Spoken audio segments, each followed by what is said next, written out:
Chapter 1972. Whoosh. The pink streams of light that blossomed like flowers flashed across the sky like meteors falling from the sky, crazily attacking the front like a storm. Bang, bang, bang, bang, bang, bang. The black stream of light transformed from the shadow was like a stone that broke into a group of eggs. Amidst a series of muffled explosions, it collided with the storm of missiles, causing them to explode one after another, setting off bursts of smoke and fire. Ikaros, who had entered Pandora mode, wasn't as cold as she was when she was in Sky Queen mode. Instead, she maintained a pure and holy aura as she closed her eyes and spread her arms as though she was praying. Ikaros closed her eyes and spread her arms wide open. Igizii, Absolute Defense Circle 2. Instantly, a circle of dense color appeared around her. It was so transparent that one could see Ikaros's pure and holy aura. Like a protective shield, it protected her within. TSK. Almost at the same time, a pitch-black stream of light flew out from the missile rain of Arte Mystique 2. His speed suddenly doubled, and with a tearing sound in the air, he arrived in front of Ikaros and slammed into the Aegis 2, Absolute Defense Circle 2. Clang. Along with the crisp sound of steel colliding with steel, a shockwave spread out in all directions from the center of the collision. Smoke and dust filled the sky and instantly enveloped half of the Fea Empire's treasury. Bam! Then, a crisp shattering sound came from the center of the shockwave and dust cloud. Small protrusions appeared on both ends of the dust cloud that covered half of the Fea Empire's treasury. It was as if he had spat out something. Two figures flew out from within. They were none other than Ikaros and Blackbat. Ikaros, who was sent flying, had a touch of redness on her face. Blackbat's fist was also dripping with blood. Obviously, the collision just now. Both sides suffered damage. This was an inconceivable thing. One must know. With Ikaros's strength in Pandora mode, Aegis 2, Absolute Defense Circle 2, was definitely capable of withstanding the all-out attacks of 3 peak stage 9th stage powerhouses. Furthermore, the Aegis 2, Absolute Defense Circle 2, also had the effect of reflecting all damage back. If 3 peak tier combatants of the 9th step really went all out against Ikaros who had activated Aegis 2, Absolute Defense Circle 2, the result would be Ikaros would be unscathed while the 3 peak tier 9 combatants would be killed by their own attacks. Looking at the current situation, Blackbat did seem to have suffered a bit of recoil damage, but it was only a scratch on his fist. Ikaros, on the other hand, obviously suffered a bit of damage, proving that Aegis 2, Absolute Defense Circle 2, was destroyed by Blackbat. From this, one could more or less see how powerful a pseudo-demigod powerhouse was. Honestly speaking, with Ikaros's strength, there was almost no chance of winning against Blackbat. But don't forget, Ikaros wasn't alone. Ha! In the next moment, along with a delicate shout, a burst of rich blue and white lightning flashed in the sealed treasury. Blackbat discovered that when the blue and white lightning flashed, the light above his head seemed to be suddenly blinded. A large shadow suddenly appeared on the ground, causing Blackbat to raise his head and look at the sky. Immediately, a wave of iron sand rushed down like a pitch-black waterfall into Blackbat's vision. Get down here. Mikoto's delicate voice rang out once again. Following that, the blue-white electric light became even denser and the pitch-black iron sand wave crazily rampaged. It was as if a pitch-black mountain was pressing down, heavily crashing down. If it was someone else, even a peak tier 9 combatant wouldn't be able to ignore such a powerful attack. But not only did Blackbat ignore it, he even sneered. That's all you got? As his voice faded, a cluster of pitch-black fog suddenly erupted from Hey-Bat's body. It was like an arrow that had been released from a bow as it suddenly soared into the sky from Hey-Bat's body. Like an ant that had collided with an elephant, it violently collided with the iron sand wave that was charging down. Then, something strange happened. TSK TSK. Amidst the sound of water being poured on fire, all the iron sand waves that came into contact with the black gas seemed to have disappeared into thin air. They were crushed into nothingness amidst a series of sizzling sounds. At this moment, two completely different voices entered He Bat's ears. His expression stiffened as he turned his head and looked in a direction not far away. There, Yi Juya and Shi Xian were standing side by side, holding different weapons in their hands. Their bodies were wrapped in purple-blue restraints, their hands, legs, and necks were all shackled. Broken chains were still attached to the shackles. Yi Juya and Shi Xian stood side by side, holding different weapons in their hands. Yeju Shi's right shoulder sprouted a pair of inanimate steel-like wings. A gauntlet appeared on his right hand. He held a huge spiked spear with a sharp top and rounded bottom. Whirlwinds swirled around the spear, making whooshing sounds. Yeju Xian's left shoulder sprouted a pair of inanimate steel-like wings. A gauntlet appeared on her left hand. She held a chain with a diamond-shaped blade in front of it. The chain moved up and down, creating gusts of wind. The spiritual equipment and angel, unique to elves, appeared on the Bawu sisters' bodies at the same time. Mikoto and Ikaros silently appeared on the left and right sides of Yeju Shi and Yeju Xian. The four young ladies exchanged glances with one another. Their eyes flashed with a strange glint as they uttered similar words. "Let's end this quickly." Violent energy ripples swept across the entire treasury of the Faya Empire's imperial palace. Yeju Shi and Yeju Xian each extended one of their hands and held each other's hands. Violent spiritual energy radiance gushed out from their bodies, illuminating every corner of the battlefield. Whoosh! Ikaros extended her hand forward. A ferocious-looking longbow full of barbs appeared in her hand. A cluster of purple-black flames ignited on the bow and gradually elongated into a flaming arrow that was knocked on the bow. Beep beep beep. Not to be outdone, Mikoto's entire body erupted with dazzling blue-white electric arcs. Violent electric arcs danced around her slender body and became increasingly violent. In the next second, all the electric arcs gathered on Mikoto's outstretched hand, a token that was inverted on her thumb. Not long after, the iron-like wings on the right and left shoulders of Yeju Shi and Shi Xian merged together, twisting and transforming into an iron-like longbow. Yeju Xian's chain spiraled around the bow and transformed into a bowstring that flickered with a metallic luster. Yeju Shi's huge spear was knocked on the bowstring, transformed from the spirit pendulum and placed in the middle of the bow, transformed from the wings. The bow spun rapidly. Then, Yaku Shi stretched out his left hand, while Dusk Cord stretched out her right hand and placed it on the bow. Covered by the armor on her hands, her shackled hands placed on the bowstring made of chains from both sides. With a tug, she pulled the bowstring to its limit and aimed ahead. Ikaros also knocked an arrow on her bow and aimed at Blackbat. An inexplicable glint flashed in her eyes. Mikoto, on the other hand, extended her hand that was holding the coin towards Blackbat's direction.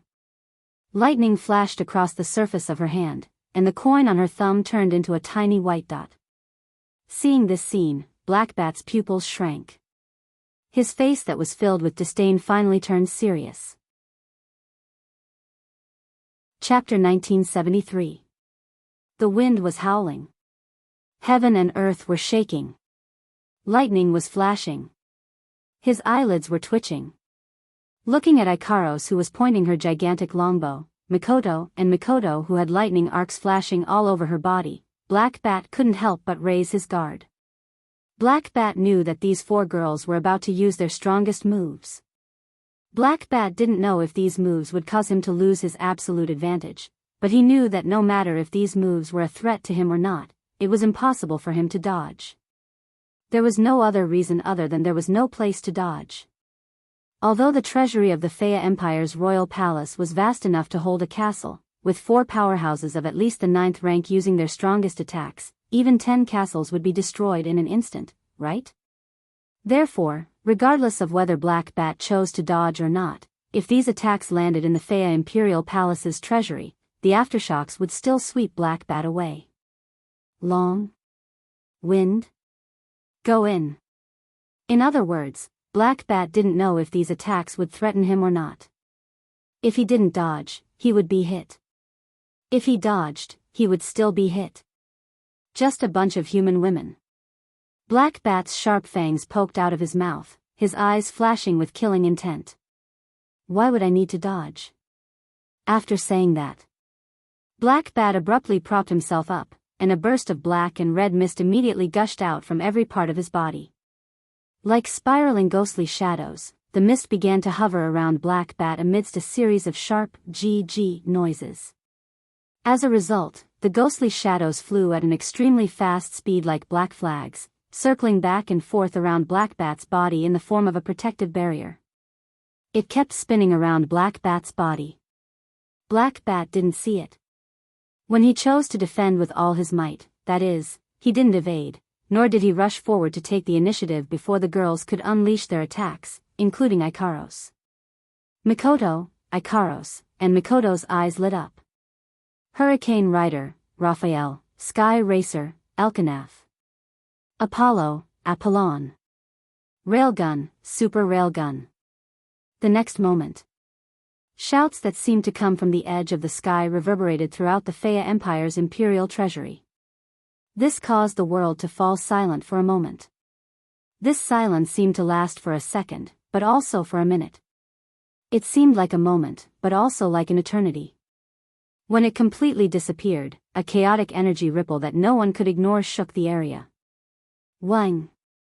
Under the influence of the chaotic energy ripples, the entire space within the Faya Imperial Palace started to vibrate. Shio.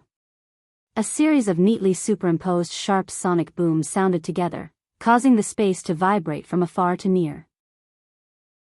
Immediately after, a silver stream of light that stirred up layers of wind waves, a purplish-black flame that was so hot that even the air was distorted, and a dazzling orange beam of light cut through the space at the same time.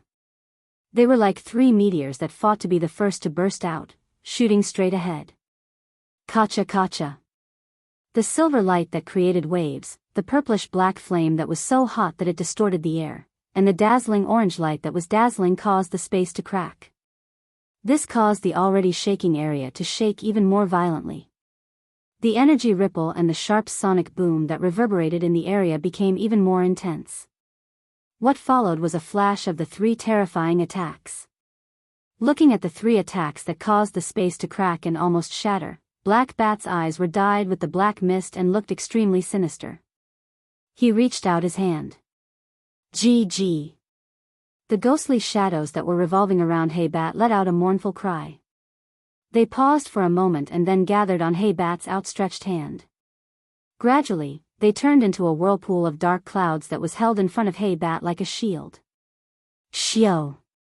The silver light that created waves, the purplish-black flame that was so hot that it distorted the air, and the dazzling orange light collided with the dark cloud-like whirlpool under the gazes of Mikoto, Ikaros, Yagia, Yushien, and Hey-Bat. Boom! A loud sound that was 100 times louder than a sudden thunder turned into a substantial sound wave that was terrifying enough to make one's mind go blank. It suddenly exploded in the Faya Empire Palace's treasury. Kaboom! The Faya Empire Palace shook without any suspense. The gravel and dust on the ceiling fell down continuously. This made one feel as though the treasury could collapse at any time. It made one's heart tremble.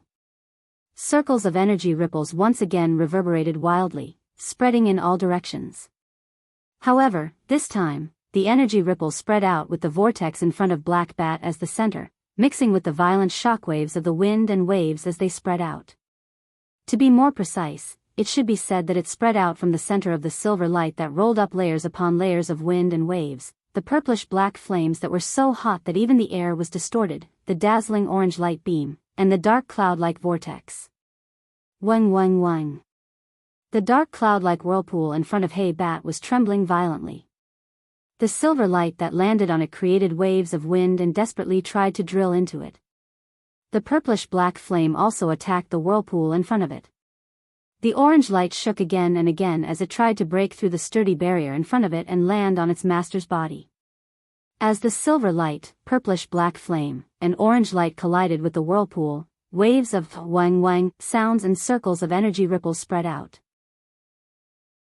The aftershocks were starting to take effect. Humph.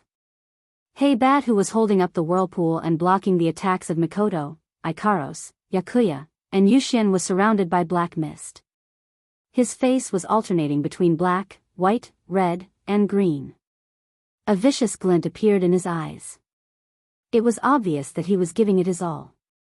Under Blackbat's all-out defense, the silver stream of light, purplish-black flame, and orange beam of light that constantly battered the shield like pitch-black vortex began to weaken. Their might also gradually faded. Seeing this, Hey-Bat's eyes flashed with mockery. Although he didn't expect these human girls to be able to use attacks of this level, and if he didn't defend with all his strength, he might have been injured, but this was the end of it. With attacks of this level, it would be difficult for them to injure him. It would be even more impossible for them to kill him. Blackbat could already foresee the expressions of shock, fear, and despair on the faces of those human women when they saw their strongest attack being blocked. However, when Blackbat turned his gaze to the group of girls, he saw a hint of joy in their eyes. Yes. Joy. Hey-Bat couldn't help but be stunned. Chi. While Hey-Bat was still stunned by Mikoto, Ikaros, Yakuya, and Yushin's performance, an extremely soft sound of something breaking through the air came from behind Hey-Bat. Hey-Bat's pupils shrank when he heard this sound, and he was shocked. He finally remembered. There were more than 4 girls here at the beginning. There was one more. Chi. A pink stream of light soared into the sky and swept in the direction of the energy ripples that were colliding intensely. In the blink of an eye, it appeared behind the startled Blackbat like a flash of lightning. Looking up at Hey-Bat's defenseless back, Chuju's yellow-green eyes flashed with determination. She raised her weapon and pierced it towards Hey-Bat's back. Too naive. Feeling the chill from behind, Blackbat roared angrily. The black fog that was surging wildly around his body suddenly gathered behind him, forming a solid barrier. Although he used most of his strength to block the silver light, purplish-black flame, and orange light, Hey-Bat was still a pseudo-demigod. He couldn't be ambushed so easily. Unfortunately, if Hey-Bat looked carefully, he would have noticed. At this moment, Chuju wasn't holding a crystal sword, but a crimson spear. Chapter 1974. Swish. Like a scarlet flash, the crimson long spear flashed past with a speed that was comparable to lightning. It ruthlessly pierced towards the black fog that permeated the air. Clink. Amidst a light and agile sound, the crimson spear that fiercely pierced through the black mist seemed to have crashed into a steel wall, causing sparks to fly. Blackbat, who was diverting most of his attention and strength to block the 3 attacks in front of him, noticed this and sneered in his heart. But in the next moment, that sneer froze in Blackbat's mind, which suddenly went blank. Buzz. The crimson spear that pierced the steel-like black fog was suddenly jolted away. A burst of scarlet light flashed all over and reverberated like a ripple. Bang! The black fog that had spread out from Blackbat's back suddenly became sluggish. With a crisp muffled sound, all of it disappeared as if it had been crushed. What? Blackbat's pair of pupils that were surging with a cold glint a moment ago slowly shrank to the size of a needle tip. His sneer also froze on his face. In his mind, a bell-like warning was ringing frantically. But it was all too late. The crimson spear wiped out the black fog with irresistible force. Before it could dissipate, the crimson spear once again turned into a scarlet flash amidst bursts of sparks. Amidst a shrill sonic boom, it tore through the air and mercilessly landed on the defenseless back of the man. Blackbat, who used most of his attention and strength to resist the 3 strongest attacks released by Mikoto, Ikaros, Yakuya, and Dushin, didn't have the chance to retreat. The moment his last line of defense was broken, the most crucial result was already destined. Poochie. When the crisp tearing sound entered everyone's ears, crimson blood also sputtered in all directions and sprinkled on the ground. All sound between heaven and earth disappeared. Ugh! The muscles on Blackbat's face completely froze. A pair of eyes that were originally filled with blood, ferocious, and murderous intent violently trembled. His expression gradually became lax. But under the control of his master, he lowered his head and cast his gaze on his master. In the next second, Blackbat saw it. On the part of his chest. To be more precise, it was on his heart. A section that was completely crimson. The tip of the spear covered in blood was sticking out from there. Not only did Chuju's spear effortlessly break through Black Bat's last line of defense, it also pierced through his body. Black Bat's heart. Fatal wound. Staring at the tip of the scarlet spear that protruded from his heart, Black Bat's eyes trembled even more intensely. In the end, blood flowed from the corner of his mouth as he spat out a few words. No. Can, impossible? No. Nothing is impossible. That's because the red spear in Hinajiku's hand is the fantasy killer that Wu Yen has been hiding for a long time because she rarely gets a chance to use it. It was the fantasy killer that could erase all abilities that didn't exist in common sense. Naturally, this ability that didn't exist in common sense also included Black Bat's false god's power. Thus, no matter how strong Black Bat was, when he used his false god's power to form a defense against the fantasy killer, he was destined to lose. The fantasy killer was also the method that Chuju, Mikoto, Ikaros, Yagiya, and Yushien used to kill Black Bat. All the preparations, all the planning, all the attacks, all the methods were used to pave the way for Chuju, who didn't have any abilities to use this attack. Although the process was exceedingly tortuous, with Divan, Daratsi and other unexpected incidents, in the end, Hinajiku still managed to successfully unleash her spear, establishing the victory of the weak against the strong. Bzzz. The fantasy killer that pierced through Black Bat's heart trembled once more. The ability to erase all abilities that didn't exist in common sense came into effect once more. All the false god's power in Black Bat's body was instantly erased, leaving behind an empty body. Bam!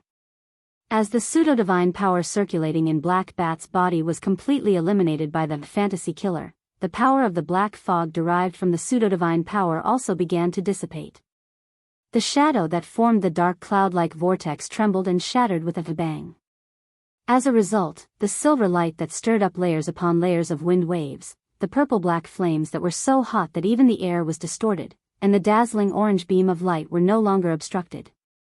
They shot out explosively without slowing down, landing on the Black Bat in front of them. No!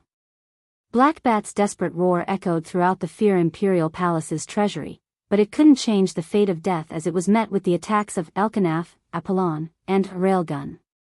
Bam! The violent shockwaves and scorching heat waves spread throughout the treasury of the Fea Empire. The first to bear the brunt of the shockwaves was Black Bat, who was struck by Elkanaf, Apollon, and Railgun. Ah! The violent impact and fire waves completely engulfed Black Bat's body. Black Bat, who had lost all of his strength and had his heart pierced, couldn't fight back at all. Amidst a series of shrill screams, Black Bat's fragile body was smashed into pieces, leaving not a single limb behind. Holding fantasy killer, Hinajiku rushed to Black Bat's back and pierced his heart with her spear, erasing his strength and killing him instantly. She was the second person to be affected by the shockwave. Her expression changed drastically as she turned into a flash of light and retreated as fast as she could. However, no matter how fast Chuju was, it was too late for her to dodge the shockwaves caused by Elkanaf, Apollon, and Railgun.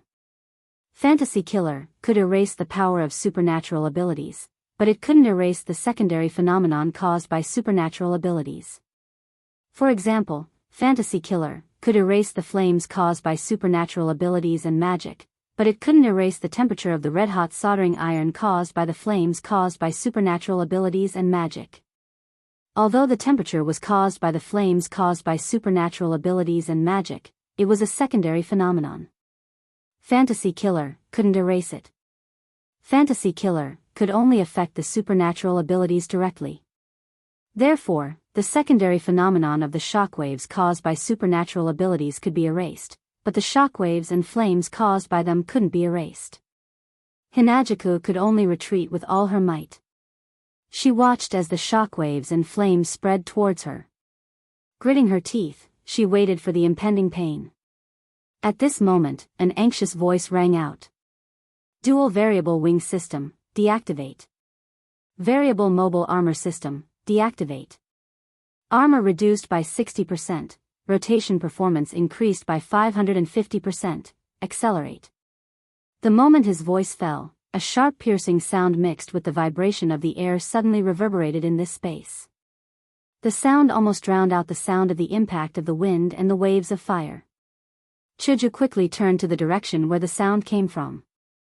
Ikaros, who was carrying Mikoto, Yakuya, and Zaizan in her arms, came into sight.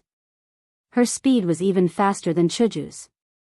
Hinajiku didn't have the time to express her feelings. She quickly reached out her hand towards Ikaros, and just happened to grab Mikoto's hand from Ikaros' embrace. Aegis 2, Absolute Defense Circle 2, deactivate.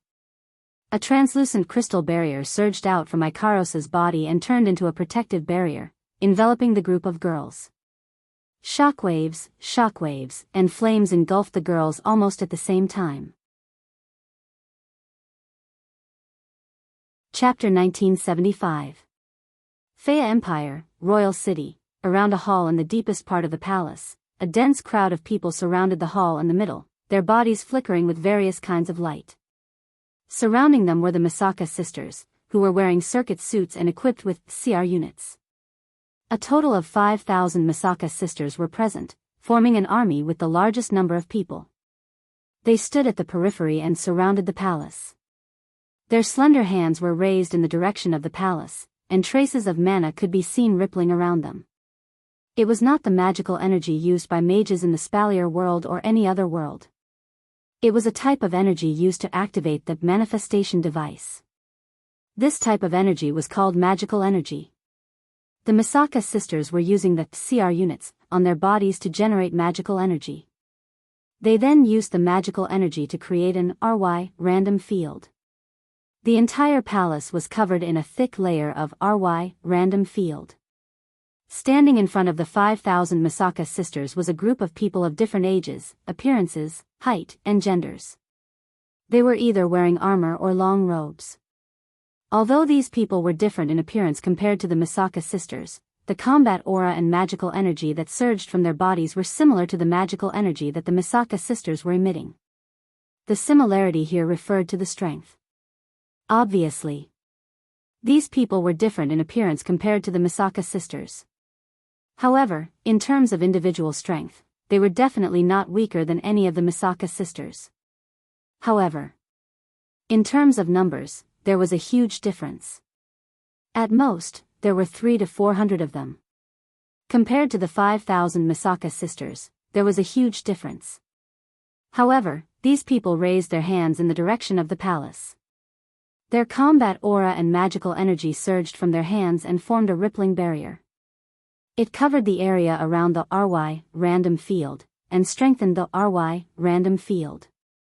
As for the innermost circle, in front of the group of Misaka sisters, warriors, and mages, Weya and Kaya were seated at the head of the table, which was closest to the palace. At this moment, the two of them also raised their magic staffs, continuously pouring their mana into them. The crystal ball at the tip of their staffs glowed brightly. It turned into a circle of strange turbulence. It spun and channeled into the RY random field, and the barrier that covered the palace. Needless to say, this was the specialty of the Faya Empire's royal family. It was the wind of dissolution that could dissolve all energy attacks. There were a total of 5,000 Misaka sisters who could exert the power of the 8th stage at their full power, as well as 3 9th stage powerhouses and 333 8th stage powerhouses to create a barrier, as well as Weya and Kaya's wind of dissolution that could dissolve all energy attacks. Even a demigod powerhouse would not be able to enter the palace. He would not be able to enter. Of course, that was referring to the human demigods.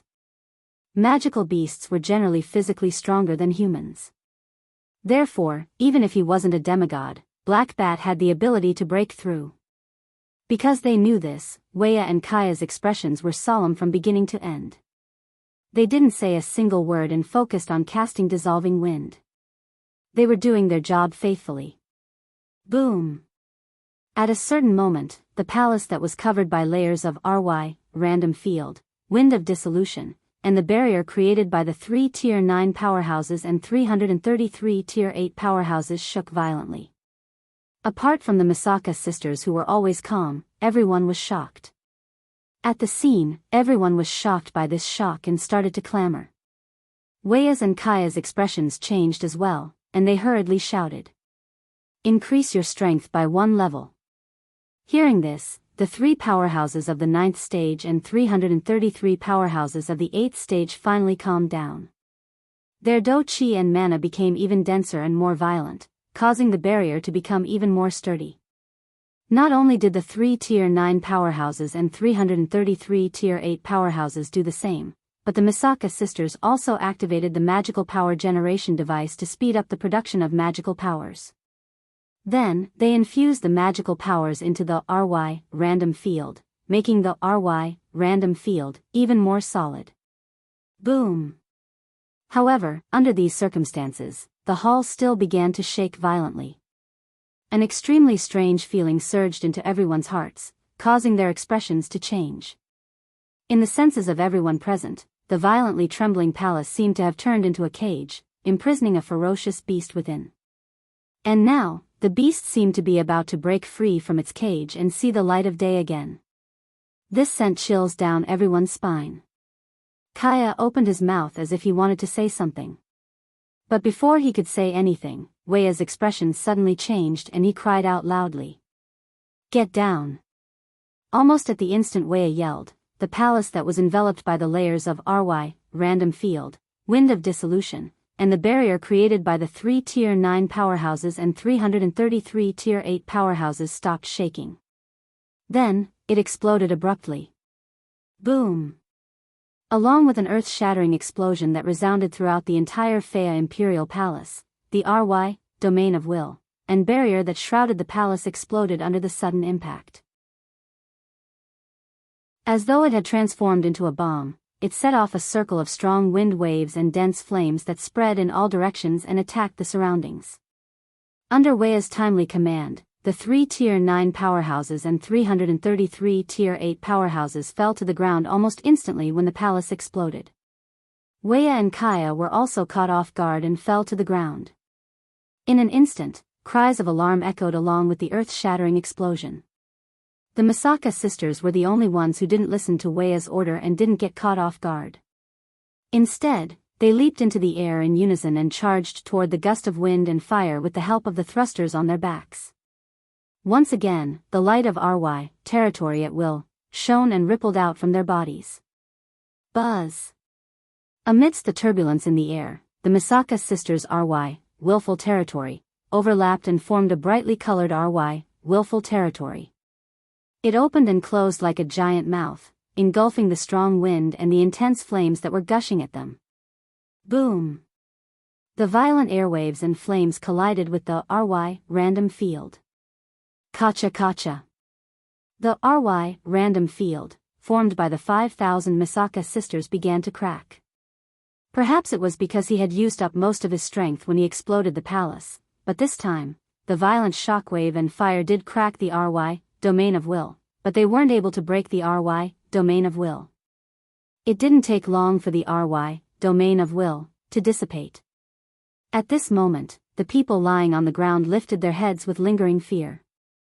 They saw a translucent barrier made of crystals flying toward them and landing on the ground. Boom! The translucent barrier made of crystals shattered instantly. Inside, Hinajaku, Mikoto, Ikaros, Yukino, and the other girls were all sitting on the ground. They were all panting, and their eyes were filled with exhaustion. The entire place fell into silence. They looked up at Weia, Kaya, the Misaka sisters, and the powerful beings of the Fea Empire. The girls exchanged looks and smiled. Apart from Ikaros, the rest of them raised their hands and made a V sign. Oh! In the next moment, shocking cheers rang out from the Fea Empire's palace and lasted for a long time. Chapter 1976. Behemoth Forest, the capital of a different generation. Ah! On the top floor of the Heart of Generations, a gap appeared out of thin air in the middle. An extremely shrill scream suddenly reverberated from within. Coupled with the ferocious and terrifying eyeballs in the gap, the atmosphere became extremely horrifying. Taking a closer look, the scene that was unfolding in the middle of the Heart of Generations hall was the scene of Black Bat's figure being engulfed by the Haku sisters Elkanaf, Ikaros, Apollo, and Mikoto's railgun. The scene of Black Bat's figure being devoured by the Haku sisters Elkanaf, Ikaros, Apollo, and Mikoto's railgun. Sitting on the sofa in front of the gap and watching the scene reflected in the gap, as though watching a TV, Purple held a paper fan in one hand and habitually covered the lower half of her face, covering the parts below her nose. With a smile flashing across her eyes, she stood up. Buzz! A crack suddenly appeared in front of Purple like a door. Under the gaze of those ferocious and terrifying eyes, Purple walked into the gap and disappeared from the hall of the Heart of the Generation. Who? A gust of wind mixed with traces of fighting aura and magic power drifted past the area. A gust of dust and gravel blew through the space, blowing past the swaying green leaves. The wind blew past the spotless platform, as well as the big tree that stood in front and behind the platform, emitting a soft green light. In the middle of the platform, a palm-sized transparent whirlpool was spinning. The whirlpool was covered with a circle of dim light. There was a person standing in each of the 5 directions around the whirlpool. The remnant aura and magic power that was mixed in the wind came from these people. After the group of girls left the capital of a different era, they split up into 3 groups and headed to the Ailu, Baruba, and Fea empires respectively. It had been 5 days since they dealt with the 3 beast kings.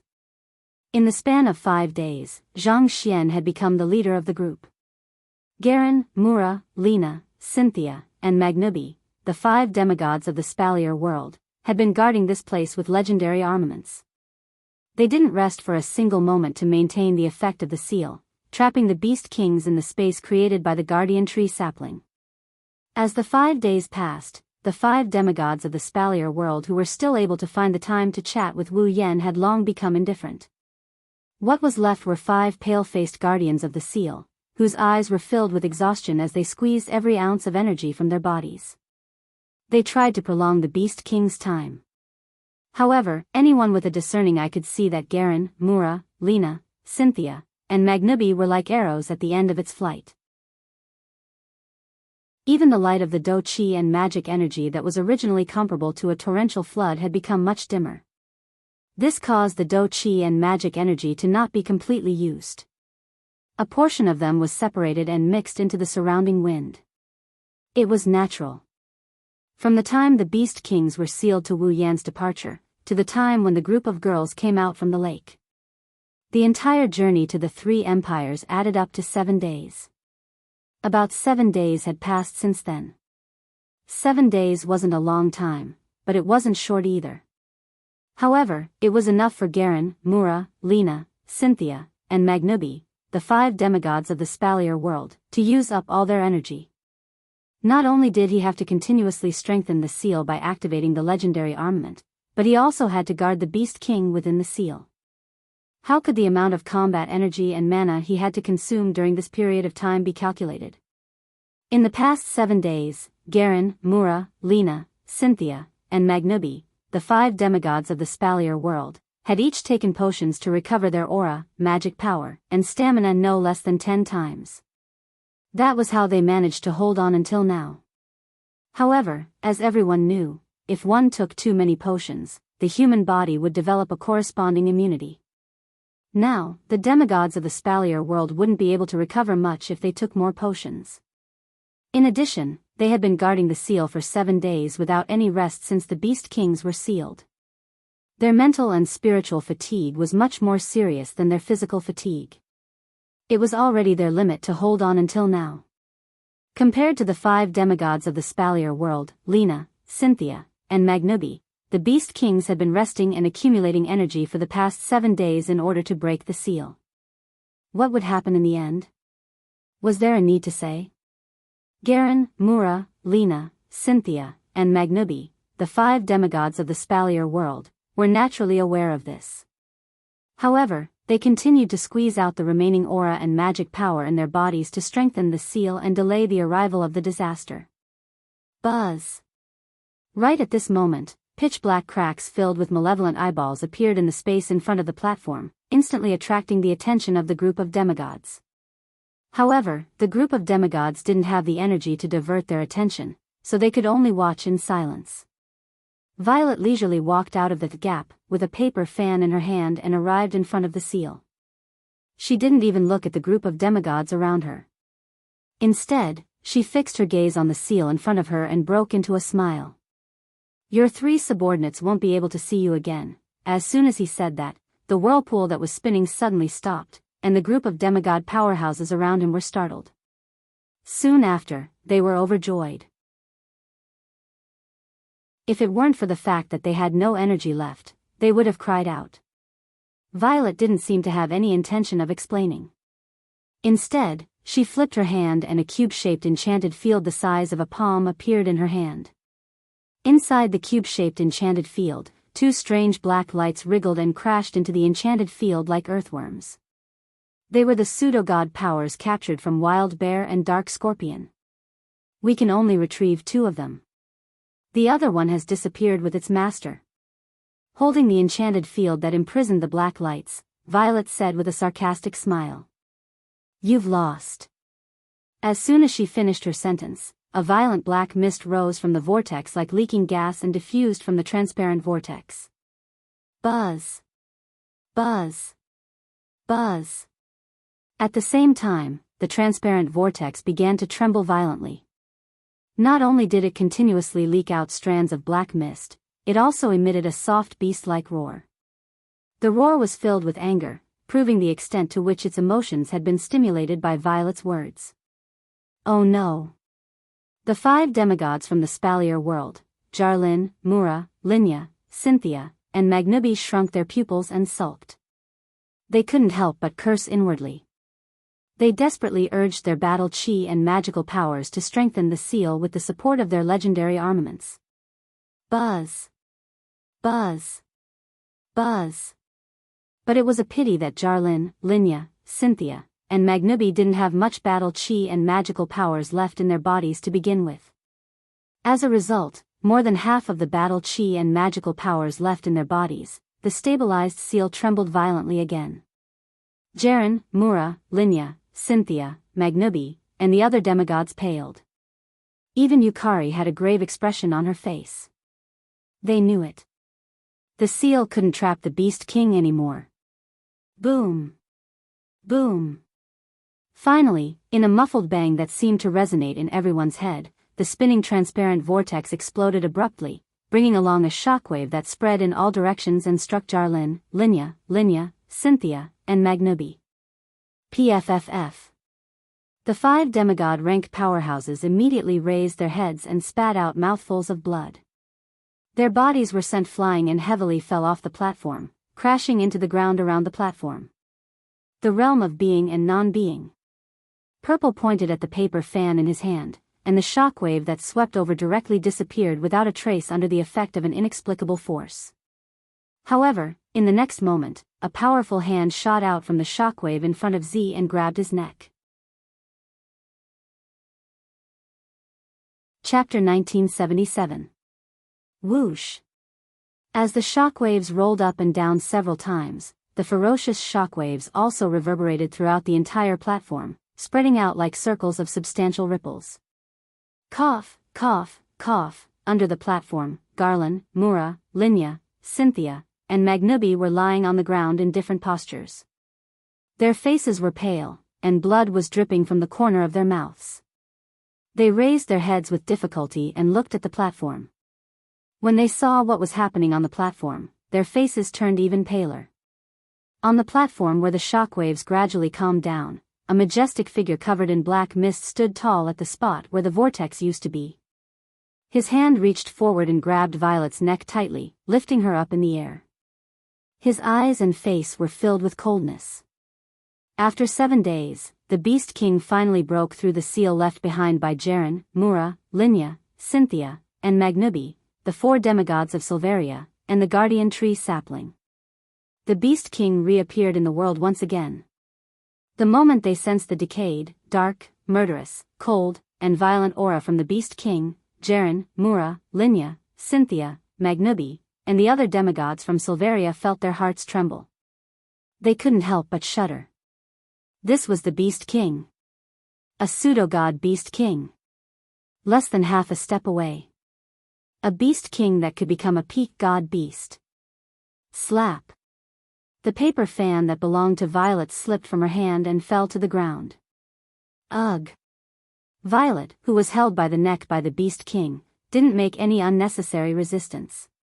She only held the Beast King's hand that was on her neck and suppressed the unsightly expression on her face due to suffocation. She looked at the Beast King in front of her. On the surface, she looked relaxed and even smiled, but in her heart, she was quite surprised. Violet was not surprised that the Beast King had the power to take her down instantly. The pseudo-god Beast King was invincible in this spalier world where there were no gods. There was a huge gap between each level and the demigod level. Only the level 96 purple was above level 99. It wasn't strange that they couldn't fight back in front of a level 100 Beast King. In the previous battle, if the Beast King hadn't held back a bit of his strength, he would have died. He intended to intimidate everyone. Garen, Mura, Linya, Cynthia, Magnubi and the other 5 demigods from the spalier world came to help. Violet alone wouldn't even have the chance to deal with the Beast King. Therefore, Violet was not surprised that she was taken down by the Beast King in an instant. What was truly surprising was that Z discovered that while the Beast King was holding her captive, the demonic chi that was constantly flowing in her body seemed to be under his control. No matter how hard she tried to urge it, it was still like a tortoise crawling. Not to mention using her realm power, she couldn't even use her demonic chi to strengthen her body. The true power of a Beast King could be seen from this scene. However, the look of surprise only flashed across Z's eyes for a moment. The Beast King could not see it at all.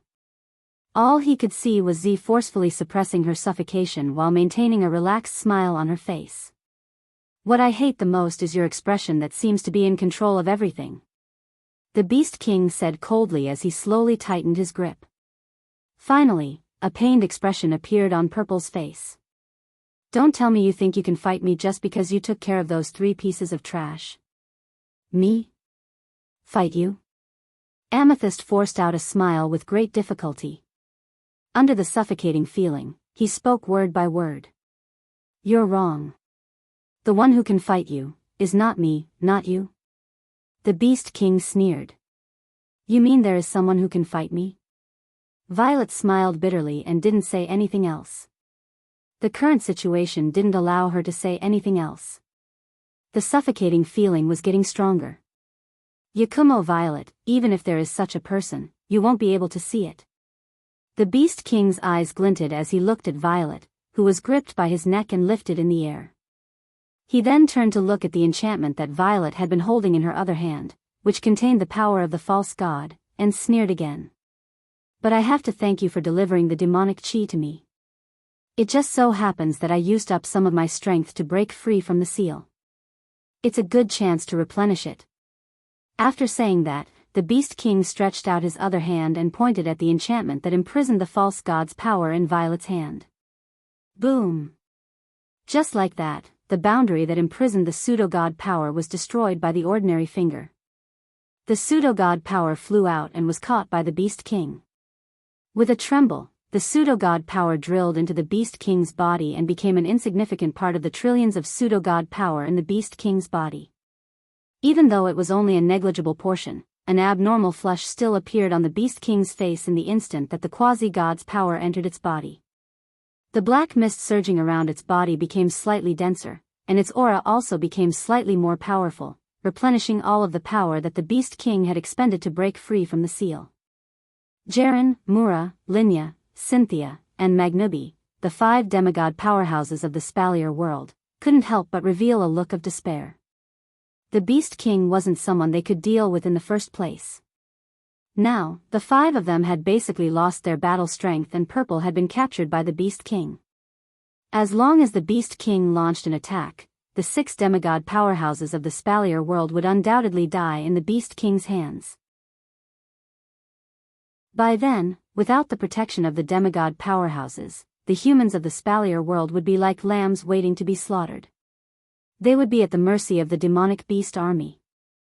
The situation was set, ha ha ha ha. It seemed that even the Beast King had the same thought. He glanced at Jaren, Mura, Linya, Cynthia, and Magnubi, the 5 demigod powerhouses of the Spalier world, as well as Purple, who was being lifted in mid-air by the neck. He couldn't help but burst into maniacal laughter. However, at this moment, Purple, who was being lifted in mid-air by the Beast King, suddenly opened her eyes. She gritted her teeth and frantically circulated the demonic chi in her body. Humph. Purple let out a muffled groan when she forcefully circulated the demonic chi that was suppressed by the Beast King. However, Purple ignored it and continued to extract demonic chi. She pointed her finger at the Beast King's direction. Buzz. The black mist surging around the Beast King's body rolled. The Beast King's maniacal laughter came to an abrupt halt. He widened his eyes and shuddered involuntarily. Boom! An explosive sound rang out from the Beast King's body without any warning. The Beast King's skin was torn apart by this explosive sound, and blood splattered everywhere. Pfft! This time, it was the Beast King's turn to spurt out a mouthful of blood. A look of agony surfaced in his eyes. He couldn't help but loosen his grip on Purple's neck, allowing Purple to land on the ground and retreat with difficulty. Cough, cough. Purple clutched her neck and gasped for fresh air while coughing incessantly. You. The Beast King clutched his chest. Blood was flowing from the corners of his mouth and the skin all over his body. The black mist around his body rolled as though it had gone berserk. The Beast King let out a series of painful groans. He glared at the coughing Purple and snarled. You tampered with the pseudo-god's power? Yes. Ah. Purple continued to clutch her neck. She revealed a carefree smile once again and said sarcastically. Otherwise, why would we come here in broad daylight to provoke your anger, and force you to break the seal by force? While the Beast King was enraged, he couldn't help but feel a chill in his heart. No wonder Yakumo Yukari used the deaths of the 3 Beast Kings to provoke him. It turned out that she wasn't trying to vent her anger. She knew that it wouldn't take long for him to break the seal, so she simply infuriated him and forced him to break the seal. This way, he would definitely lose some of his strength. Of course, Yakumo Yukari didn't just want him to lose some of his strength. Her true motive was to bring the pseudo-god's power that she had tampered with to him so that he could absorb it to replenish his strength. Then, Yakumo Yukari could trigger the hidden dangers in the pseudo-god's power and make him suffer. That was indeed the case. Now, because of the 2 pseudo-god's power that Purple tampered with, the pseudo-god's power in the Beast King's body went berserk. It was as if it wanted to break free from the Beast King's control. The Beast King's expression changed drastically. He clenched his teeth and glared at Purple. Yakumo Yukari. You win. With that, the Beast King leaped into the air and transformed into a ray of light that shot towards the horizon. It did not take long for him to disappear from everyone's sight. Chapter 1978. Seeing the Beast King's silhouette gradually disappear from the sky above the capital of Otherworld, Jaren, Mura, Linya, Cynthia, and Magnubi, who were lying on the ground around the platform, finally snapped back to reality. They struggled to get up and made their way to the platform. Miss C. The pale-faced Cynthia clutched her chest as she helped C, who was also clutching her chest, up. Are you okay? I'm fine. Violet said with a bitter smile. I'll be fine after some rest. That was the truth. Violet did not suffer any injuries. The reason why she looked pale was because she had forcefully mobilized her demonic energy and was caught off guard by the Beast King's attack. Her entire body was in great pain from the forceful mobilization of her demonic energy. She would recover after some rest. However, due to the forceful mobilization of her demonic energy and the Beast King's suppression on Violet's demonic energy, the realm of illusion and reality around the capital of alternate generations had disappeared. Everyone could vaguely hear the roar of the demonic beasts, and the sound was getting further and further away. Come to think of it, the demonic beast army must have realized that the Beast King had left the capital of alternate generations and was recovering from the realm of illusion and reality. Long after the wind came out, it chased after the Beast King and left. Fortunately, the demonic beast army did not ignore the Beast King and attack the capital of alternate generations directly. With the current state of Violet, Garen, Mura, Linya, Cynthia, and Magnubi, the 5 demonic beasts from the Spalier world, they would not be able to turn the tide. It was hard to say if the 5,000 Misaka sisters would be able to stop the demonic beast army's attack. Jarlin spoke in relief when he thought of the current state they were in. Fortunately, the Beast King did not attack us just now. It's not that he didn't attack us, it's that he couldn't. Yukari stood up with Cynthia's help. She felt the pain in her body lessen a lot, and her complexion couldn't help looking better. Now, the demonic divine energy in his body should have gone berserk. Most likely, the trillions of fake god powers would all attack him at the same time. At that time, even if he can deal with us, he will definitely not have a good ending. This was the disadvantage of relying on external forces. If the Beast King had followed the rules and advanced all the way, then his realm was stable. His strength was also stable. Even if Purple had thought of a way to help the Sound Beast King, the Sound Beast King would at most suffer some injuries, which would not be a big deal. In fact, the 2 pseudo-god powers that Purple had tampered with didn't do much damage to the Beast King. Instead, they caused all the pseudo-god powers in the Beast King's body to go berserk, forcing the Beast King to leave. Under such circumstances, if the Beast King wanted to stabilize all the pseudo-divine power in his body, it would definitely take some time. Once again, Purple relied on his extraordinary wisdom to fight for precious time. Garen, Mula, Linya, Cynthia, and Magnubi, the 5 demigod-level experts of the Spalier world, couldn't help but look at Purple with admiration. She was holding her chest and smiling from the beginning to the end. In the beginning, the reason why they were able to seal the Beast King was because, to put it bluntly, if it weren't for Violet's meticulous planning, the sealing tools left behind by the 4 gods wouldn't have been able to be buried in the Beast King's body. It wouldn't have been effective, and the Beast King wouldn't have been sealed. If the Beast King had not been sealed at that time, with the Beast King's terrifying pseudo-god power, he would only need 1 or 2 days to deal with the group of demigod-level experts, and the Spalier world would be his. Now, when the Beast King was about to break free from the seal and bring an unparalleled disaster to the Spalier world again, Purple stood out bravely and took the risk again. She stimulated the Beast King to break free from the seal, consumed some of his strength, and sent 2 pseudo-god powers to the Beast King for him to absorb. Perhaps, Purple had already expected that the Beast King would absorb the 2 pseudo-god powers to replenish his strength. Thus, it was yet another series of schemes, one after another, and one after another, luring the Beast King into a corner. This time, he had managed to gain precious time for the second time. In other words, Purple had saved the Spalier world twice. Miss Purple. Jarlin, Mura, Linya, Cynthia, Magnubi, and the other demigod-level experts from the Spalier world suppressed their injuries and bowed to Purple solemnly. Thank you very much. Hearing this, Purple smiled calmly as if she had already expected that Jarlin, Mura, Linya, Cynthia, and Magnubi would do this. There is an old saying in my little guy's hometown, no egg can remain intact when the nest is overturned. If the Spalier world really becomes the world of demonic beasts, we won't have an easy time either. Therefore, I'm not completely helping you. The Beast King's threat is just prolonging for a while.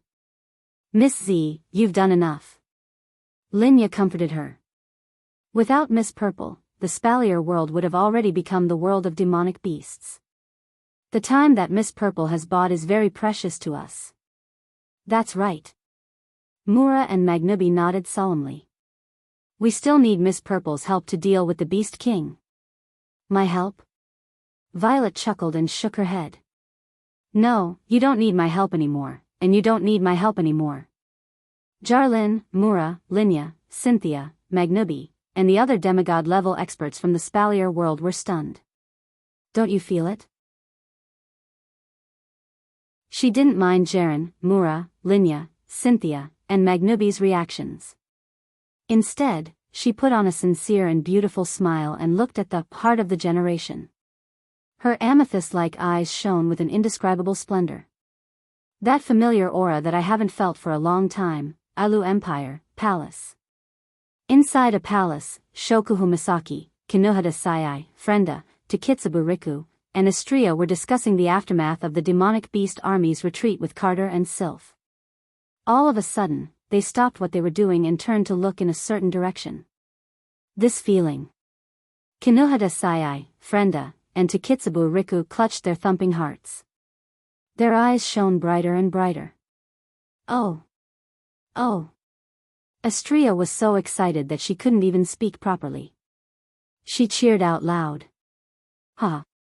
Shokuhu Misaki's eyes glowed brightly, a dazzling smile appeared on her beautiful face. She stroked her long hair and murmured. Looks like it's time for us to return, Baruba Empire, Floating Plaza. Kotori, Kurumi, Toka, Origami, Miku, and Yoshino were watching the images of the Baruba Empire rebuilding the palace and capital of the Baruba Empire on Fraxinus Command Center. Their hearts skipped a beat.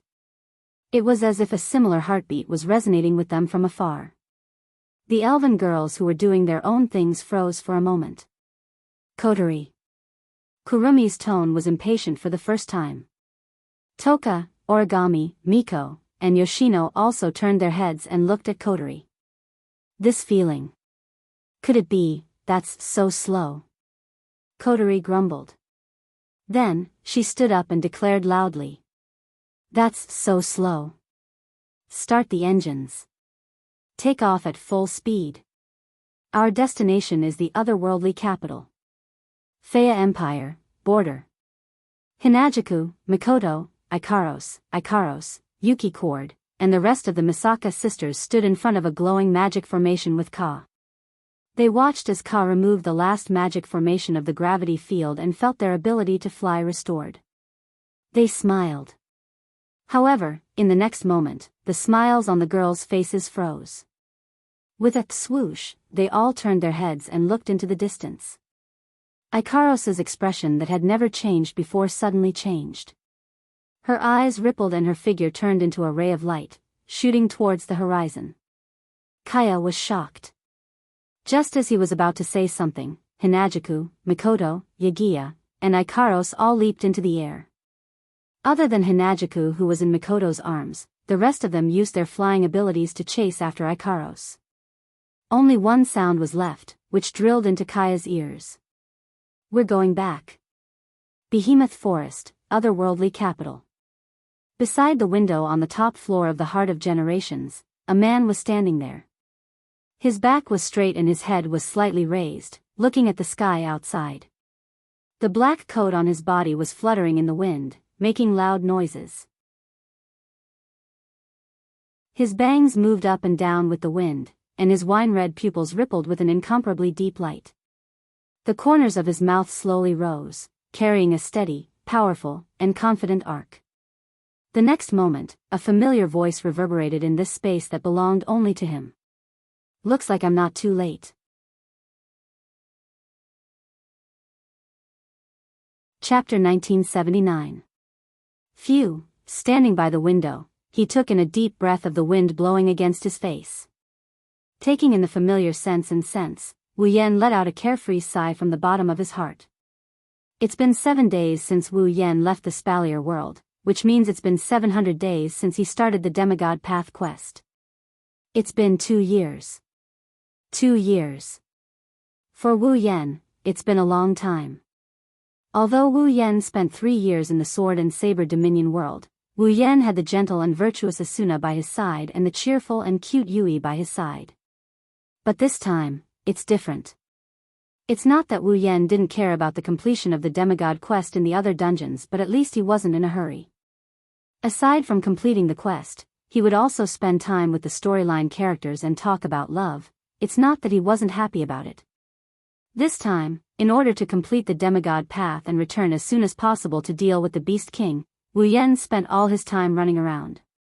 Let alone flirting with the storyline characters, he even had to squeeze out time to sleep.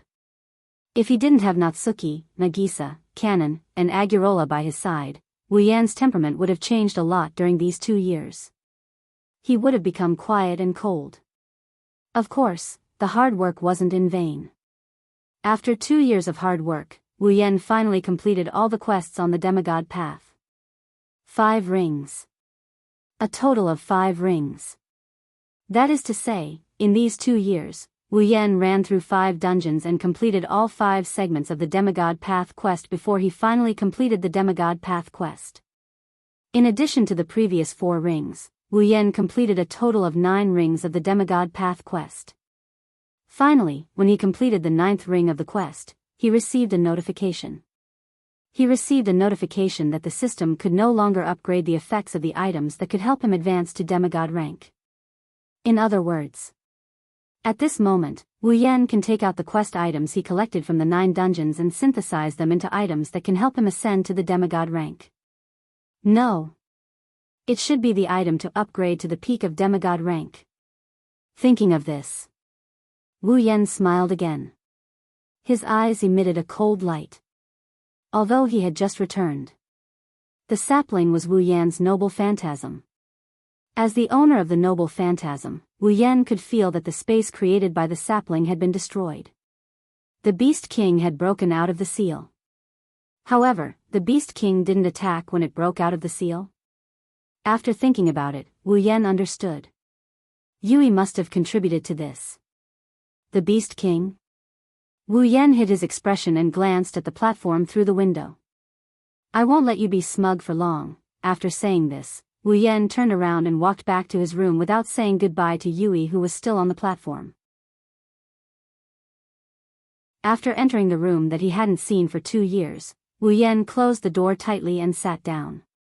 He raised his hand and waved at the space in front of him. Buzz! Suddenly, a circle of crimson ripples appeared in the space in front of him. It slowly expanded as if something was being spat out.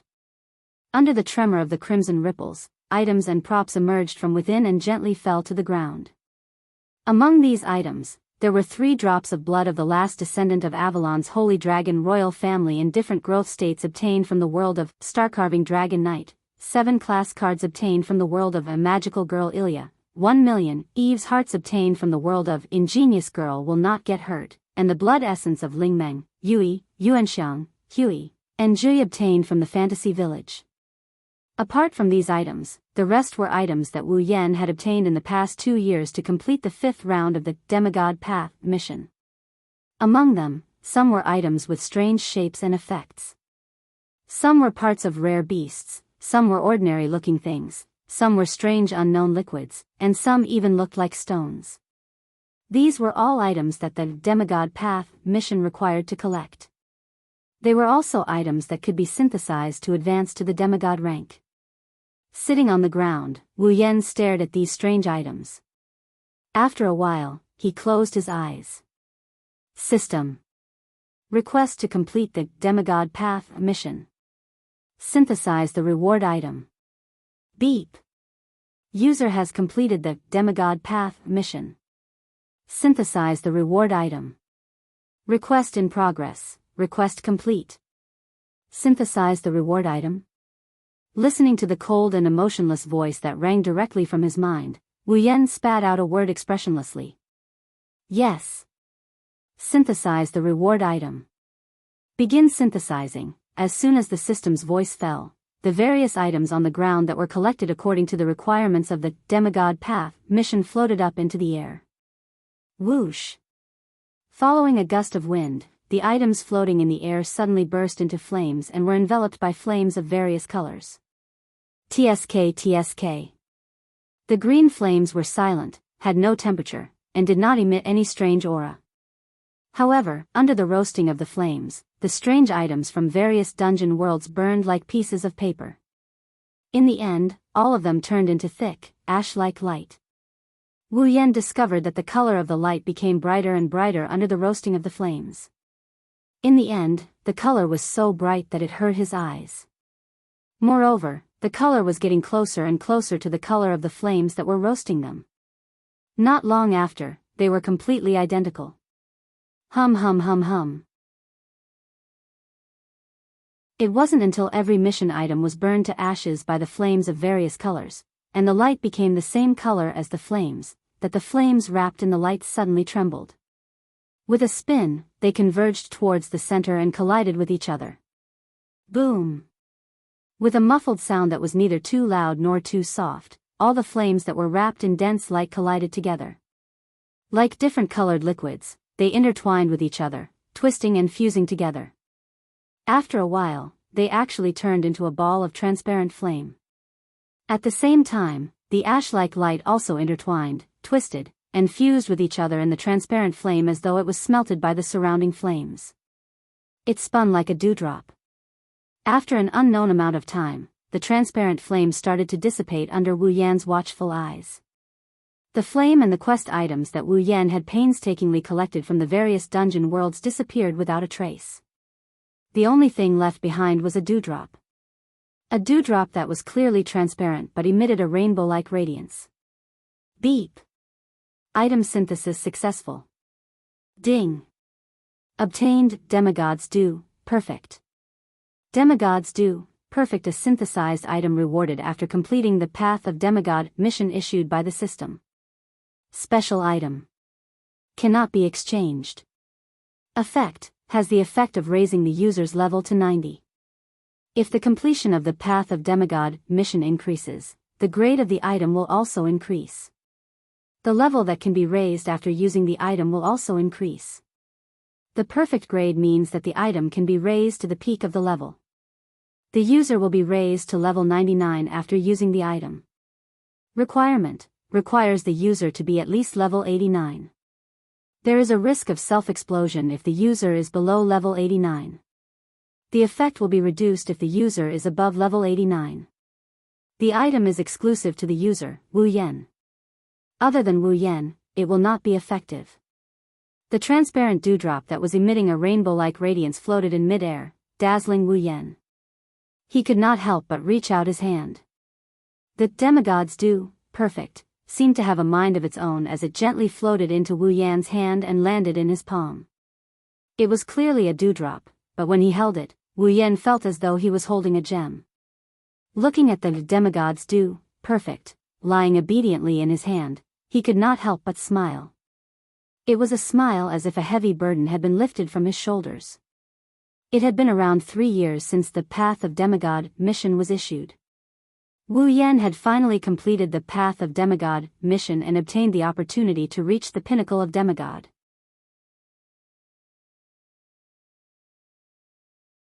Chapter 1980. Demigod Pinnacle. Now that the conditions for the birth of gods had been lost, they were truly the strongest existences in the countless planes. Of course, that didn't include the Beast King, who relied on the power of a false god to reach the false god rank. After all, in the long history of Silveria, the Beast King was the only one who managed to reach the demigod rank. Even in the future, there shouldn't be another demigod rank that was unique to the demigod rank. Apart from the special Beast King, the item that allowed him to become the strongest existence in the world was lying obediently in his hands. Wu Yan wasn't excited at all. His heart was filled with endless emotions. A tool that could allow one to reach the pinnacle of demigod in one fell swoop. If an outsider were to find out that Wu Yan is the only one who can use this item, they would go crazy with jealousy. This includes Garen, Mula, Linya, Cynthia, Magnubi, and the other demigods of Silveria. To be able to obtain such an item, how could he not be excited? However, no matter how heaven-defying this item was to others, Wu Yan only had one feeling, and that was to sigh. For no other reason than the fact that this item is something he worked hard for 3 years or so to obtain. It's not something that just fell from the sky, it's not something that can be exchanged from the system. The system only gave Wu Yan an opportunity, and Wu Yan grasped it very well. Instead, he turned it into a real opportunity. All of this could not have happened without the help of the group of girls who were Wu Yan's summoners. Especially Yukari, who had been supporting Wu Yan ever since the Demigod Path mission began, helping Wu Yan analyze the pros and cons of the mission. If it wasn't for the support and expectations of the group of girls, perhaps Wu Yan really could not help but give up halfway in the face of some difficulties and synthesize Demigod Dew long ago, allowing himself to advance to the demigod level, but he would not be able to reach the heavens in a single step. He had become a peak demigod. So, Beast King, I will not allow you to harm the people around me. Wu Yan murmured these words that were filled with determination. His gaze was fixed as he raised his head. He placed the demigod dew, perfect, in his mouth. He swallowed it into his stomach. Almost at the same time as the demigod dew, perfect, entered his mouth. The dewdrop that was as bright as a gem turned into a slightly cold surging stream, like ice water, and rushed into Wu Yan's body. Buzz. Buzz. Buzz. Along with the slightly cold clear stream, it flowed into his body. Wu Yan's body actually began to emit a trembling sound, causing Wu Yan's mouth, which had yet to be closed, to tremble slightly, almost scraping his teeth.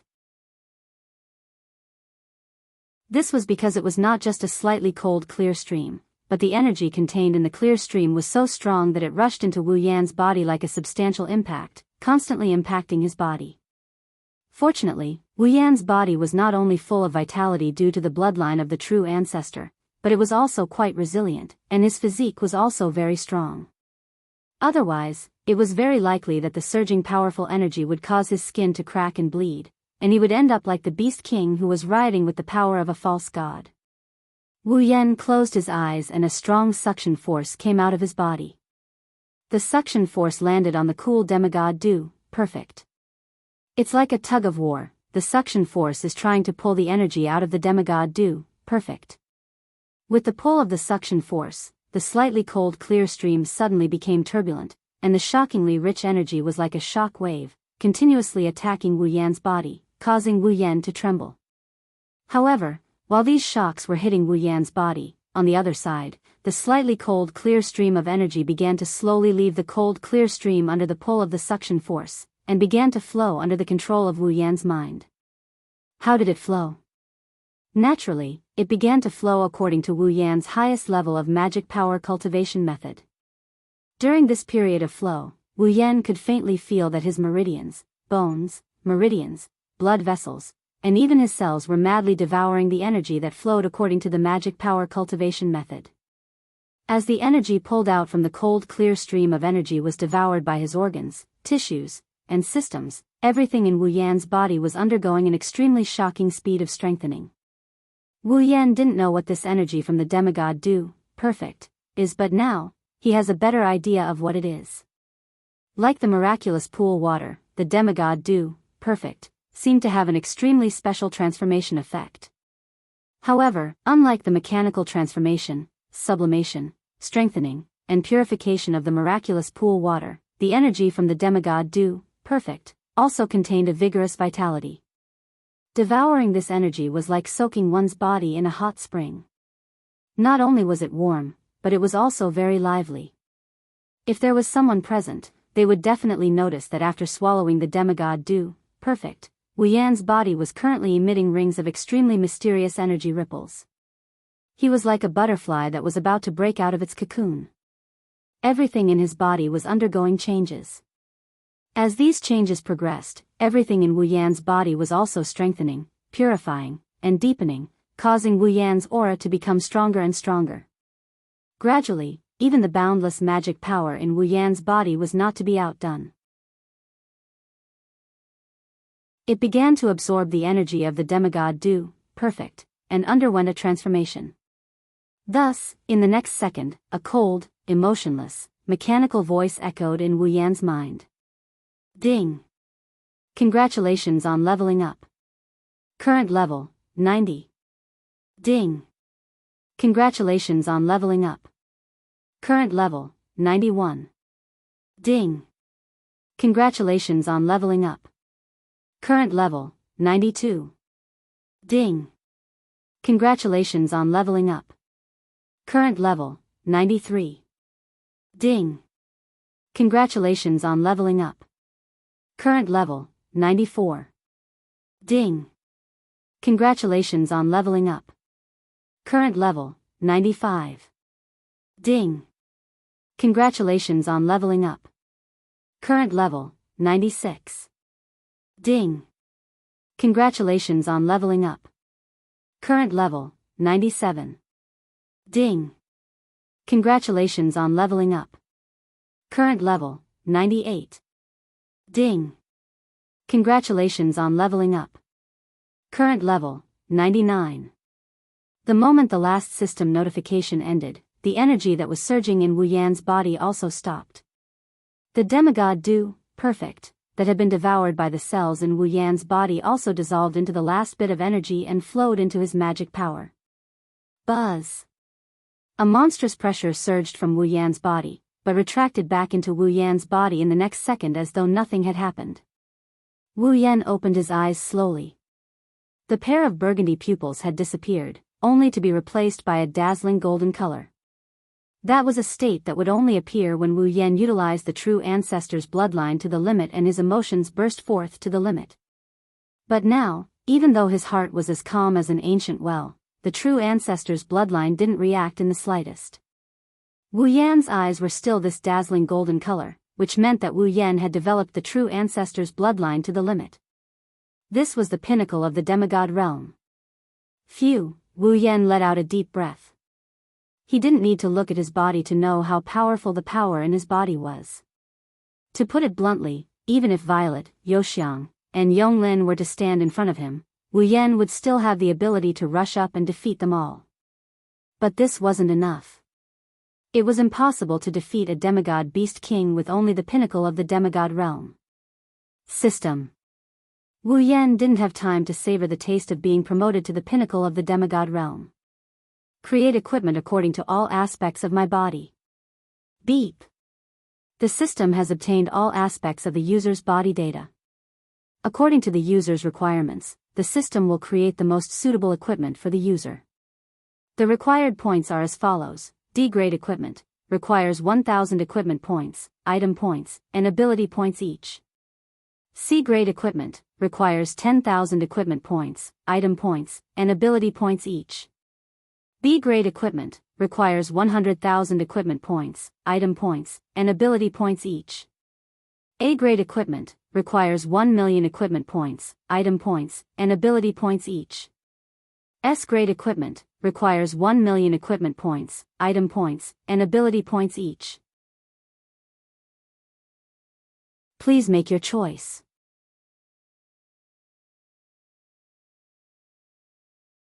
Chapter 1981. As mentioned before, the pinnacle of demigod was the limit of every life form. No matter what kind of existence this life form was, as long as it could cultivate, break through, and level up, it could only reach the pinnacle of demigod at most.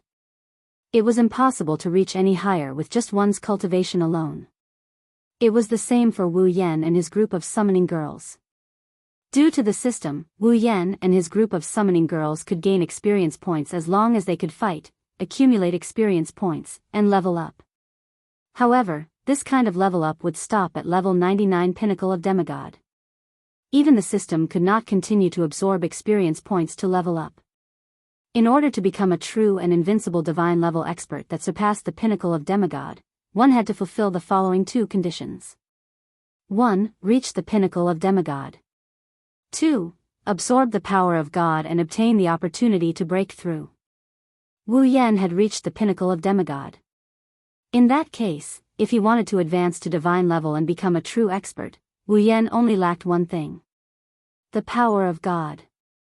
The system had also said that the so-called power of God referred to a kind of sharpness that naturally formed equipment with great power possessed. As it was naturally formed and did not have any signs of life, it did not belong to the category of life forms and had been nurtured by the equipment with great power. This kind of sharpness without any signs of life had the property of breaking the limits of life forms, allowing the life form to step into the realm of God and advance to divine level. This kind of natural formation. There were equipment with great power that contained the power of God in the system. However, how could those equipment compare to equipment that was tailor-made for him? Although Wu Yan wanted to advance to divine level, he did not want to casually exchange for an S-grade mythical armament just to advance to divine level. Since he wanted to do it, shouldn't he do it to the best of his ability? Some people wanted to say that since the power of God was naturally formed, the sharpness of equipment with great power would be sharpness. Equipment with great power was a kind of sharpness in itself. Could an S-grade equipment created by the system also contain the power of God? The answer: of course it could. According to the system, S-grade mythical armaments were naturally formed equipment, and the so-called creation by the system was just a modification of an S-grade mythical armament that could originally be exchanged from the system. It was just a modification that was more suitable for the user. That's why Wu Yan decided to forego the exchange and forge instead. However, looking at the words equipment points, item points, and ability points required, Wu Yan's pair of bright golden eyes became absent-minded. He reached out his hand and clicked on the system list. Character: Wu Yan. Equipment points: 477000 item points, 537000 ability points, 466000 summoning points, 121000 level, 99. After 2 years of experience in 5 instance dungeons, excluding the summoning points, Wu Yan's equipment points had reached 4,770,000 points. His item points had reached 537000 points, and his ability points had reached 466000 points. However, crafting an S-grade mythical armament required 1 million equipment points, item points, and ability points. The difference was like heaven and earth. At that moment, Wu Yan let out a bitter laugh. After pondering for a while, a torrent of mana suddenly rushed out from his body and turned into a knight's robe that was burning like flames. It covered his body. System. Wu Yan said in a deep voice. Can I use the S-grade mythical armament as a bridge to upgrade the paladin equipment? Isn't Wu Yan's paladin equipment the most suitable equipment for Wu Yan himself? If the system could use the S-grade mythical armament that originally needed to be modified as a material to upgrade the paladin equipment, it should be able to reduce some of the points consumed, right? Unfortunately, beep. The possibility of upgrading the paladin equipment is 100%. It requires 9 million equipment points, item points, and ability points. Hearing the system prompt, Wu Yan almost suffocated. 9,000,000 equipment points, item points, and ability points? Previously, when he was forging the paladin equipment, he spent 10 million equipment points, item points, and ability points. While forging the S-grade mythical armament required 10 million equipment points, item points, and ability points. Upgrading the paladin equipment required 9 million equipment points, item points, and ability points. Isn't that equivalent to offsetting the 1 million equipment points, item points, and ability points used to forge the paladin equipment? Sigh.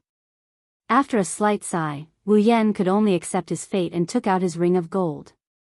There were still 5 demigod-level magic crystals in the ring of gold. 5 demigod-level magic crystals should be able to exchange for a lot of ability points, right? Immediately, Wu Yan took out the 5 demigod-level magic crystals and handed them over to the system. Ding! Obtained 5 million ability points. 5,000,000 ability points. That's 1,000,000 ability points for a demigod-level magic crystal. Now that he had enough ability points, he was still lacking in equipment points and item points. After giving it some thought, Wu Yan activated the Gate of Babylon and looked at the 5 gigantic machines in the depths. They were mechanical monsters that had 6 mechanical legs that looked like giant iron nails and 2 tentacle-like hooks. They looked like spiders and there was a red dot shining on their heads. Their bodies were covered in armor. Behind these 5 spider-like mechanical monsters, there was another one that was also covered in armor, but it was twice the size of the other 5. It had the same mechanical limbs, but its body, which was the center of the body, was larger. Its head was not placed at the front of the body, but like a 3-pronged crown, it protruded from the top of the body. It was a large mechanical monster with a long and slender gun barrel similar to a launcher installed at the top of the body. They were the god-slaying weapons that Wu Yan had obtained from the Bloodlust Strike world. They were the Nalakuvara and the Nalakuvara's Queen Machine. Wu Yan had planned to place these machines in the capital of alternate generations like the saplings of the guardian divine tree to protect the capital of alternate generations. Who knew that the Misaka sisters would be able to unleash the power of level 8? Therefore, these Nalakuvras were placed in the Gate of Babylon. Now, it was time for them to contribute to Wu Yan. Without hesitation, Wu Yan handed over the god-slaying weapons that many warmongers in the Bloodlust Strike coveted to the system. Ding. Obtained 3 million equipment points. Ding. Obtained 5 million item points, 3000000 equipment points and 5 million item points. The legendary god-slaying weapons lived up to their name. Now that he had gathered all the item points, his equipment points had reached 77,000 points. He was only 13,00000 equipment points away from upgrading his Holy Knight equipment. By then, Wu Yan would be able to absorb the power of God and obtain the opportunity to level up to the celestial level. Equipment points. Item points. Wu Yan gritted his teeth and handed over all the equipment and relics in the Gate of Babylon to the system. Among them were the Anietsu no Shana, meteor shower and many other iron sand that had been turned into relics. After losing all the equipment in the Gate of Babylon, the Gate of Babylon had to rely on the quantity and quality of the equipment to increase its power. In the end, Wu Yan decided to put all the equipment that he could not hand over into an infinite space ring and handed over the Gate of Babylon to the system. Gathering here and there, after 5 minutes, Wu Yan finally got all the points he needed. Character: Wu Yan equipment points, 901100 item points, 10370000 ability points, 9660000 summoning points, 121000 level, 99. Phew, Wu Yan let out a sigh of relief when he saw all the points on the system list. System: upgrade the Holy Knight equipment. Beep. Upgrading the equipment. Upgrading the target, Holy Knight equipment. Deducting 900000 equipment points, item points, and ability points. Upgrading commencing. In the next moment, the Holy Knight outfit that was burning fiercely seemed to have been doused with gasoline. With a whoosh, the burning phenomenon became even more violent. However, Wu Yan did not care about the burning, Holy Knight equipment on his body. Because he felt it. In the Holy Knight equipment, a strange energy suddenly appeared out of nowhere, causing his organs, tissues, cells, and even mana to tremble slightly, sending out a signal of desire.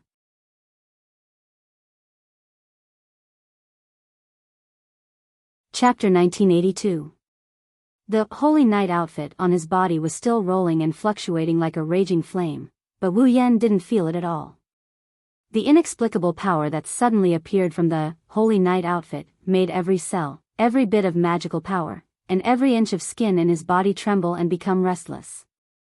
This kind of feeling was as if he had encountered an extremely high-grade tonic. Thus, Wu Yan instantly understood. This inexplicable power that came from the Holy Knight outfit was the power of God.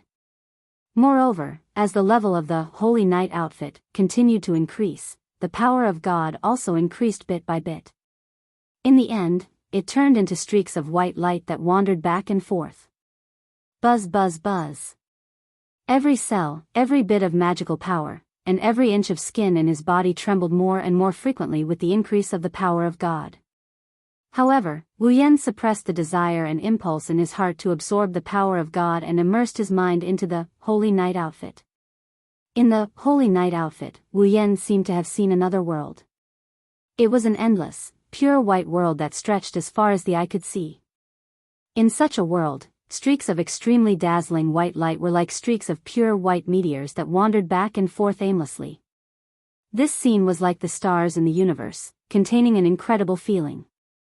And looking at these streaks of white light that wandered back and forth like pure white meteors, another scene immediately emerged in Wu Yan's mind. That was what he saw on the high cliff in the behemoth forest back then. Endless, dense, strange black lights that wriggled like worms. It was a scene that made one's scalp tingle. Taking a closer look, these streaks of white light that wandered back and forth like pure white meteors were extremely similar to the shape, appearance, and scale of the strange black lights. But that wasn't strange.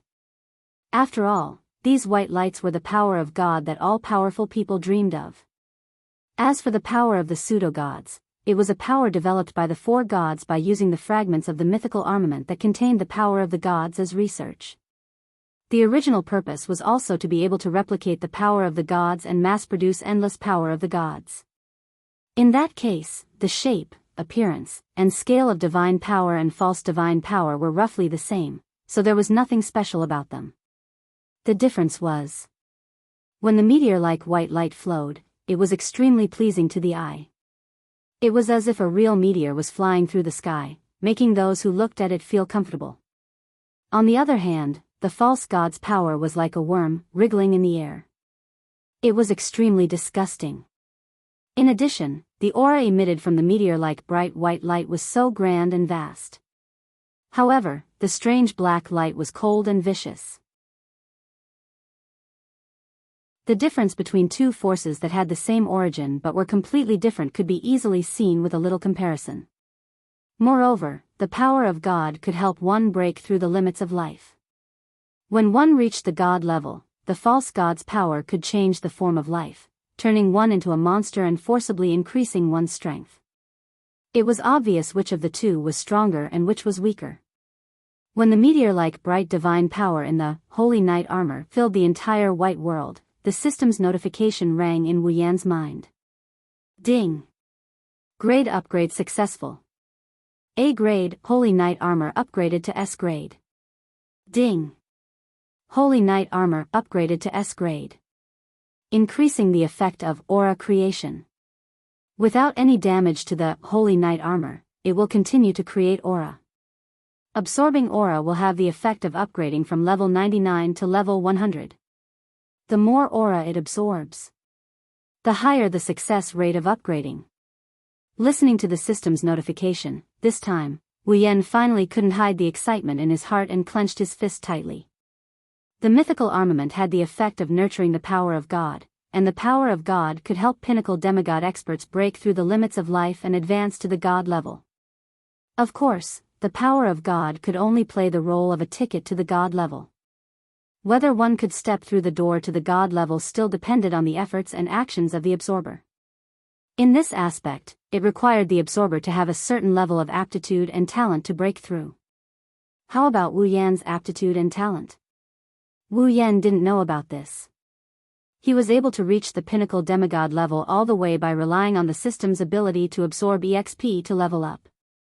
If he cultivated on his own, other than his own magic power and some magic, Wu Yan didn't try anything else. Naturally, he didn't know how his aptitude and talent were. However, Wu Yan believed that he would definitely succeed in breaking through. Where did this confidence come from? Wu Yan also didn't know.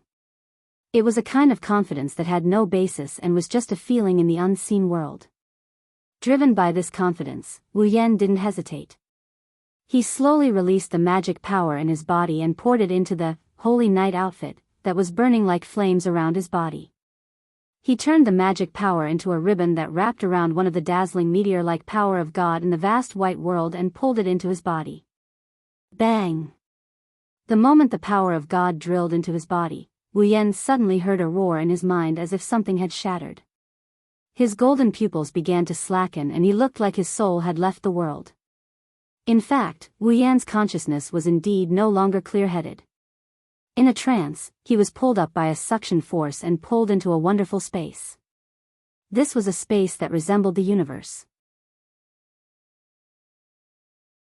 Even though there weren't any sun, moon, or stars, it was filled with specks of starlight. Wu Yan quivered and came to his senses. A trace of confusion flashed across his face.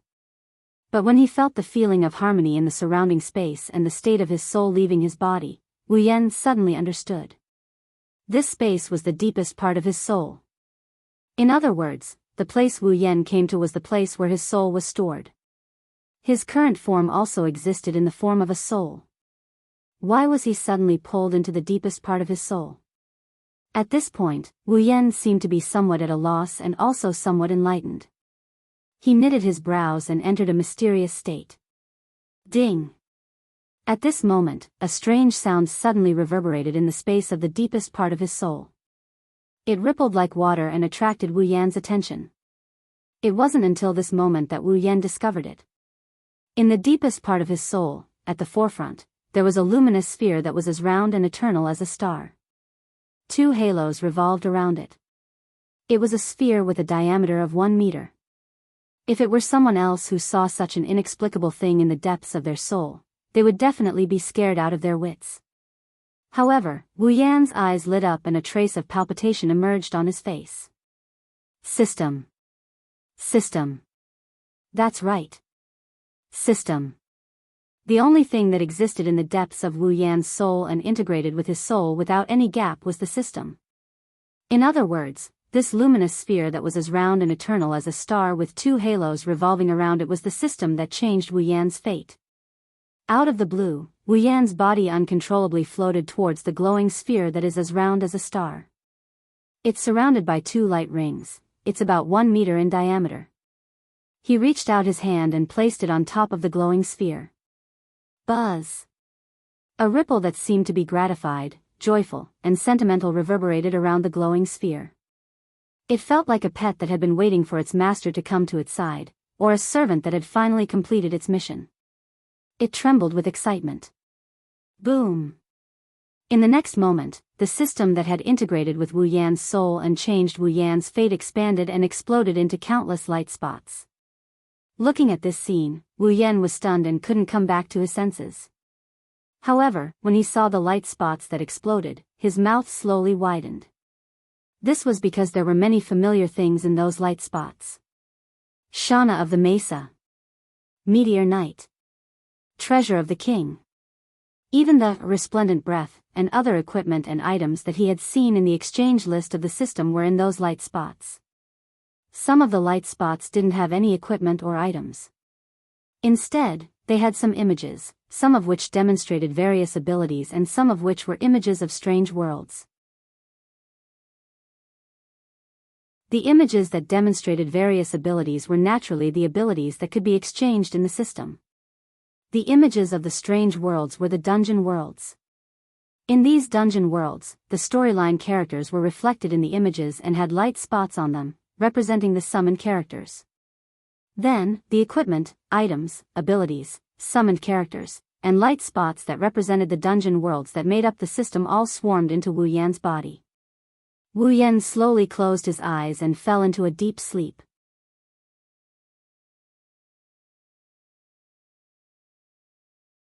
Chapter 1983. I'm back. Astria rushed into the Heart of Generations Hall with Shokuhu Misaki, Kinohada Sayai, Frenda, and Takitsubu Riku following behind her. They rushed into the hall like a school of fish. Shokuhu Misaki, Kinohada Sayai, Frenda, Takitsubu Riku, and Astria noticed Yukari wasn't the only one in the hall. Chuju, Mikoto, Ikaros, Yakuya, Yuzan, Kodori, Kurumi, Toka, Origami, Mikoto, Shiki, and the other elven girls were there as well. All the girls who went to the 3 empires were gathered here. You're all back. Shokuhu Misaki looked at Mikoto and Kodori with a surprised expression. Did you guys come back by airship as well? That's right. It would be great if that's the case. Mikoto didn't have the time to argue with Shokuhu Misaki. She glanced at Ikaros, who was standing in the corner of the hall, staring at the entrance of the hallway. Ikaros rolled her eyes. We flew back as fast as we could to catch up to Ikaros. When we were almost out of energy, we were almost there. How can a normal airship compare to my Fraxinus? Kodori didn't beat around the bush. If we traveled at full speed, we would have made it back in time. We wouldn't even need a day. Then, where's Master? Astria asked in a stuttering tone. Yeah. Why isn't Master here? Master? He's not out yet. Yukari, who was sitting on the sofa and sipping on her black tea, said with a smile. It should have been a day since I locked myself in my room after coming back, right? Master? Shokuhu Misaki, Kinohata Sai, Frenda, to Kitsubu Riku, and Astria finally understood why everyone was gathered in the hall. They also understood why Ikaros was staring at the entrance of the hall. It seems like the girls are all waiting for Wu Yen. Master. Astria looked at the entrance of the hallway and muttered. When will Master come out? Who knows? Who knows? Yukari looked like she didn't care, but upon closer inspection, one could see that there was a trace of anticipation in her gem-like eyes. But wait for him to come out. Maybe you won't be able to recognize him. Of course, she wasn't referring to Wu Yan's physical appearance. She was referring to the changes in his body. She didn't get to see how Wu Yan looked like after 2 years in the dungeon. She didn't know if Wu Yan successfully completed the Demigod Path quest, but she didn't see Wu Yan when she came back.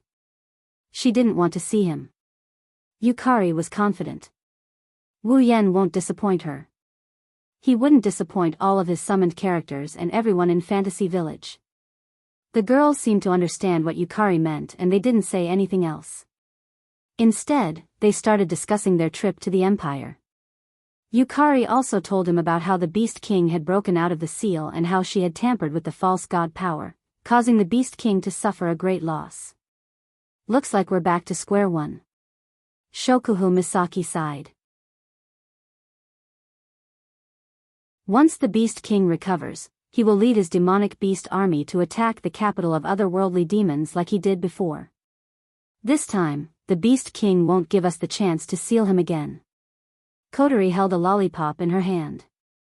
Her red eyes were filled with helplessness. Besides, we don't have any way to seal him. The 5 demigods of Silveria are exhausted and won't be able to recover in a short time. They won't be able to help at all. Should we ask for help from the 3 empires? Kurumi tilted her head.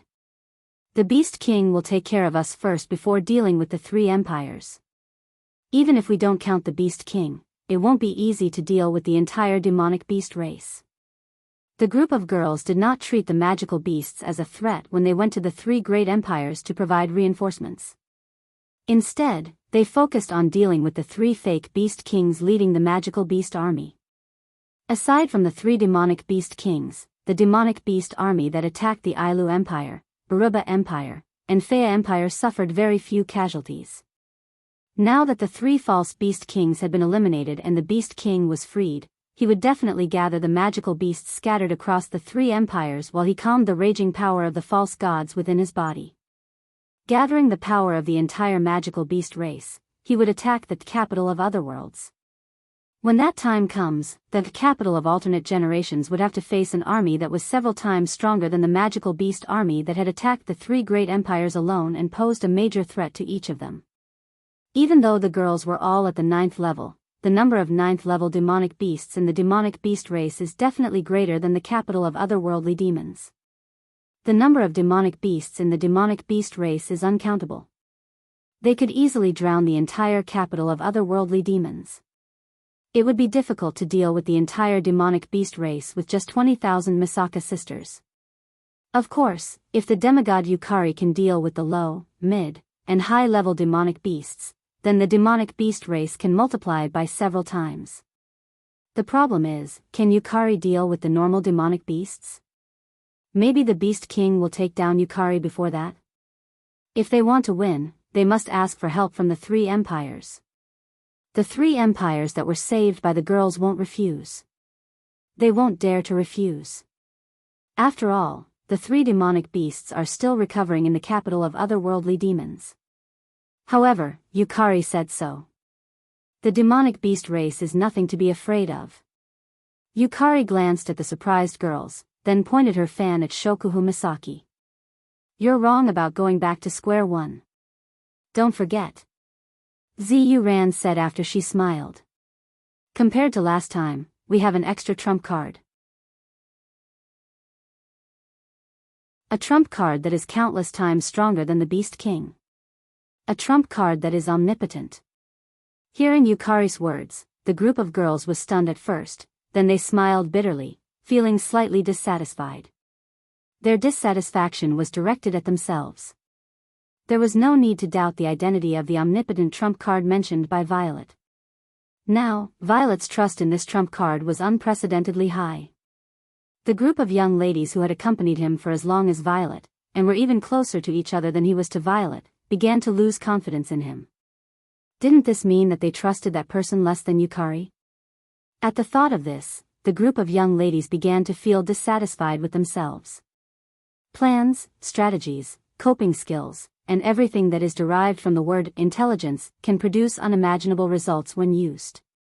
However, that is still the case of the weak defeating the strong. As if she didn't see the girl's silent expressions, Amethyst said slowly with a gentle voice. If we are the stronger side and the other side doesn't have the ability to use intelligence, why should we give up what is close at hand and seek what is far away? That one sentence once again showed the absolute trust in Violet's heart. Without a doubt, Yukari believed that this time, she would be the stronger side. That's right. Shokuho Misaki calmed herself down and smiled. I believe in him. The group of girls nodded heavily, including Ikaros and Origami. All of them said the same thing in unison. We believe in him too. Yukari smiled in satisfaction. Just as the girls collectively affirmed their trust in their hearts, a rather emotional and amused voice echoed in the Hall of the Heart of Generations. By the way, I'm a very emotional person. This is a reunion after so long, can you not make me feel like crying? When the voice entered the girls' ears, they froze. Their hearts skipped a beat, as if afraid that this was an illusion. They slowly turned around and looked at the entrance of the hall. In the next moment, what was imprinted in the eyes of the group of girls was the figure that occupied their entire hearts. It was as if he had settled down there forever, and they could no longer shake him off. Also, that familiar gentle smile that made people want to cry. Looking at that smile, the girls' hearts skipped a beat, as if they were melting. Yen. Little Yen. Master. Oniai-chan. Many of the girls threw themselves into that familiar warm embrace, causing the man who was hugging them to smile, a smile that was unusually gentle.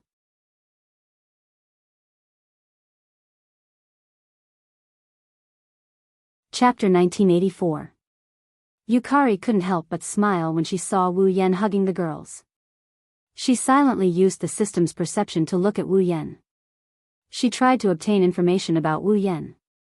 However, in the next second, Z was stunned. He had already used the system's sensing ability, but the ability that he could use freely before and could use with a single thought did not respond to purple for a long time. It was as if it had disappeared.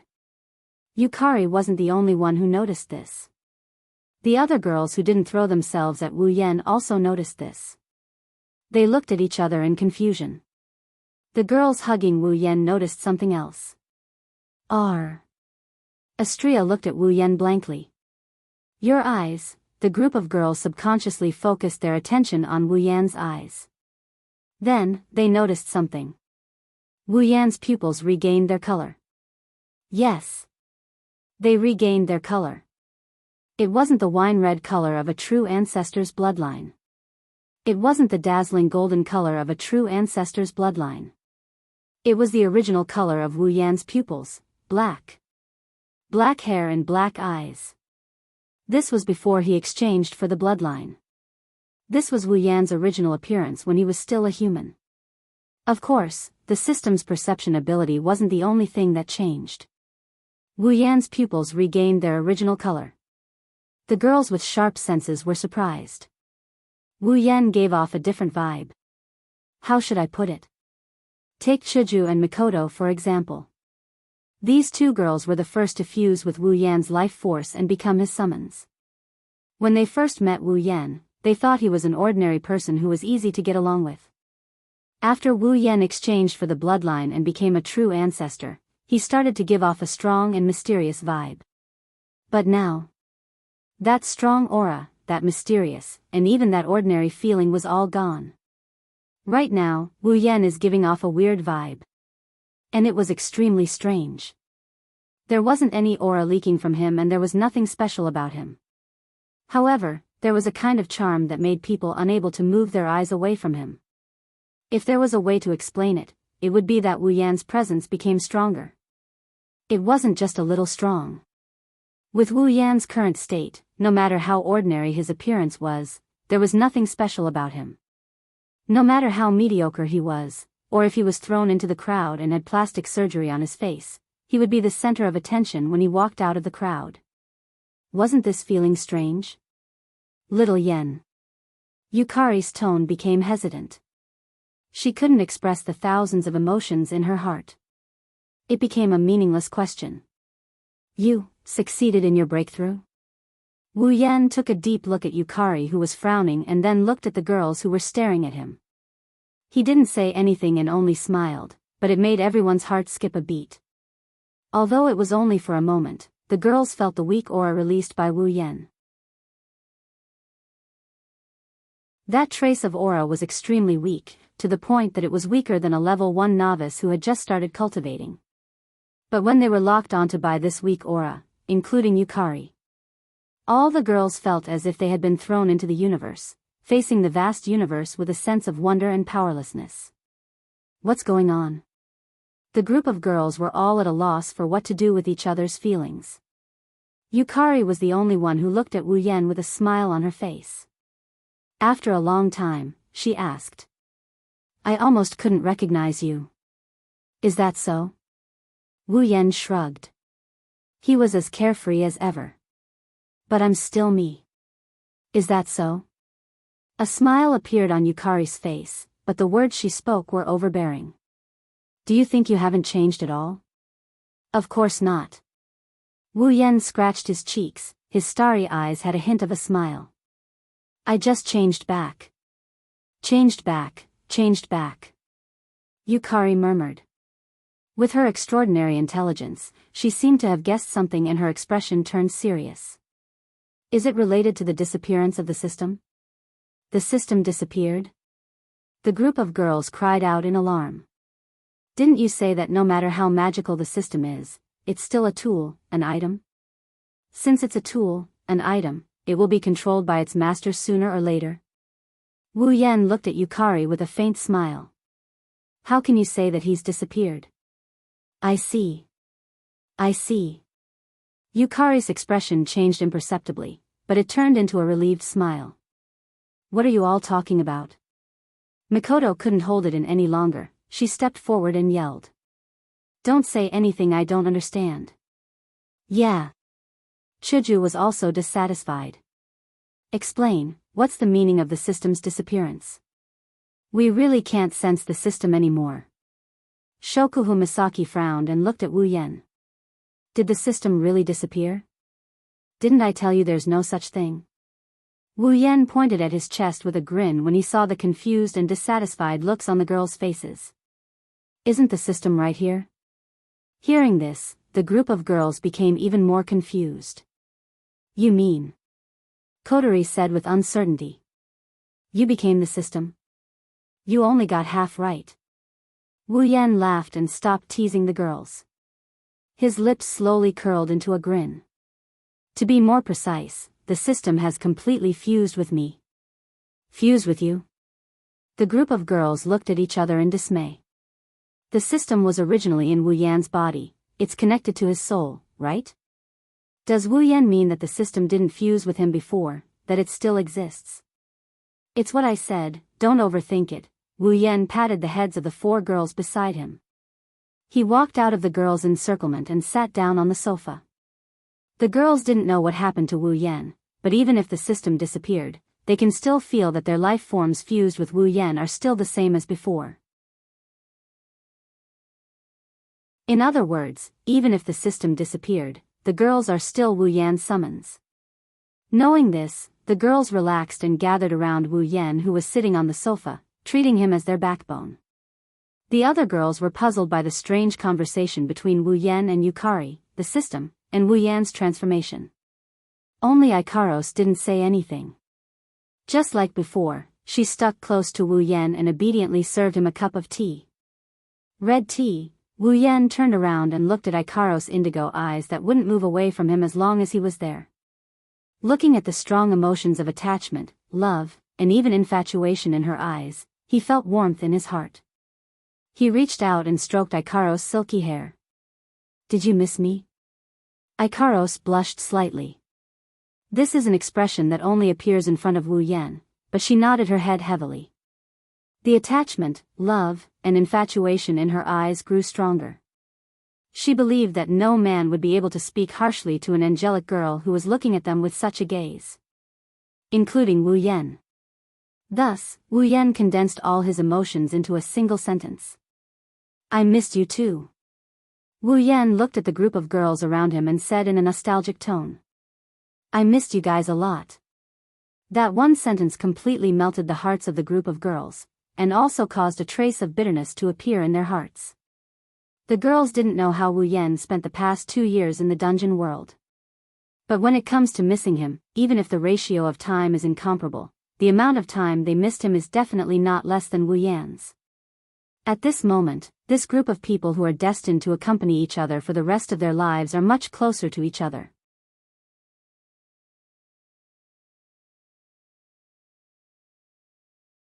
Chapter 1985. The next morning. Today, the capital of a different era in a corner of the giant beast's forest did not conceal its presence as it usually did. Instead, it removed all barriers and defensive measures, brazenly exposing itself under the sun and presented itself before everyone's eyes. At this moment, a total of 20,000 Misaka sisters equipped with circuit suits and CR units lined up neatly in front of the fortress-like sturdy walls on both sides of the gate of the capital of alternate generations. Like soldiers, their postures did not change at all. They were rather neat. In front of the Misaka sisters, a line of girls stood in front of them. Under Yukari's lead, they slowly walked forward and raised their heads to look at the sky. There were at least 100 large airships slowly flying towards them. At a closer look, these airships were mainly divided into 3 groups. There was a distance in between each group. At the front of each group was a golden airship that was twice the size of the other airships. Including the golden airship, the decks of all the airships were filled with people. Looking at the scale, each airship carried at least 10,000 people. With over 100 airships added together, there were at least 1 million people. Moreover, it could be seen from the aura that was faintly fluctuating from these 1 million people. These people were at least Tier 5 powerhouses. A legion of at least Tier 5 powerhouses. If this group of people were to charge into the Spalier world, it was believed that it would not be a problem for them to sweep through the entire Spalier world. Of course, there was no need for them to do so. Because these airships were divided into 3 groups. They were the airships of the 3 empires that controlled the entire Spalier world. Those 3 airships were more than twice the size of the other airships and were entirely golden in color. They were the airships exclusively used by the royal family. Looking at the airships of the 3 empires slowly flying over, Yukari all landed in the behemoth forest. All of them landed in the giant beast forest. Yukari led a group of girls and many of the Misaka sisters to wait quietly. She did not say anything. Not long after, a large group of people walked in the direction of the capital of a different era with orderly footsteps. He was exposed to the sight of all the girls. This large group of people was also divided into 3 groups, with some distance between them. On the left were the Ailu royal family, the Lori family, the Saito family, and the Ledin family. They were led by Carter, Sylph, Lei Wang, Bu, and Yak. In the middle were the Baruba Empire's royal family, the Mama family, the Vance family, and the Mani family. They were all part of the Baruba Empire's group. Leading them were Geda, Jaffer, Kaluan, Will, and Jebi. On the right was the Fia Empire's royal family, the Wine family, the Sen family, and the Remy family. They belonged to the Fia Empire. Leading them was Weya, Kaya, and 3 other old men. At this moment, the royal families of the 3 empires that controlled the entire Spalier world, as well as the 3 great families under them, were all in the same state. The 12 top powers of the continent had all gathered in the capital of alternate generations. When the 12 top powers of the Spalier world arrived in front of the capital of alternate generations, other than the leaders of the 3 empires, everyone else stopped. Everyone else stopped in their tracks.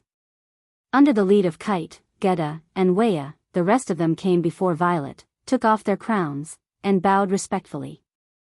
"Greetings, Lady Violet." The three great emperors bowed to a young girl in the prime of her youth. This scene fell into the eyes of those who knew the identity of the young girl in the prime of her youth. But it was only natural. It was all because of this young girl in the prime of her youth.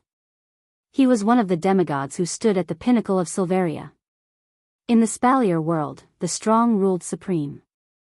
As long as one possessed absolute power, they would be above the royal family and the empires.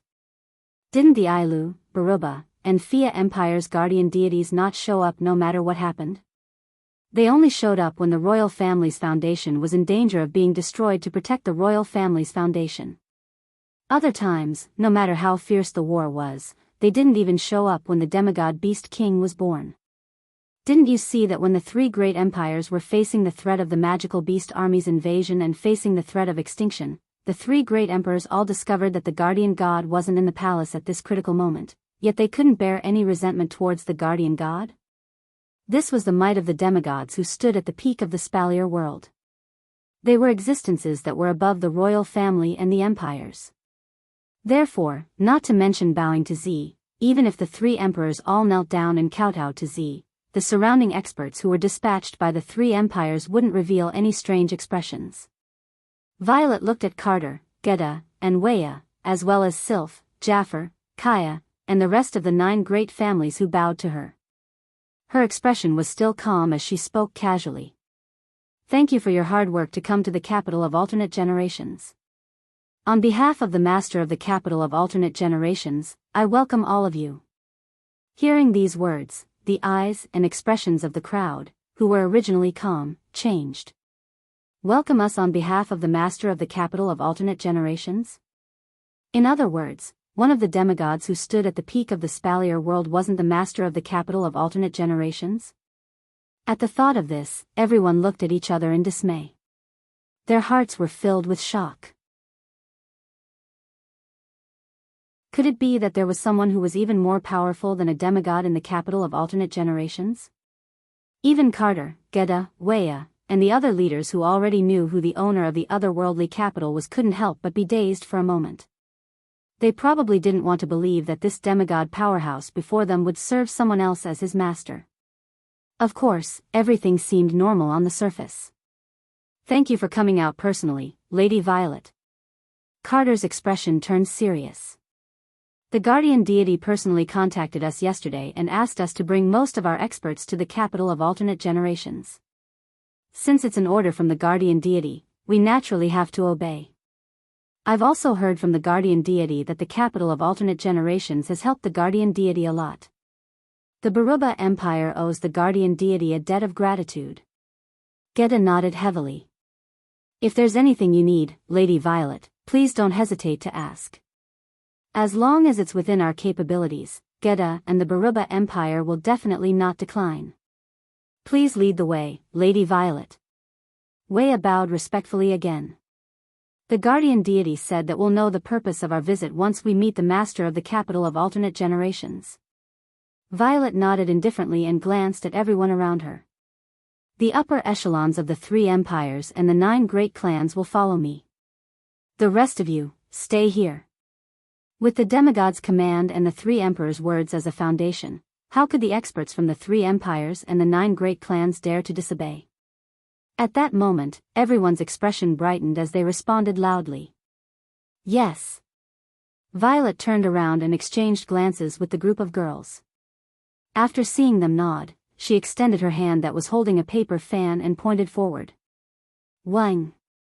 At once, a gigantic gap, filled with ferocious eyeballs appeared in front of the gate of the capital of a foreign era under everyone's gaze, appearing in this space. "Follow me." Violet walked forward without turning her head. Her gentle voice turned into a breeze and drifted to the surroundings. "My lord has been waiting for you for a long time." Led by Kite, Gedda, and we, the faces of the upper echelons of the royal families of the 3 empires and the 9 great clans froze. Under the lead of Purple and the group of girls, they walked into the huge gap that stood in front of them like a door. In the next moment, apart from Violet and the group of girls, the group of about 100 people walked into the gap and disappeared from this space.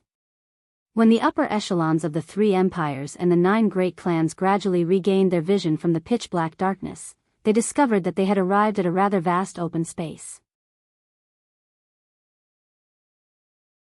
There was a platform in front of the open space, and right in front of the platform stood a magnificent tree that emitted a soft green light. On the platform, in front of the tree, several figures stood there and entered everyone's sight.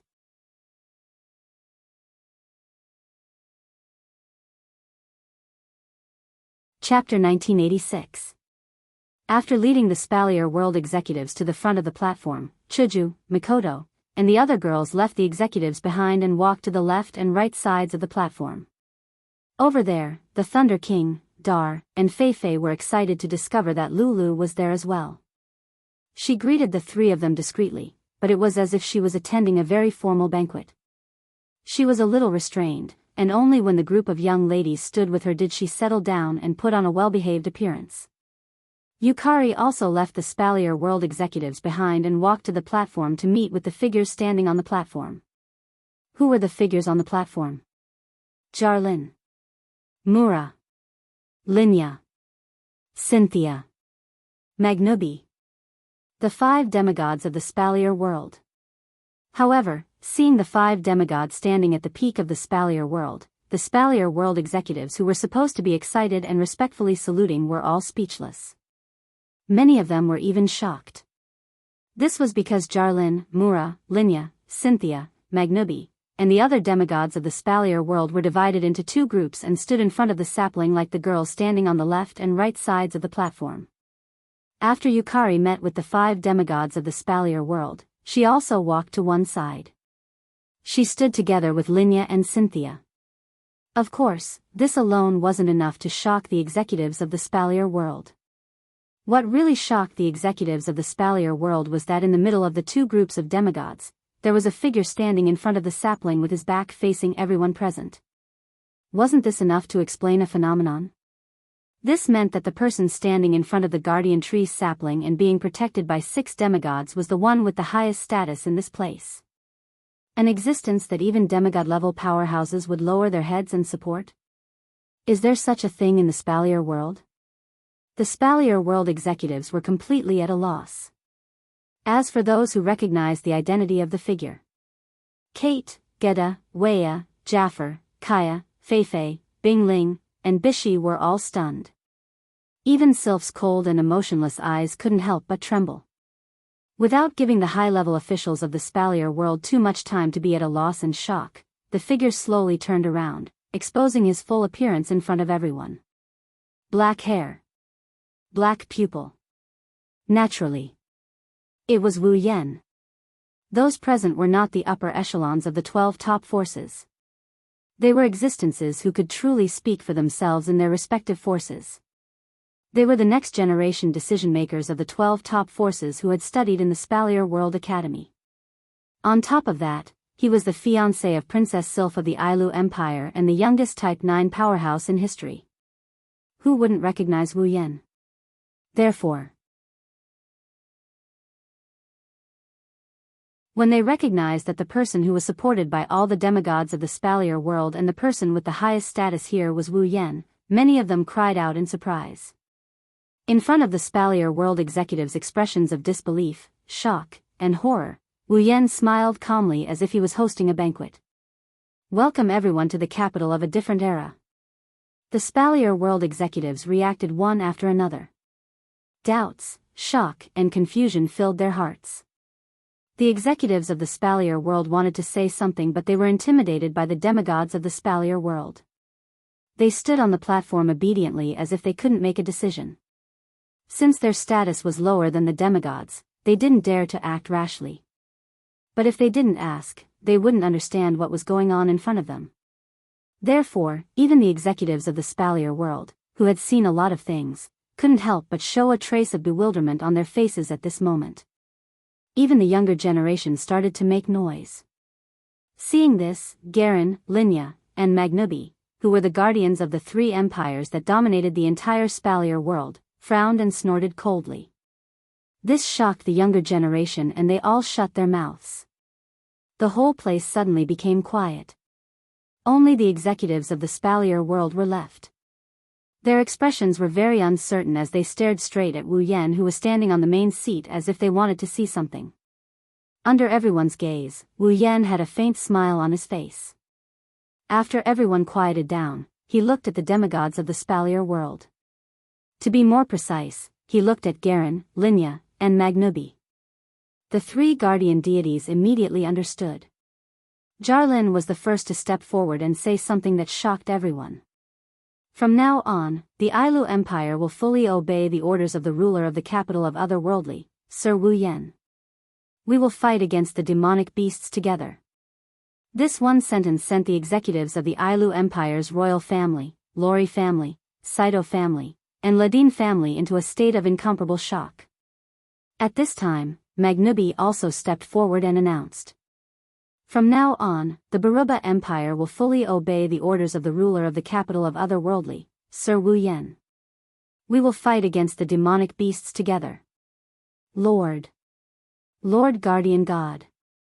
The Baruba Empire's royal family, the Moma family, the Vance family, and the Mani family's upper echelons all looked at Magnubi in shock. For a moment, they were all speechless. However, Linya seemed to think that the shock wasn't enough. She also stepped forward and said something that stunned the rest of the Fea Empire's royal family, Wine family, Sen family, and Remy family. From now on, the Fea Empire will fully obey the orders of the ruler of the capital of Otherworldly, Sir Wu Yan. We will fight against the demonic beasts together. Silence. A deathly silence. The executives of the Spalier world who stood in front of the platform could only stare at the three guardian gods, Linya, and Magnubi, in shock. They couldn't believe their ears. It took a long time for them to recover from the shock. To the three empires, the guardian gods were the ones who could decide the direction of the empire.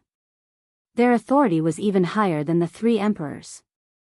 Therefore, if the three guardian gods' words were true, it meant that from now on, the entire human race of the Spalier world, including the people of the 12 major factions, would follow the lead of the capital of Otherworldly. In other words, Wu Yan would become the leader of the entire world. He would lead the humans of the world to fight against the demonic beasts. No one was surprised by the fact that everyone in the world was gathered to fight against the magical beast clan, and no one would resist. After all, if they didn't do so, they wouldn't be able to fight against the entire magical beast clan. Since it was a war between humans and magical beasts, and the magical beast clan had already turned out in full force, the humans naturally had to unite to fight against them. However, why was the capital of a different era the primary target, and the orders of its master as the standard? Could it be that other than Lord Z, the 5 demigods of the Spalier world had to follow the lead of a young man who wasn't even in his 30s? The crowd didn't know about this, but those who didn't like Wu Yan to begin with couldn't accept this fact. Lord Guardian God. Bolu of the second family of the Ailu Empire, the Saito family, stood up first. His face was filled with shock and anger. If the lords want to choose a person who can lead the entire Spalier world to fight against the demonic beasts, then we have no objections. But no matter how you look at it, this person shouldn't be him. That's right. Yak also stepped forward. His face was filled with disbelief. Can he really lead us to victory against the demonic beasts? My lords, please allow me to doubt this. The third person to step forward was the young master of the Baruba Empire's Moma family, Isaac. He wanted to court Kodori, Kurumi, Toka, Origami, Mijo, and Yoshino, but failed. Instead, he vomited blood and fainted. What right does he have to be the leader of the entire Spalier world? Isaac glared at Wu Yan, who was standing at the head of the platform. His face was filled with anger and jealousy. I don't believe it. I don't believe it. Finally, the proclamations of the 3 guardian gods caused a huge commotion. A single stone stirred up 1,000 ripples.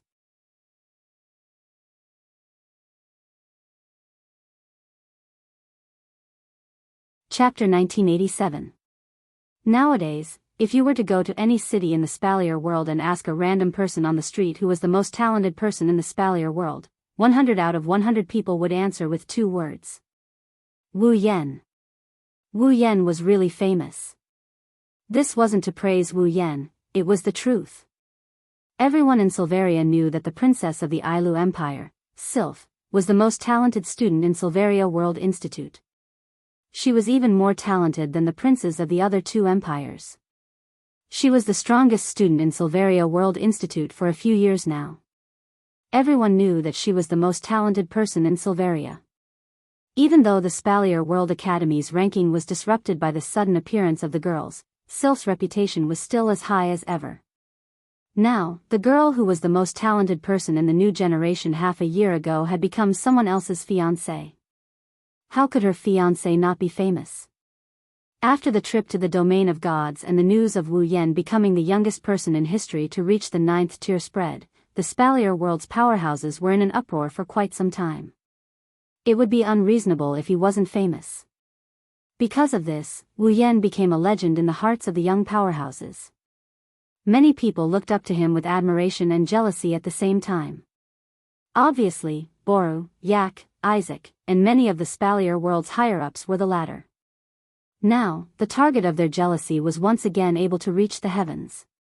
He left them far behind and even became the leader of the Spalier world's demigod powerhouses. What would these narrow-minded people who had a grudge against Wu Yan do? It was impossible for them to watch the target of their jealousy ascend to the heavens. Moreover, the Spalier world's higher-ups who had no grudge against Wu Yan and weren't familiar with him were also doubtful of whether such a young person could lead humanity to victory after becoming the leader of the Spalier world. Therefore, the situation became chaotic. Boru, Yak, and Isaac represented the higher-ups who had a grudge against Wu Yan to some extent. They were narrow-minded. Those who didn't want to see Wu Yan climb to the top were openly opposing him.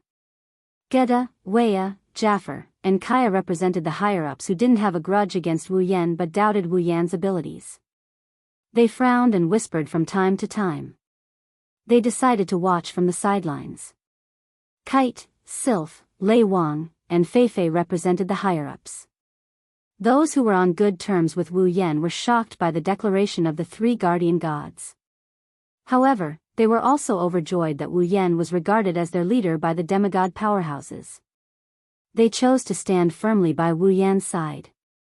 Thus, the higher-ups of the Spalier world, numbering around 100, caused a commotion. Some of them even started a war of words, causing the situation to become rather chaotic. Seeing the situation getting more and more chaotic, to the point where even the fluctuations of impetus and mana were starting to take effect, Wu Yan, Violet, the 5 demigod powerhouses of the Spalier world, and the group of young ladies were unexpectedly calm. When it was about time for a big fight to break out, an extremely heavy aura gushed out from Violet and the 5 demigod powerhouses like a violent storm. Although the pressure coming from the group of demigod experts soared into the sky, everyone present still felt their bodies become heavier, and their legs almost turned to jelly. They couldn't help but be shocked, and only then did they remember that they almost fought in front of demigod experts, and cold sweat broke out all over their bodies. I am merely announcing this as the guardian of the Ailu Empire's royal family. Jarlin didn't even bother to explain himself. Instead, he replied coldly.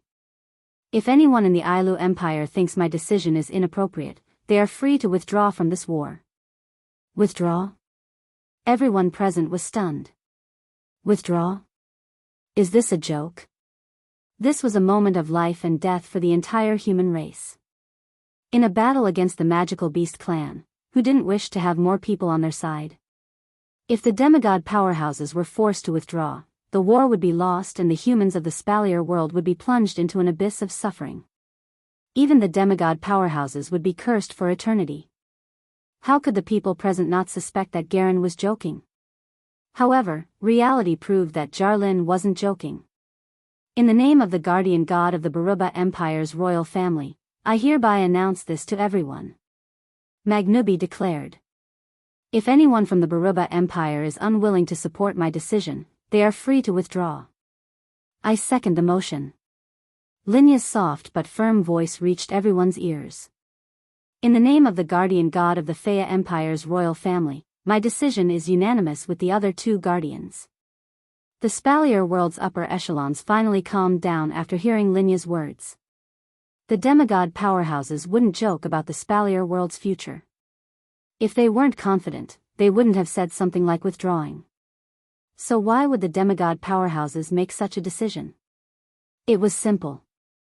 That was, even if all the forces that did not agree with the Guardian God's decision were eliminated, the Guardian God still had a way to defeat the magical beast clan and obtain victory in this war between the races. And this method could very well be in the hands of the owner of the capital of alternate generations, Wu Yan. Otherwise, why would the demigod rank powerhouses respect a young man whose strength was far below theirs, who wasn't even 30 years old, as the leader of this battle? Thinking up to this point, everyone present looked at each other in dismay. Looking at the group of demigod powerhouses' calm and unperturbed expressions, almost everyone was certain of their own thoughts. Then, could they really withdraw? The answer was obviously no. If the demigod powerhouses really did have a way to defeat the magical beast clan, then the powerhouses who participated in this war that concerned the survival of mankind in the Spalier world and obtained victory would definitely leave their names in the annals of history and be worshipped by the future generations. And those who withdrew from this war, even if they wouldn't be despised, they wouldn't receive any benefits. Could this be tolerated? Of course not. Lord Guardian Deity. At that moment, Borel could only grit his teeth and speak as if he was remonstrating. This matter concerns the safety of mankind. The Saito family will not allow the magical beast clan to invade our Spalier world. However, as the leader of mankind in the Spalier world, if he can't convince everyone, how can we fight this war? That's right. Yak quickly agreed. We are also worried that this leader is not up to the task of leading mankind in the Spalier world to victory against the magical beast clan. Please understand our concerns, my lords. No matter what, I can't think of a reason for him to be our leader. Isaac was even more direct. It could be said that he was like a newborn calf that was not afraid of a tiger. He did not know what would happen if he angered a demigod powerhouse, so he directly mocked him. I think that all of you should carefully consider the issue of candidates. Kate, Sylph, Lei Wang, Feifei, and the others who were on Wu Yan's side were enraged. Even Garen, Mura, Linya, Cynthia, Magnubi, and the other demigods from the Spalier world had cold expressions. Just as they were about to say something, a voice echoed in their ears. Have you had enough? The group of demigods from the Spalier world all shut their mouths. Everyone present also looked at Wu Yan, who was standing in front of the guardian tree sapling. Not convinced? Lifting his foot, Wu Yan walked forward step by step under the bowing of the surrounding demigod powerhouses. He walked to the front of the shocked senior executives of the Spalier world and said condescendingly, I don't expect you to submit. Those who are willing to follow me can stay. Those who aren't can leave. I don't need trash who only know how to make a fuss. His words completely infuriated Bolu, Yak, Isaac, and some of the arrogant and haughty people.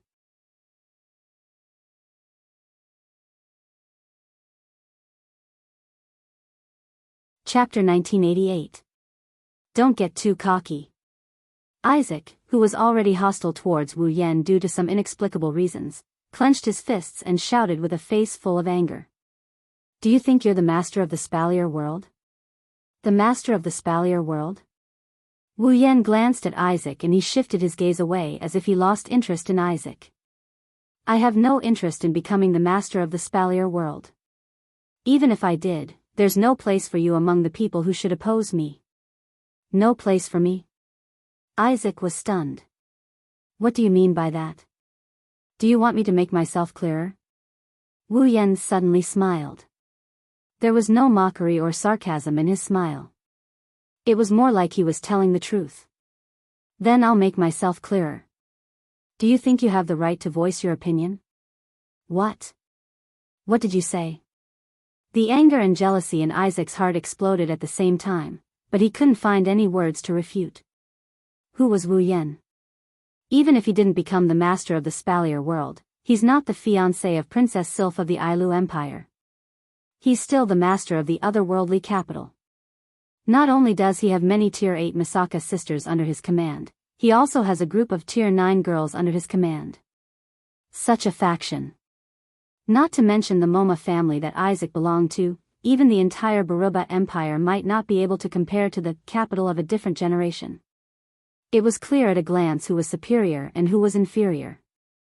Not to mention, Isaac is only the young family head of the Moma family. He may have the right to speak, but he can't represent the opinions of the entire family.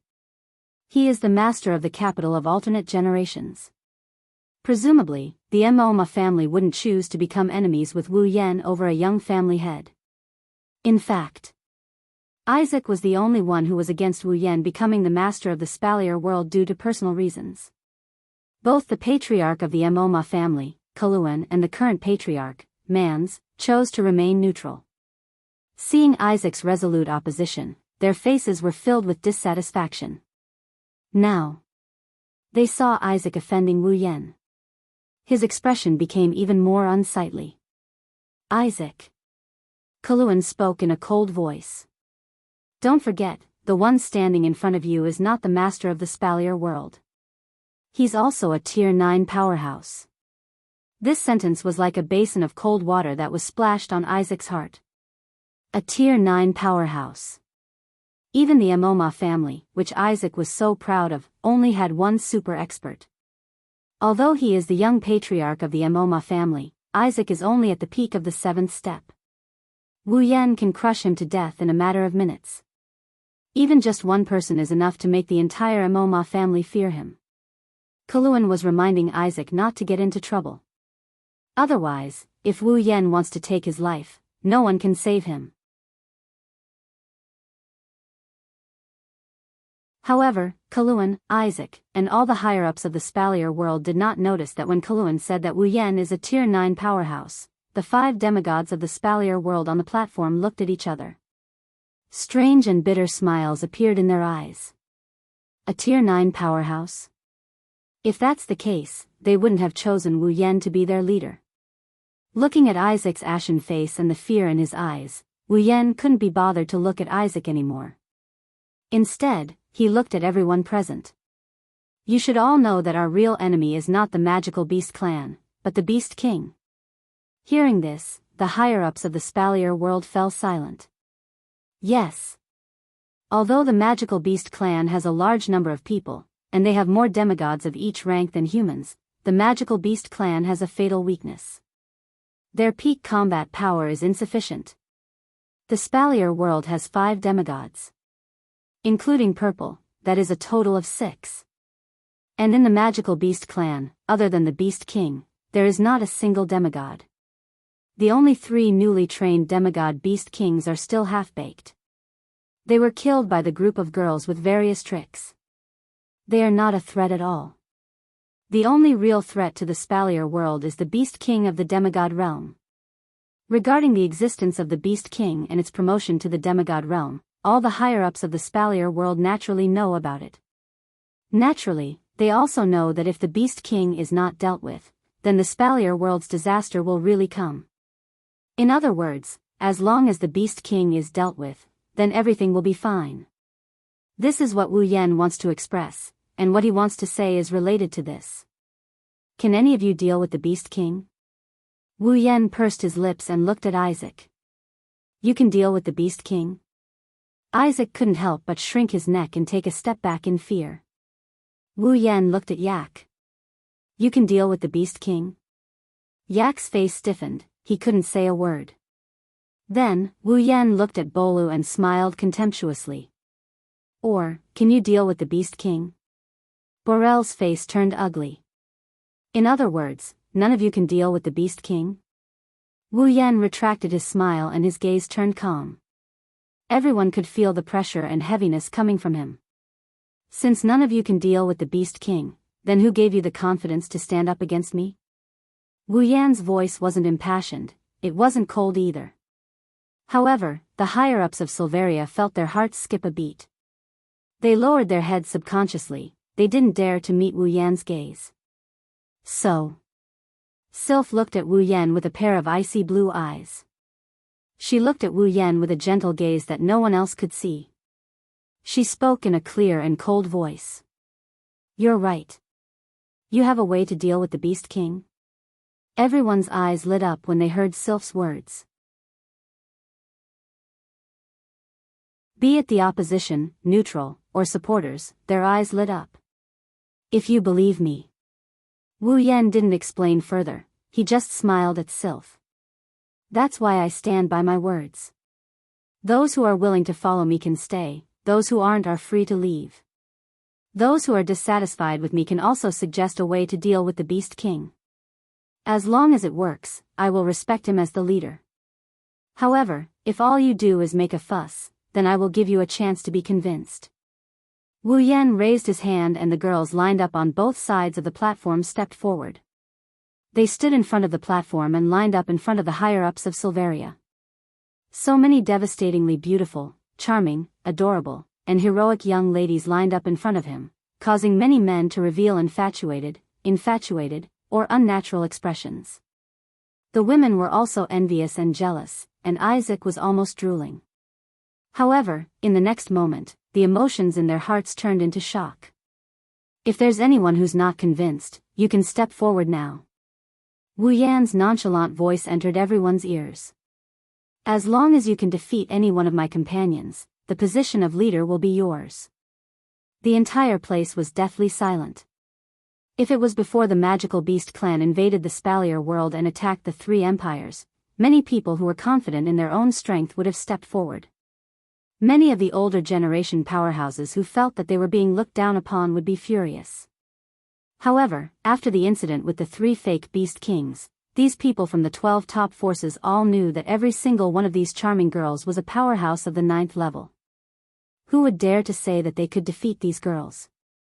Not to mention the current patriarchs, higher-ups, and the younger generation powerhouses of the 12 top forces, even Carter, Gedda, Weya, and the other powerhouses of the 9th level were uncertain. In the end, they had no choice but to admit that even if they went up personally, they were not certain of victory. Isaac's heart was filled with hatred, but he was dispirited when he realized that he did not have the right to speak. Status was secondary. In terms of basic strength, Isaac could not even compare to the girls by Wu Yan's side. What right did he have to stand out and oppose Wu Yan? "Since no one has stepped forward, I'll take it that you have nothing to say." Wu Yan's expression was still calm. He did not care about the reactions of the higher-ups of the Spalier world and turned around. "According to my calculations, the Beast King will need at least 3 days to calm the rioting pseudo-divine energy in his body. The Beast King broke free the day before yesterday. At this time tomorrow, the Beast King should lead the magical beast army to attack our capital of alternate generations." Everyone present shuddered. "Tomorrow." Wu Yan raised his head and looked at the sky. His dark eyes that were like stars shone with a cold light. "I will end all of this."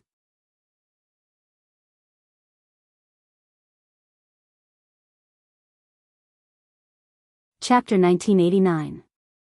After a day of chaos, the city of otherworldly demons was finally on the right track. Since the city of otherworldly demons was the Misaka sisters' territory, they were naturally tasked with guarding the city of otherworldly demons. Under the arrangement of Chuju, Mikoto, Shokuhu Misaki, and Kotori, the Misaka sisters went about their tasks in an orderly fashion. The elites from the Ailu, Baruba, and Fea empires were led by Carter, Gedda, and Weya. Each of them was assigned to guard the city and joined in the preparations for tomorrow's big battle, which made the capital of Otherworld very lively. Of course, the excitement wasn't all good. When the rebellious people heard that the one leading the Spalier world against the beasts was the owner of the city of otherworldly demons, Wu Yan, who graduated from the Spalier World Academy a few months ago, a lot of trouble was stirred up.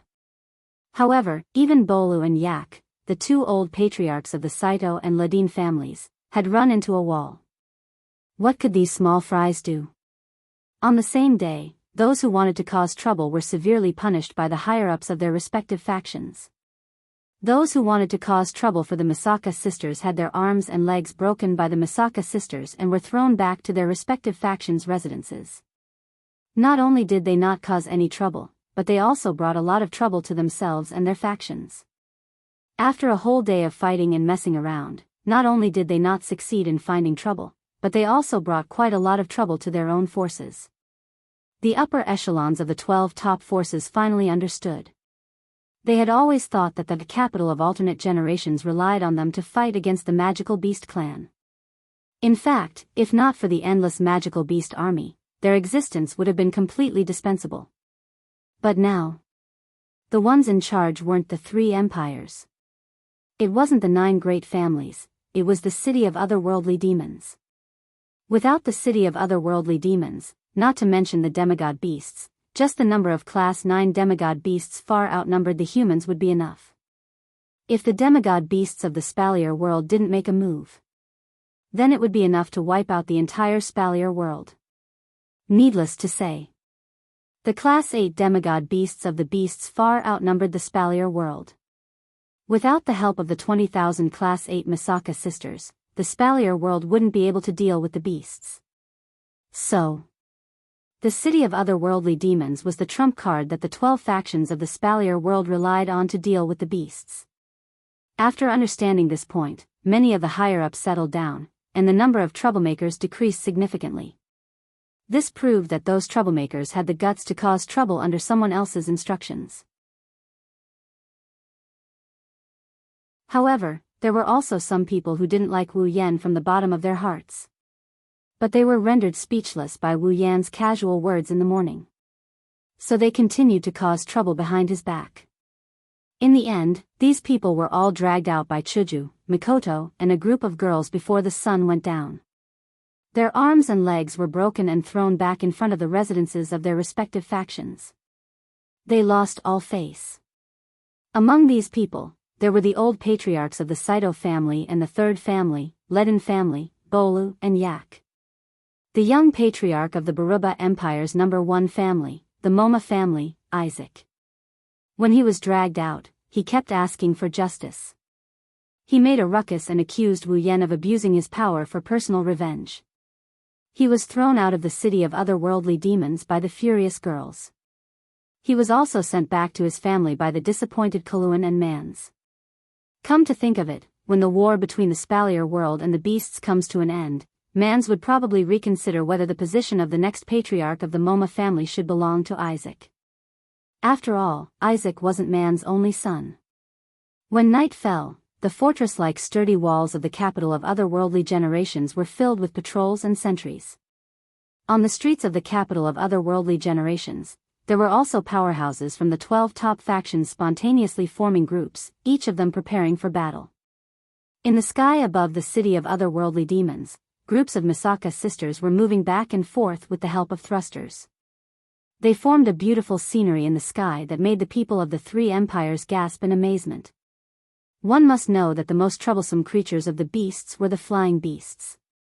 They had the advantage of flying and were extremely difficult to deal with. Now that there was an army of Misaka sisters that could fly freely in the sky, the beasts would no longer have the advantage of flying beasts. This war would be much easier than when the 3 empires faced the beasts' army. Just as the group of girls, Misaka sisters, and the powerhouses from the top 12 factions in the city of otherworldly demons were preparing for tomorrow's battle, Wu Yan, as the highest decision-maker, left the city of otherworldly demons and came to the behemoth forest. As if he was taking a stroll, Wu Yan slowly walked through the giant trees of the behemoth forest. As he strolled, he looked around. His expression was calm and nostalgic. When he came to an open space, the calmness in his expression was completely replaced by nostalgia. This open space was many times smaller than the open space where the city of otherworldly demons was located. It could barely fit a swimming pool. However, to Wu Yan, this was a very special place. This was because when he first came to the Spalier world, Wu Yan descended on this open space. If Wu Yan's fate was completely changed after he came to the Spalier world because of the existence of the system, then this open space was the starting point for Wu Yan's fate to change. Here, Wu Yan welcomed the first step to changing his fate and received the system's response. After that, he used this open space as his base and trained in the behemoth forest for about a month to improve his strength. Recalling that it was only a little over a year ago, Wu Yan couldn't help but follow his not-so-vague memory. With this open space as the starting point, he walked around the behemoth forest, going through every place he went in that month. Finally, Wu Yan came to a lake. To Wu Yan's surprise, there was already another person at the lake. Lulu. Lulu, who was standing at the edge of the lake, got a fright when she saw Wu Yan. Her eyes lit up when she realized it was Wu Yan. She excitedly yelled at him. Yan! What are you doing here? Wu Yan hurriedly went up to her and he reproached her. Although I don't know where the Beast King led the magical beasts to hide, the only place where they can hide is the behemoth forest. Aren't you afraid of encountering magical beasts? I'm not afraid. Lulu puffed out her chest and proudly waved a scroll. This time, Grandpa gave me a self-defense tool. If I encounter a magical beast, I can tear it apart and obtain a shield that can last for half an hour. It's as strong as a 9th grade powerhouse's shield. Grandpa will notice it too, so nothing will happen. You're the one with the most twisted logic. Wu Yan rolled his eyes. He stood beside Lulu and looked at the crystal-clear lake. He couldn't help but smile. Then why did you come here in the middle of the night? I just wanted to take a look. Lulu stopped smiling and looked at the lake in a daze. She spoke with a face full of nostalgia. That's where I met you, yes. Wu Yan nodded, his voice softening. Not only did I meet Lulu here, I also met my first friend in this world. At that time, you were still a very, very weak person. You couldn't even compare to my guards at the first or second stage. Lulu smiled happily at first, but then her face became gloomy. But now, you're a powerful person that even the guardian deity is willing to follow. It feels like you're so far away from me. Hearing the loneliness in Lulu's voice, Wu Yan chuckled and reached out to hold Lulu's hand. But why do I feel like Lulu is very close to me now? Feeling the warmth from his hand, Lulu blushed, but she didn't break free. Instead, she gripped his hand tightly and her beautiful eyes were dazed. Hey, Yan, I understand. Wu Yan interrupted Lulu's lovey-dovey words. He reached out and pulled her into his embrace. Because I feel the same way. Hearing this, Lulu smiled. Her smile was full of happiness. Under the moonlight, by the lake, a man and woman hugged each other for a long time.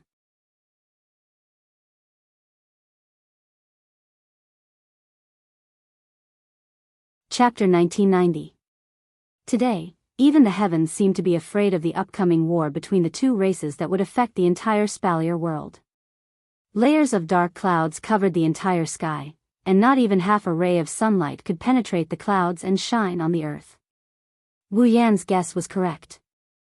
The population of the magical beast clan was vast. Even if the Beast King had temporarily brought the magical beast clan into hiding due to the rebellion of the pseudo-god power in his body, where could such a large population of magical beasts hide? There was nowhere to go except the behemoth forest. Moreover, it was the core area of the behemoth forest. Roar! Roar! Roar! In the core area of the behemoth forest, where the Beast King had just advanced to the demigod rank and transformed into a human, numerous magical beasts of at least the 9th grade were stationed there. They stared at the surroundings with their ferocious eyes, but at the same time, they were peeking at the center of the clearing from the corner of their eyes. One could faintly see traces of fear in their eyes. This was because a figure was sitting cross-legged at the center of this empty space. His body was surging with dense black mist that was rolling like a volcanic eruption, causing the center of this empty space to be even darker and stranger than the dark clouds in the sky. Of course, although it was strange, it wasn't enough to make the magical beasts of the 9th grade feel fear.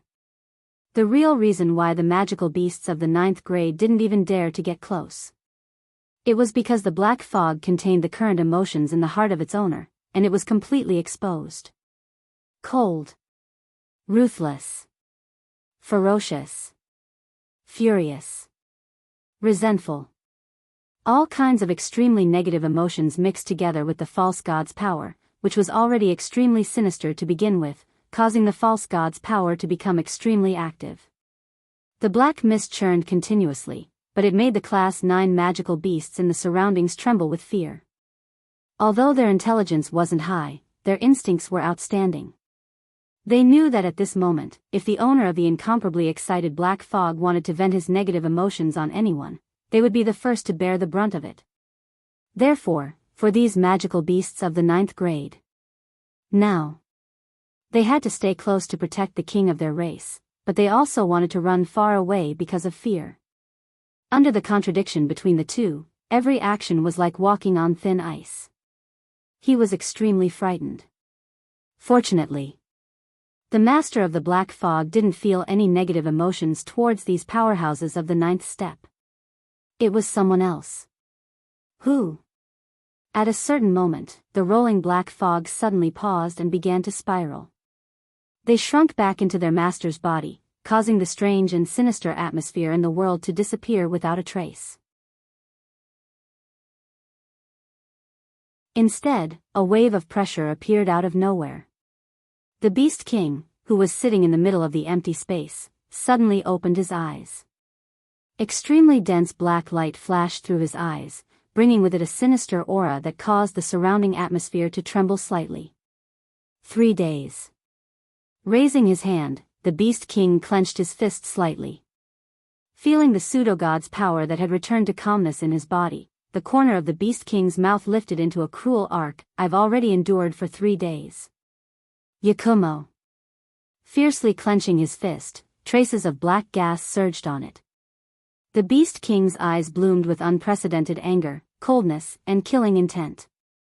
You've ruined my plans time and time again, and you've schemed against me time and time again. This time, I'd like to see if you can still come up with a brilliant plan to make me suffer losses. After saying that, the Beast King stood up and looked at the magical beasts of the 9th grade who were roaring in low voices, lying on the ground like puppies, and worshipping him. A thoughtful look appeared in his eyes. Then, he made a decision and waved his hand. A circle of pitch-black fluctuations reverberated. Roar. Ao. Woo. Seeing the pitch-black ripples fly towards them, the Class 9 magical beasts thought that the Beast King was really going to vent his anger on them. They all growled and begged for mercy, but in the next second, they were still hit by the pitch-black ripples, which swept past the huge bodies of the magical beasts.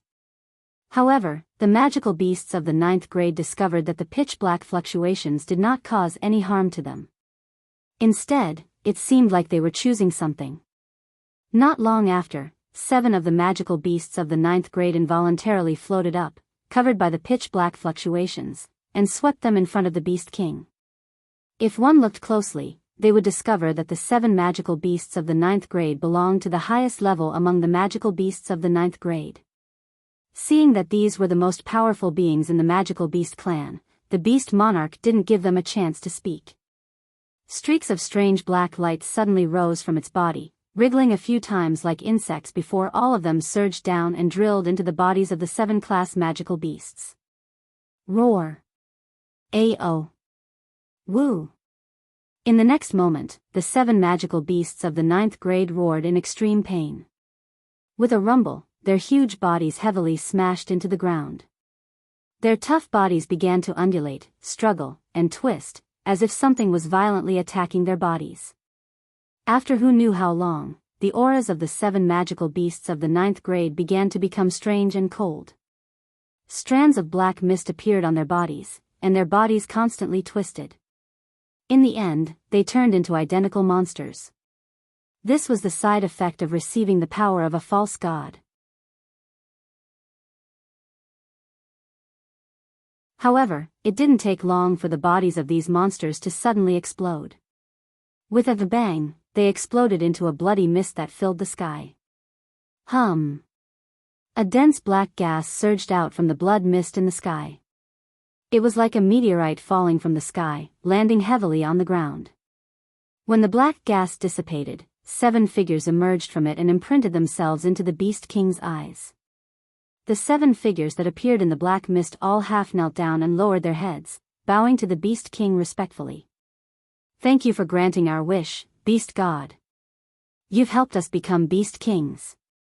Give me everything you have, the Beast King said coldly. You only have one mission, and that's to lead us beasts and kill all humans." Hearing that, the eyes of the new pseudo-beast kings flickered with a bloody and cruel light. Yes. Not only was the beast king not satisfied with the answer at all, but his eyes even vaguely flickered with displeasure. It couldn't be helped. Although the 7 pseudo-beast kings had also taken human form, they were much weaker than Huang Xiong, Xie Ming, and He Shu from before. Relying on the power of a false god to ascend was an undesirable shortcut. Huang Xiong, Xie Ming, and He Shu were still at the peak of Class 9 before they obtained the power of a false god. They only needed a strand of the power of a false god to ascend. Even if they weren't regular demigods, it wouldn't be difficult for them to keep a demigod busy for a while. However, because the 7 pseudo-beast kings weren't at the peak of Class 9, not only did they have to be promoted to the peak of Class 9 before they could ascend to the demigod rank, but it also consumed a lot of the power of a false god.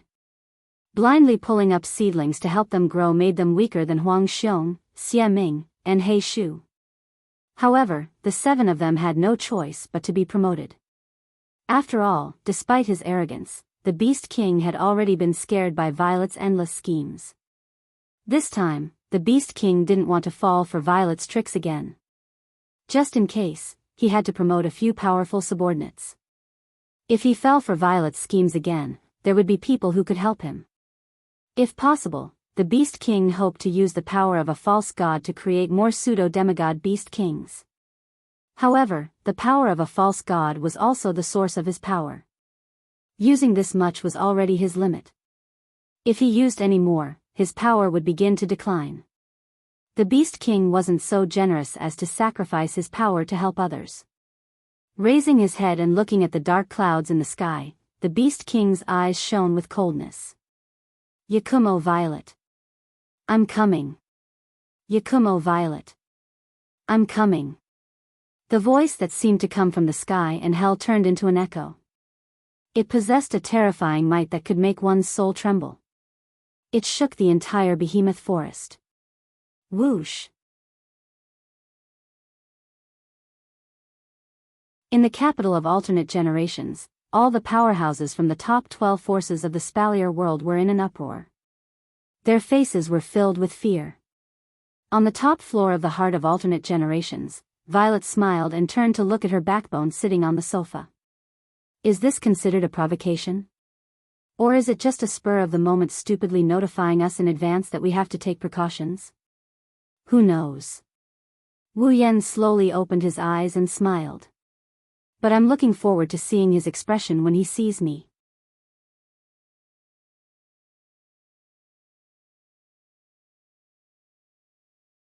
Chapter 1991. Beast King. On the other side, Garen, Mura, Linya, Cynthia, and Magnubi led the higher-ups of the Spalier world to the voice that sounded like it came from the sky and hell. They ignored the 12 top forces in the capital of alternate generations who were in an uproar. Prepare for battle.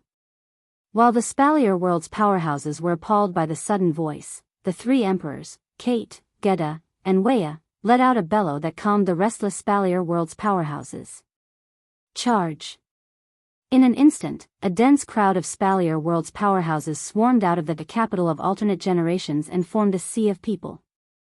Some of them leaped onto the city walls and prepared to defend the city, while the others rushed out of the capital of alternate generations and prepared to fight the magical beast army head-on. Swish! In the sky, the Misaka sisters turned into streams of light with the help of the thrusters and flew in all directions of the capital of alternate generations. They covered the entire sky above the capital of alternate generations and were ready to face the most troublesome flying magical beasts. How terrifying was the number of Misaka sisters and almost 70% of the Spalier world's powerhouses that were above the advanced stages.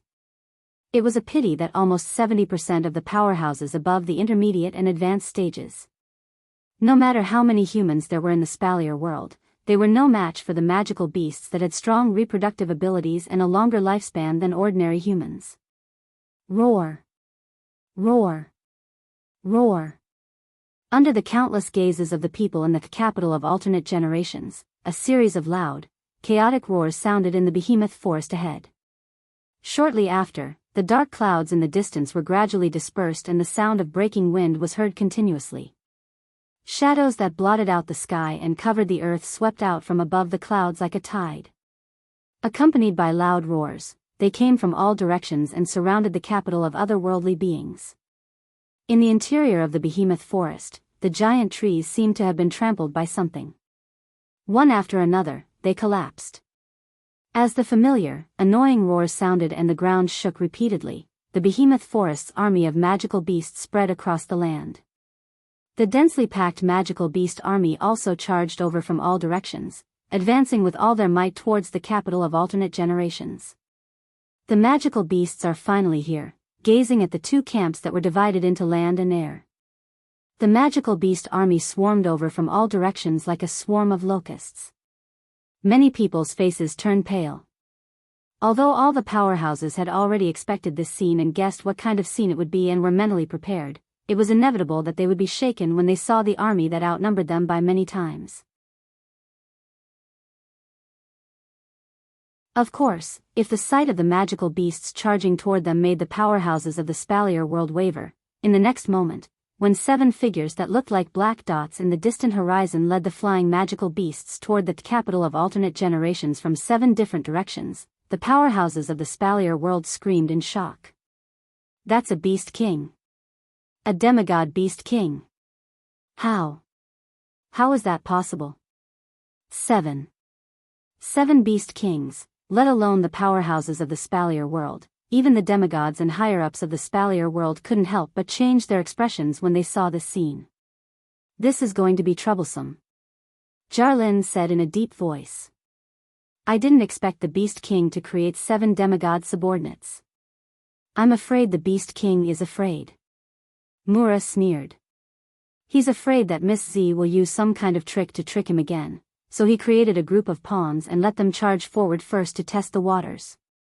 Miss Z is really amazing, Cynthia said with admiration.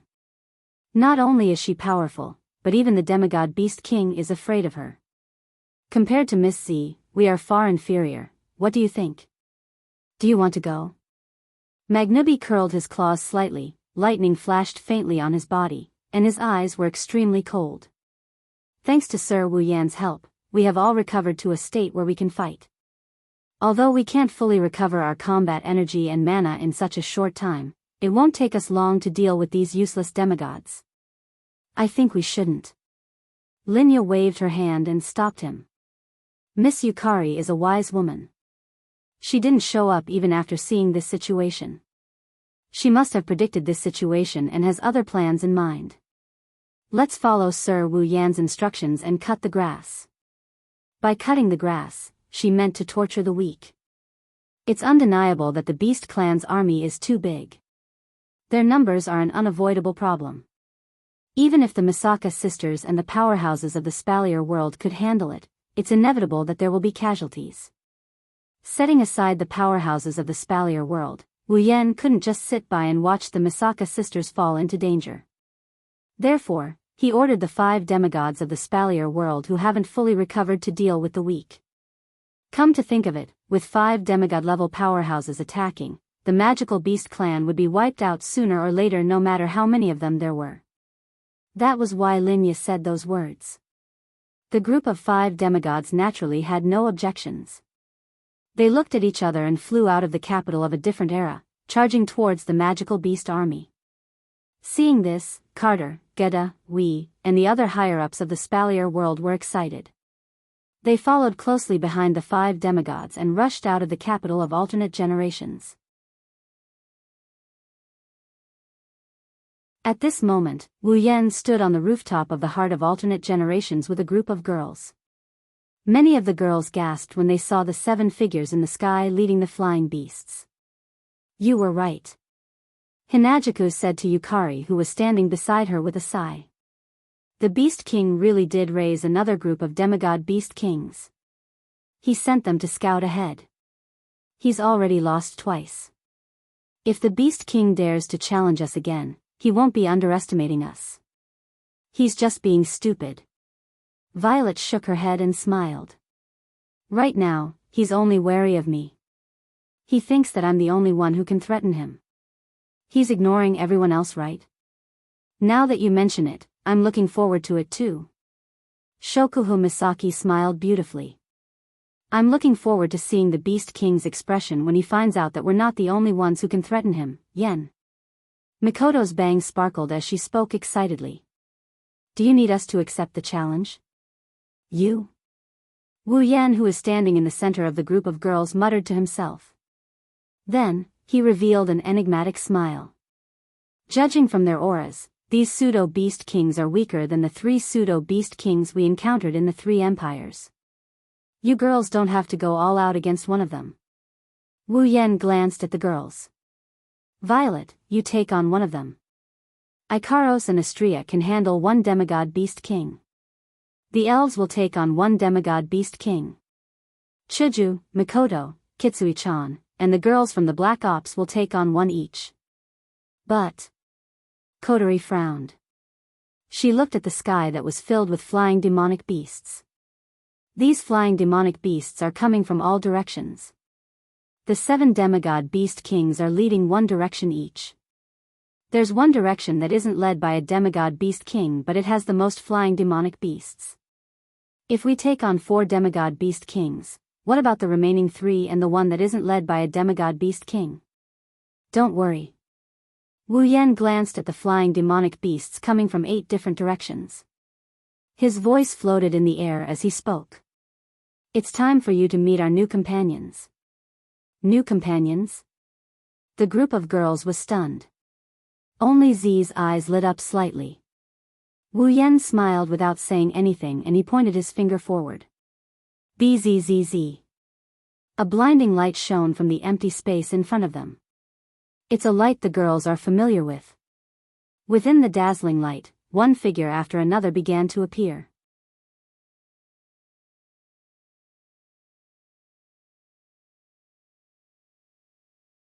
Chapter 1992. Charge. Roar. Roar. Roar. Amidst the furious roars of the human powerhouses and the roars of the magical beasts, the Spalier world powerhouses on the ground, led by the higher-ups of the Spalier world, finally clashed with the magical beast army.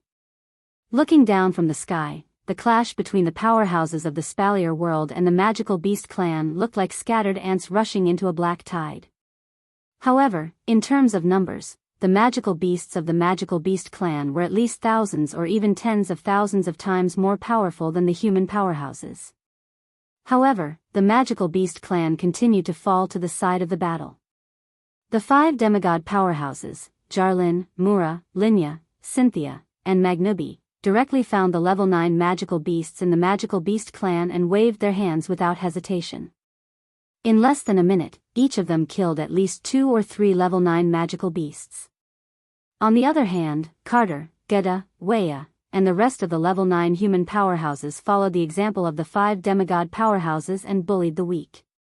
After charging into the magical beast army, they specifically targeted the level 8 magical beasts. Not long after, a large number of level 8 magical beasts fell. With the demigod powerhouses taking on the level 9 magical beasts and the level 9 powerhouses also choosing level 8 magical beasts to kill, the pressure on the Spalier world powerhouses was greatly reduced even though they were outnumbered by the magical beast clan. They roared and charged into the magical beast army and started a massacre. Thus, even though the size of the beast's army was thousands or even tens of thousands of times that of Silveria's powerhouses, the beasts were still able to maintain the balance of the war. It couldn't be said that things were going smoothly. While the Spalier world powerhouses charged into the magical beast army, Yukari led 5,000 Misaka sisters towards the magical beast army in the east. Ikaros and Astria led 5,000 Misaka sisters towards the magical beast king in the west. Kotori, Kurumi, Toka, Origami, Mikoto, Yokoi, Yukihiro, and the other elven girls headed towards the magical beast king in the north. Chuju, Mikoto, Kinuhada Sayai, Frenda, and Takitsubu Riku led the remaining 5,000 Misaka sisters towards the magical beast king in the south. Ikaros and Astria were able to enter Pandora mode and reach pinnacle tier 9. The magical beast king this time was a half-baked magical beast king. It was only slightly stronger than a normal peak tier 9. Ikaros and Astrea had the Uranus system and second evolution. There was no reason for them to lose.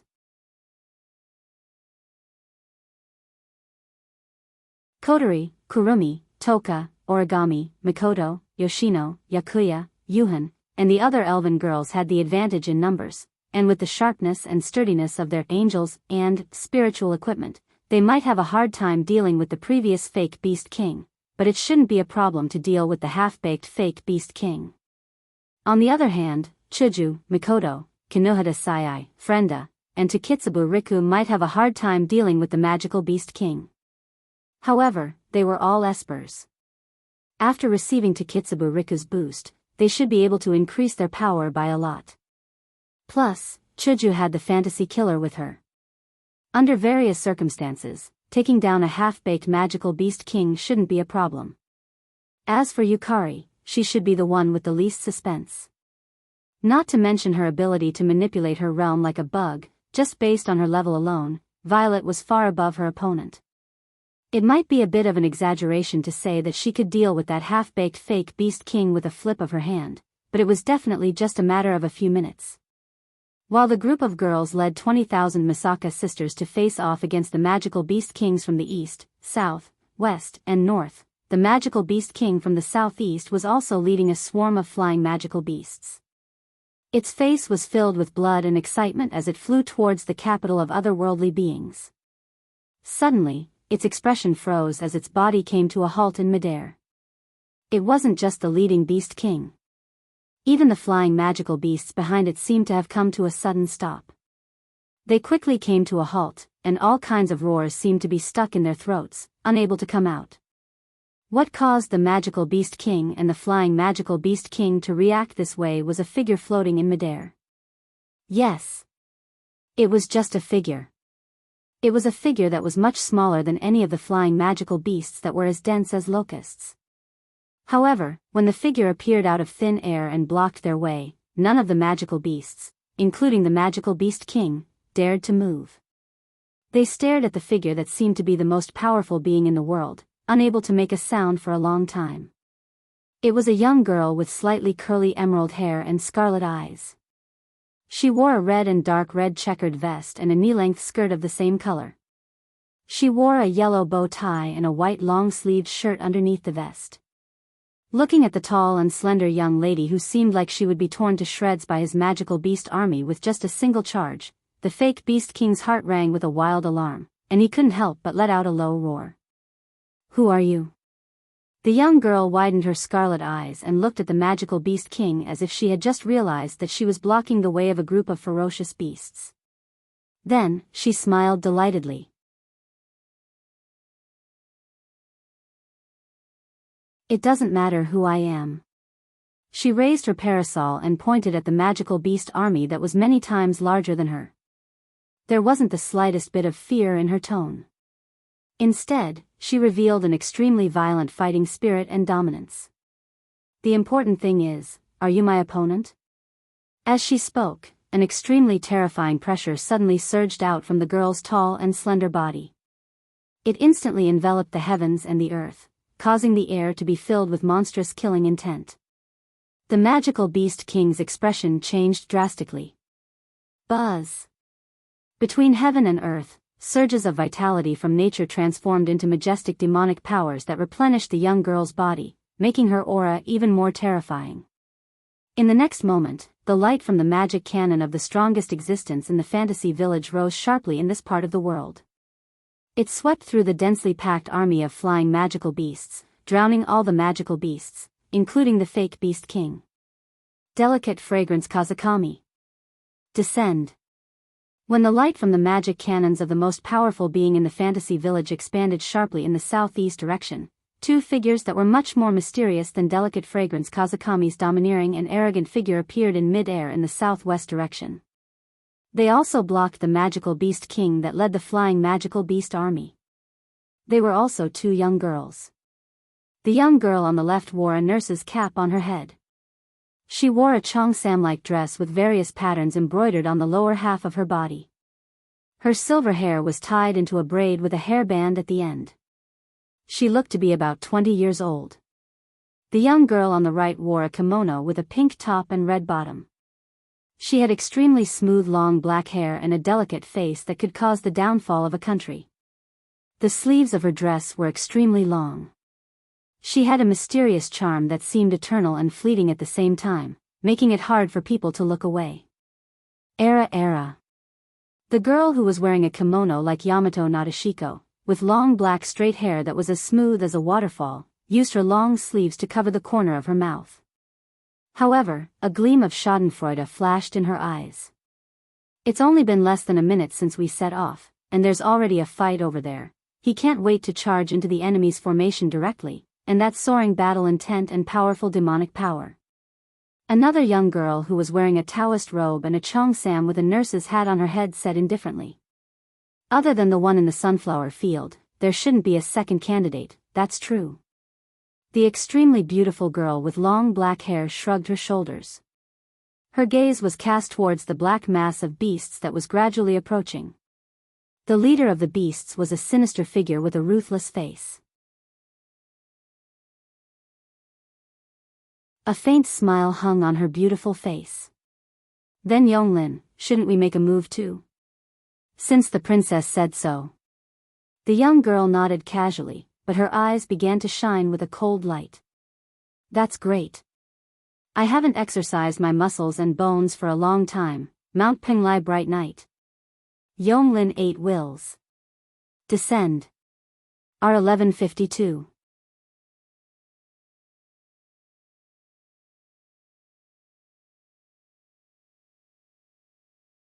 Chapter 1993. While the 6 pseudo-beast kings in the east, south, west, north, southeast, and southwest all suffered devastating attacks, there were also several figures floating in the northeast where the last pseudo-beast king was located. The owners of these figures were also extremely beautiful young girls. There was a young girl who had beautiful silver shoulder-length hair, with small braids on both sides of her silver hair, and a green ribbon tied at the end of the braids. She was wearing a blue and white maid outfit. There was a young girl with long, straight purple hair, tied into 2 bundles with ribbons in front of her. She wore a fluffy and comfortable outfit like pajamas, with purple and lavender vertical stripes on the inside. The outer layer was a lavender long coat with lotus leaves, and she wore a lavender beret with crescent-shaped ornaments on her head. There was a young girl with the same long, straight red hair, wearing a green cheongsam, and a hat with a 5-pointed star on her head. She was dressed like a warrior. There was a young girl with wine-red pupils and shoulder-length bluish-purple hair. She wore a cherry-colored gothic loli outfit that leaned toward white, and a beret flower hat on her head. She had black bat-like wings on her back. There was also a girl with a pale yellow ponytail on the left side of her head. She was wearing a red and white gothic loli outfit, and she also had a beret on her head. On her back, there was a broken wing girl with crystal pendants hanging all over her body. The combination of these 5 young girls floated in the air as if they were a natural combination. Looking at the flying magical beast army and the leading beast king that was gradually charging over, each of them made a different reaction. Unknowingly, a few glittering silver throwing knives appeared in the hands of the elegant and heroic girl dressed as a maid. Her blue eyes suddenly turned red. The soft young girl dressed like pajamas flipped her hand and grabbed a magic book. The young girl dressed as a warrior waved her fist a few times, releasing an overwhelming aura. The petite young girl with bat-like wings raised one hand, spitting out a blood-red mist from her palm. As for the young girl with broken wings full of crystal pendants on her back, she slightly raised her head. A bloody light flashed in her cute scarlet eyes, as if she was ruthless. It was bloody. It was cruel. In the petite young girl's body, a bloody aura that was many times more dangerous than the other young girls swept over the world. Without a doubt, the bloody aura frightened even the magical beasts that gnawed on the bones. They were all under the lead of the Beast King. The charging momentum suddenly stopped. Looking at the petite girl blocking the road with a face full of horror, even the fake Beast King's pupils shrank slightly. He felt a dangerous aura from the little girl. Cold sweat immediately flowed down.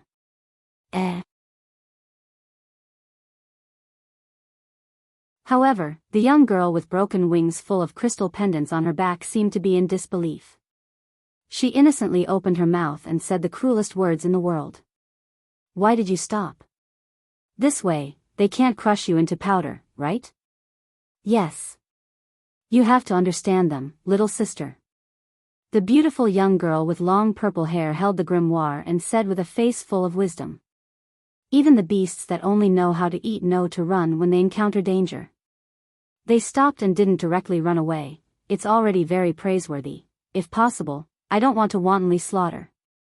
The elegant and heroic maid held a throwing knife between her fingers, her red eyes full of indifference. "But since it's Lord Bai's order, there's no other way.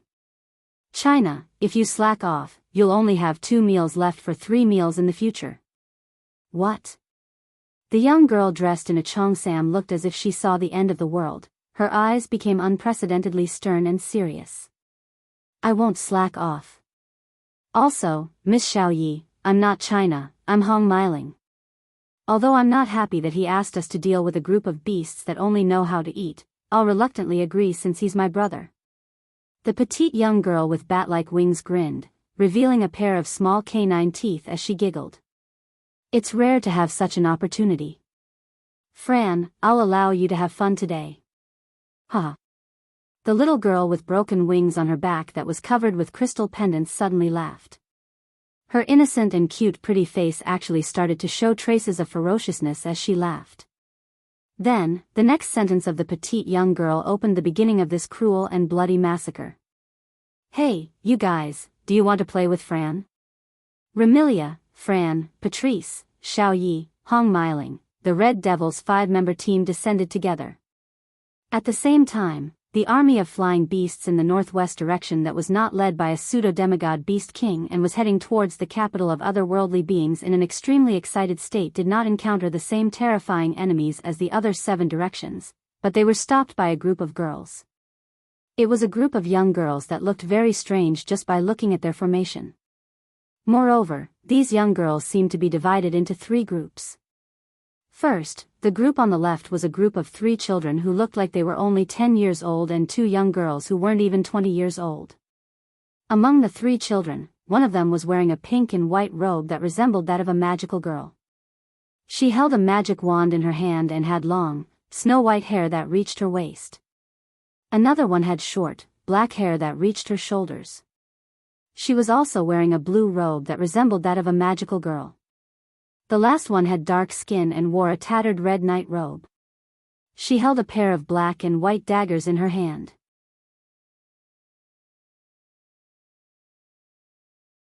As for the 2 girls under the age of 20, one of them had black ponytails and was wearing a red top and black bottom woolen sweater and a pleated skirt. The other had wavy blonde hair and was wearing a blue dress with white edges. They were Ilya, Mio, Blackie, Rin Enben, and Luvia. In the middle was a group of young girls riding on dragons. Among them, the one riding a majestic red dragon was a young girl with bright red hair. The one riding a majestic white dragon was a young girl with blonde hair. The one riding a purple-skinned dragon was a petite young girl with short silver hair and sharp elf-like ears. The one riding a dragon with steel-like scales was a young girl as beautiful as a fairy. They were Rebecca, Sylvia, Luca, Charlotte, Guffrin, Lancelot, Gawain, and Sigmund. Occupying the corner on the right was a group of familiar young ladies. For example, the beautiful blonde girl who wore a blue sleeveless dress with a white coat draped over her shoulders like a shawl. She wore a red hairband with white frills on her head and held a grimoire tied with a red bow. 2 palm-sized little people floated around her. For example, there was a petite girl who wore a small yellow blouse with a green collar with 2 white lines running through it. Her lower body was a skirt with 2 white lines running through it. She had light green short hair, and in front of her hung a tightly shut eye. For example, there was a petite girl with light purple hair. She wore a light blue blouse with many pleated circles, and a pink skirt that reached her knees, revealing only her calves. She wore a red hair band on her head, and there was also an eye hanging in front of her. However, it was open, and she had short light purple hair. Another example was the red and white witch costume and the black and white witch costume. One of them had a big red bow on her head, while the other had a wizard hat on her head. One of them had a lazy look on her face, while the other had an excited look on her face. Naturally, they were Alice, Gumming D. Ju, Gumming D. Love, Ling Meng, and Marissa.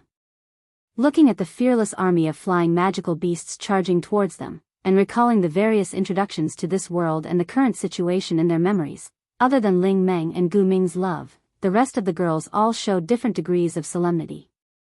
Although it looks a little scary. Ilya clutched the ruby tightly. But since it's Brother Wu Yan's request, Ruby, we can't be merciful. Brother Wu Yan. May you also clutched the sapphire tightly with a determined expression in her eyes. Hee hee. Xiao He giggled.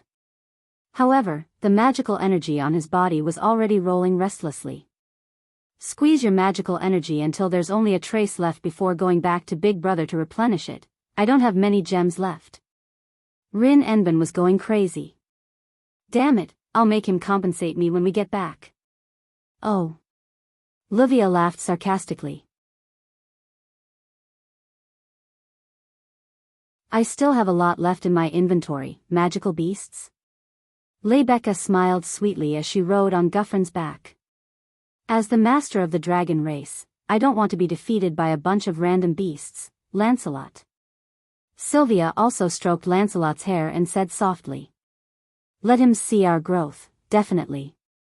Luca's small face was filled with determination. We can't disappoint Lord Roland, I won't back down just like that. Charlotte gritted her teeth. Sigmund, don't be merciful. Alice and Gumming D. Ju remained silent. Their magical energy were already boiling. Ha. Gumming D. Love laughed happily. D. Ju won't lose either. Ling Meng. Marissa shouted excitedly. Let's go. Seriously. Ling Meng sighed and stood up. Why did something so troublesome happen?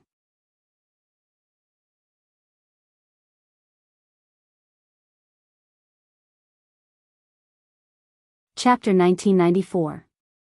Above the dark clouds, the Beast King hovered in the air and looked down at the battlefield. His face gradually turned ugly. 10 minutes after the battle began, the first Beast King was annihilated by Yuka Fujimi's magic cannon. More than 100,000 flying demonic beasts also died by Yuka Fujimi's hands. 12 minutes after the start of the battle, the second pseudo-Beast King was torn into pieces in Purple's dividing and combining realm. It became the second pseudo-Beast King to fall. 13 minutes after the battle, the third Beast King was shot in the heart by Yonglin Fujimi. 15 minutes after the battle, the fourth Beast King was sliced in half by Astria, who entered Pandora mode. More than 300,000 flying demonic beasts were engulfed by Ikaros' permanent homing missile. They were buried together with the fourth Beast King.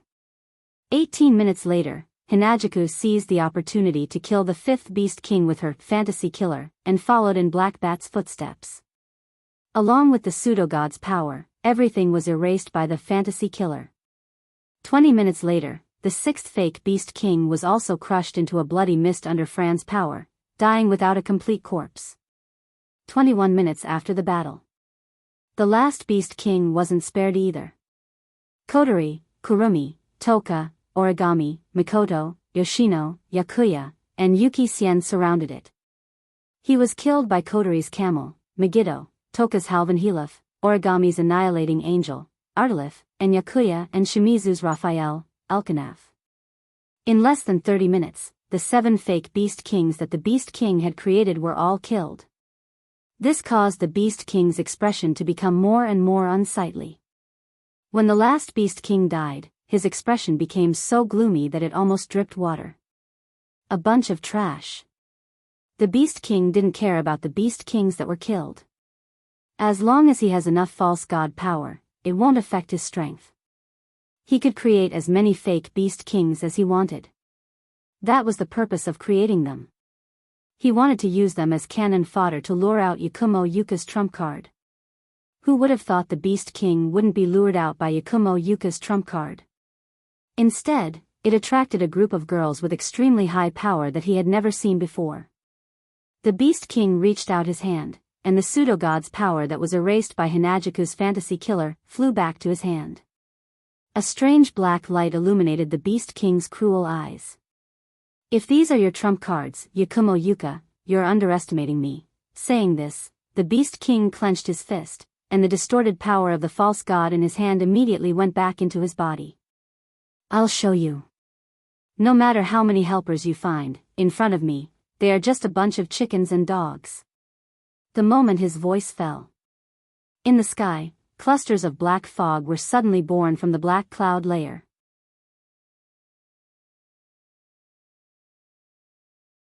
The originally black cloud layer was dyed pitch black like ink, causing the world to turn into a dense darkness. Not good. Almost as soon as the dark clouds in the sky began to give birth to clusters of black fog, the expressions of Zi, Yu Xiang, and Yonglin, who were the strongest, changed without hesitation. The three girls in three different directions soared into the sky at the same time, a violent turbulence swirling around their bodies. Buzz! Following the three girls' unique powers, they rose into the sky. The three extremely vast forces twisted together, turning into a shield that emitted a bright light. It seemed as if it wanted to break through the sky and expand upwards. TSK. At the same time, in the sky, the ink-black clouds suddenly spun into a vortex. In the center of the vortex, a pitch-black light beam burst out, streaking across the sky like a bolt of lightning, and descending straight to the ground. Wherever the pitch-black light beam passed, all the space seemed to be sliced apart. Along with the pitch-black light beam descending, in cracking noises, spiderweb-like cracks appeared. Shortly after, it landed on the shield that soared into the sky. Boom! The defensive barrier created by the combined efforts of three demigod-level super experts who were close to the peak of the demigod level didn't even ripple. With a crisp sound, it exploded under the dumbfounded gazes of everyone below. In just one move, the shield constructed by the monster sage Yakumo Yuka, the flower lord of the four seasons, Yu Xiang, and the brain of the moon, Yonglin, collapsed just like that. Gazing at the shattered shield, Zi, Yu Xiang, and Yonglin couldn't help but sulk. However, the terrifying pressure from the sky didn't give them much time to feel defeated. Be it Zi or Yonglin, their intelligence was enough to be called monstrous. Even though Yu Xiang wasn't as smart as Zi and Yonglin, she had lived for more than 1,000 years, so she couldn't possibly be a fool. Therefore, when they realized that defense alone couldn't match the other party, the three of them made a prompt decision. Attack if you can't defend. Zi, who soared into the sky, came to a halt abruptly. Monstrous demonic powers that were enough to crush a ninth-stage powerhouse erupted from her tall, slender body. The momentum even rippled the ink-black clouds that enshrouded the sky. Realm of heaven and earth. Amidst her delicate roar, the sky beneath the dark clouds suddenly shattered. An extremely terrifying ripple mixed with the fragments of the sky turned into a circle of pitch-black fluctuations that swept violently above the clouds like a tornado. Delicate fragrance directly turned her body, and her figure suddenly became blurred. In the end, she split into two identical delicate fragrances. She raised the parasol in her hand, and a torrent of demon power rolled around her body and poured into the two delicate fragrances.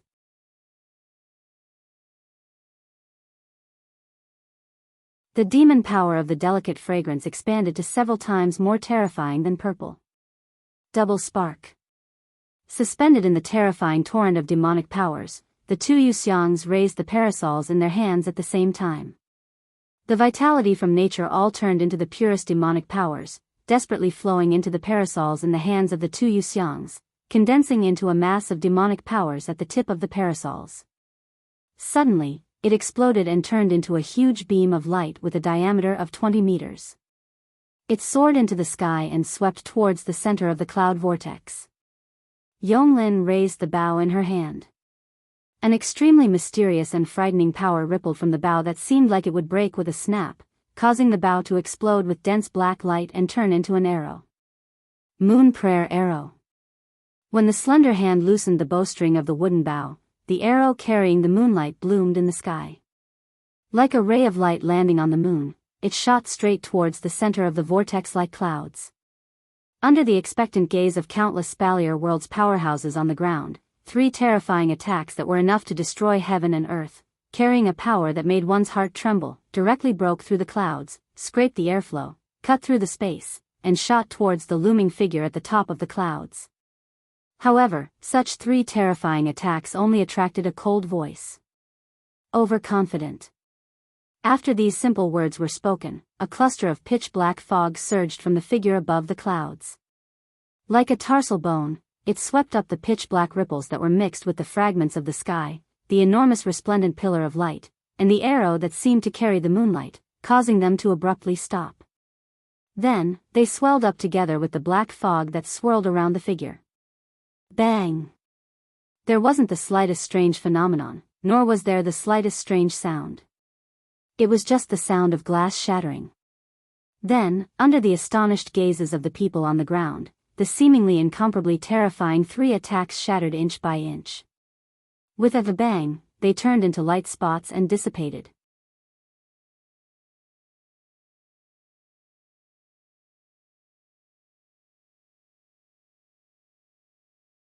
Chapter 1995. Gazing at the faintly discernible godlike silhouette floating in the center of the dark vortex, all the demonic beasts that were looking up at the silhouette prostrated themselves on the ground and lowered their prideful heads in worship. Silveria's powerhouses were also looking up at the silhouette in silence. For a moment, they actually forgot to fight and kill. Is this the so-called power of a pseudo-god stage powerhouse? Seeing his all-out attack being easily disintegrated by the Beast King, even though Purple had already seen some of the Beast King's power, he couldn't help but feel solemn. Yonglin also had a solemn expression. Only Yu Xiang didn't feel the slightest bit dispirited. Instead, her scarlet eyes fluctuated with an indescribable fighting spirit. What's wrong?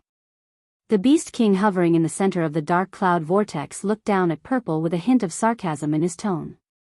The surrounding clouds became increasingly oppressive and continued to be dyed darker by the rolling black mist on his body. Aren't you very good at scheming? Show me your endless schemes again. As soon as his voice fell, the Beast King stretched out his hand. Instantly, around the dark cloud vortex, a black gas suddenly seeped out and gathered on the Beast King's slowly extended hand. It turned into a streak of black light and swept directly toward Purple. Obviously, he was saying extremely arrogant and provocative words. However, the Beast King really saw Z as a threat and decided to get rid of him first. This made Z slightly surprised. The demonic chi in his body flowed out at an extremely fast speed, surging to the extreme. Chi. Shortly after, a pitch-black crack filled with sinister eyeballs suddenly tore open the space in front of Purple like a shield. It stood in front of Purple. Boom! However, just as the black light was about to be swallowed by the crack, it suddenly exploded. It exploded, and with a loud bang, it turned into a circle of impact that hit Z's body at lightning speed. Boom! Humph! Purple let out a muffled groan. Her pretty face turned pale, and her figure staggered backward, almost flying out. Swish! Just as the Beast King raised his palm, intending to take advantage of his victory and kill the only threat in his heart, the sound of something breaking through the air suddenly reverberated, causing the Beast King to frown. He raised his palm and turned it slightly, pointing it in another direction. He clenched his fist. Buzz! Almost at the same second, an arrow carrying moonlight and emanating a mysterious aura flashed out of that space all of a sudden. It shot straight towards the Beast King, and met the Beast King's palm, which was grasping it tightly in his hand. Boom! Immediately afterward, the Beast King directly crushed the mysterious moonlight arrow in his hand.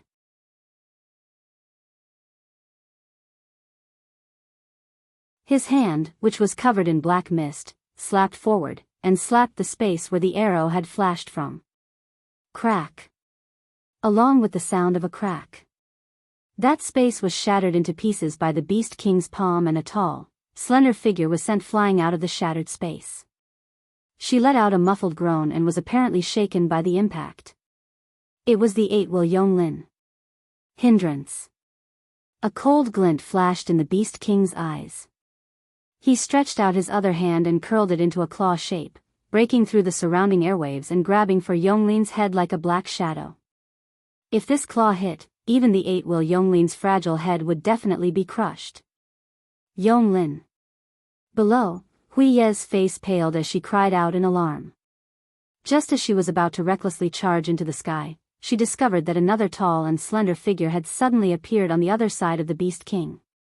Raising a parasol, a violent wave of demonic energy swept up, fiercely stabbing towards the Beast King's back. The Beast King's expression froze.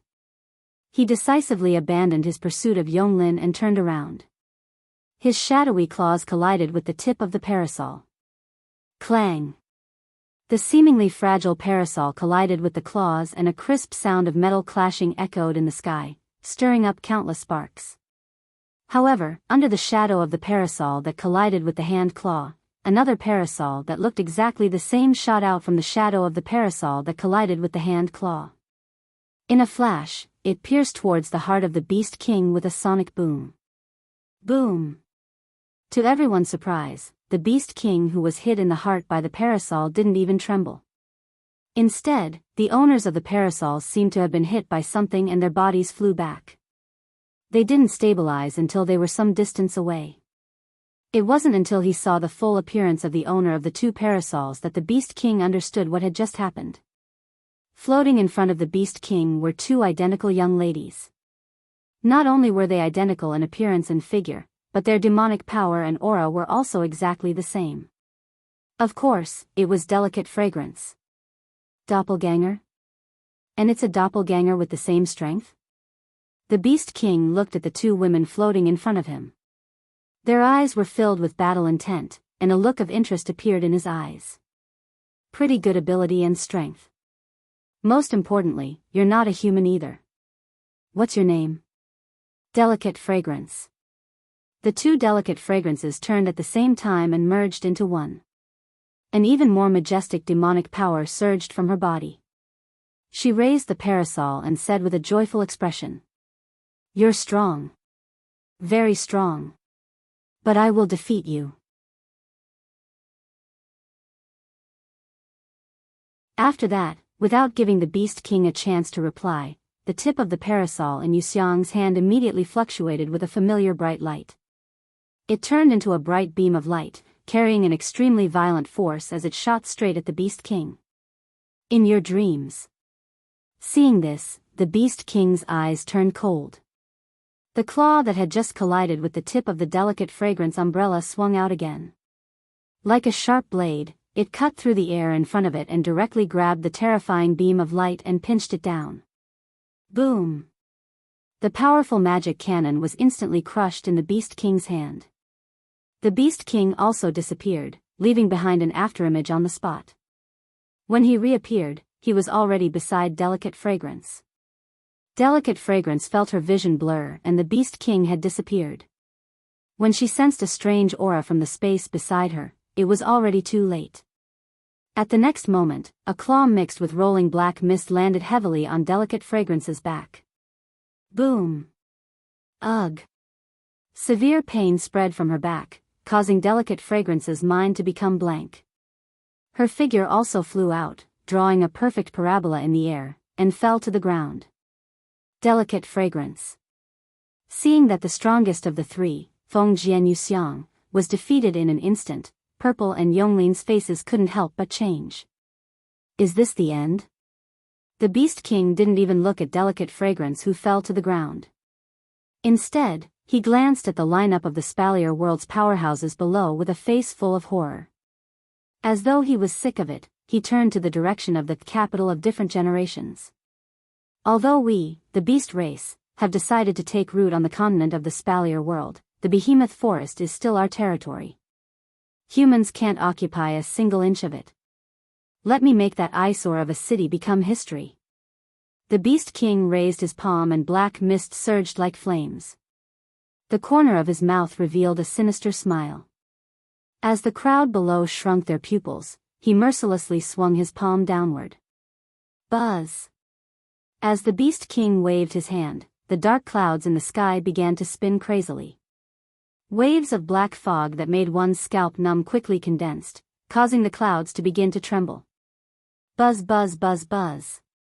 In the next instant, huge pitch-black bone spears as large as skyscrapers slowly poked their heads out of the clouds. Amidst the horrified gazes of everyone below, they descended from the sky towards the capital of a foreign era amidst the wails of the world. Chuju, Mikoto, Shokuhu Misaki, Kodori, Ikaros, Astria, and the other young ladies flew toward the capital of different generations from all directions. However, at this moment, a slow and indifferent voice resounded through the heavens and the earth. Halt!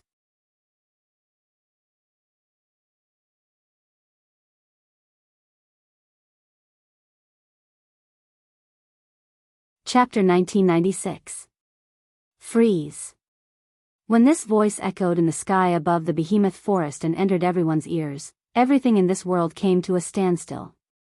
Sound, gales, dark clouds, air, and the pitch-black bone spears that descended from the sky toward the capital of a different era came to a standstill as though they were frozen in space.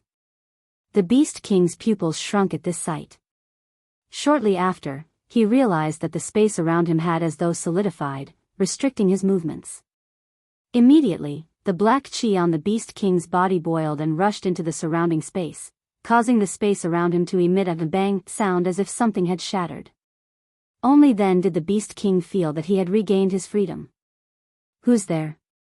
Almost instinctively, the Beast King bellowed at the sky and earth below. Show yourself. His cold shout turned into an echo that slowly spread out in all directions. All the sounds in the world were drowned out. Buzz.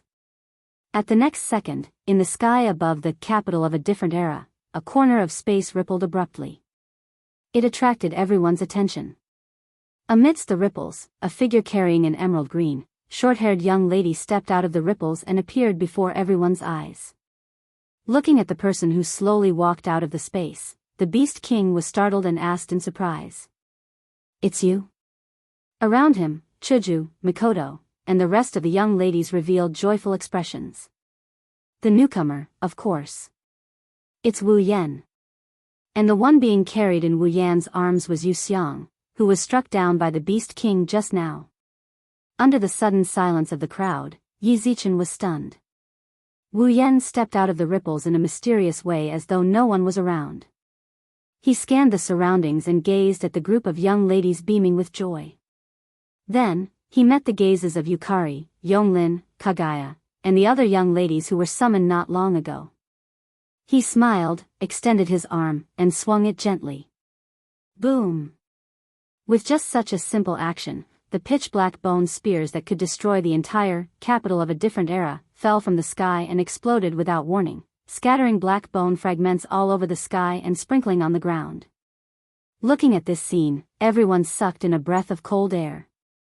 Even the Beast King's expression changed. He finally faced Wu Yan squarely. The Beast King immediately realized that something was amiss. How should I put it? In the past, when he faced Wu Yan, the Beast King used his keen sense of smell and intuition to sense Wu Yan exuding a faint aura of nobility and a faint aura of authority. It was as though there was a clear distinction between the strong and the weak, where a high-level magical beast had an absolute bloodline oppression over a low-level magical beast. In the past, the Beast King couldn't figure out what that feeling was all about. Later, he learned that Wu Yan wasn't a human. He possessed a noble and mysterious bloodline that was more than ordinary magical beasts. That was why he could give the Beast King such a feeling similar to bloodline oppression. Not only Wu Yan, but the Beast King also sensed it from Yukari, Yonglin, and Kagaya. But now, that feeling was gone. Yes. It's gone. At that moment, Wu Yan felt like an ordinary human to the Beast King. The aura he carried was also exactly the same as an ordinary human. What does this mean? This means that Wu Yan, a member of a race with a noble bloodline, suddenly turned into a human. It's such a fantasy. But looking at the ordinary human in front of him, the Beast King didn't know why, but he had a strange feeling in his heart. That feeling was like looking at a volcano. This volcano was obviously very ordinary, but it seemed like it could erupt at any time, bringing unimaginable disaster to the Beast King. It was because of this feeling that the Beast King stared at Wu Yan with a gloomy expression. For a moment, he didn't plan to attack again. After casually dispelling the Beast King's attack, Wu Yan glanced at the Beast King, then looked at the pale Yukari in his arms and asked softly, "Are you okay?" Yukari looked deeply at Wu Yan and shook her head. She didn't break free from Wu Yan's arms and said such a sentence. "Like you said, I'm not his opponent, but you still want to fight, don't you?" Wu Yan laughed. "How is it? Are you satisfied?" When the crowd heard this sentence, they immediately understood. The reason why Wu Yan didn't appear was because Yukari wanted to fight the Beast King. That's why Wu Yan hid in the dark to look after the girls and the Misaka sisters until Yukari was defeated. This is also because Wu Yan knew that if he didn't let Yukari fight the Beast King, Yukari would be dissatisfied. Otherwise, he wouldn't have let the Beast King be smug for so long. "I haven't defeated him yet." Yukari closed her eyes and finally broke free from Wu Yan's arms. She floated up and floated beside Wu Yan. She didn't face the Beast King, but her back was facing Wu Yan. Her domineering and clear voice slowly echoed. "You once said that you were pursuing invincibility. Have you achieved it now?" Hearing such a sentence, everyone was speechless. They looked at Wu Yan in a daze. Even the Beast King looked at Wu Yan to see how Wu Yan is going to answer. But Wu Yan didn't answer. Instead, he showed an ambiguous smile. "Is invincibility important to you?" Hearing this, Yukari was stunned. She was silent for a moment and then smiled. She smiled very happily. "You're right. That's not important to me. No matter how strong or invincible you are, you can't stop me from challenging you." After saying that, Yu Xiang turned around and flew in the direction of the capital of alternate generations, leaving behind a single sentence that echoed in the space. Defeat him. Wu Yan didn't look back at Yukari.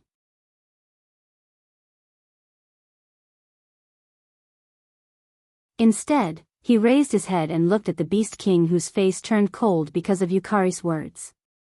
He opened his mouth and said something that made the Beast King's face even colder. "Of course." The whole place was silent. "You've changed." The Beast King calmed down all kinds of emotions in his heart and sneered. "You've become more unbearable and arrogant than before. Haven't you changed too?" Wu Yan said lazily. "You think you're invincible now, aren't you?" The Beast King sneered. "Now that there's no god-level powerhouse, do you think there's anyone who can be my opponent?" "You want an opponent? Isn't it easy?" Wu Yan stretched out his hand and beckoned the Beast King provocatively. "Come here and let me see if your so-called invincibility is just unbearable and arrogant. You're courting death." A cold light flashed in the Beast King's eyes. Black clouds of mist burst out of his body and spread to the sky. The killing intent in his eyes suddenly soared and became much stronger than before. Boom! The sky above the giant beast's forest began to tremble as the black fog around the Beast King's body began to churn. Black clouds began to swirl around the giant beast's forest. Finally, clouds of black gas began to form, turning into a black gale that began to descend upon the giant beast's forest. Under the overwhelming pitch-black gales, Wu Yan, who was floating above the capital of a foreign era, was undoubtedly as small as an ant. The extremely ordinary aura on his body couldn't be compared to the monstrous pressure. He was like a grass seedling that was about to face a storm. His eyes that were as dark as the stars stared at the terrifying pitch-black gales. He didn't dodge, as if he didn't see anything. However, when many people cried out in alarm and almost couldn't bear to see Wu Yan torn apart by the pitch-black gales, a rather shocking scene happened. Pie!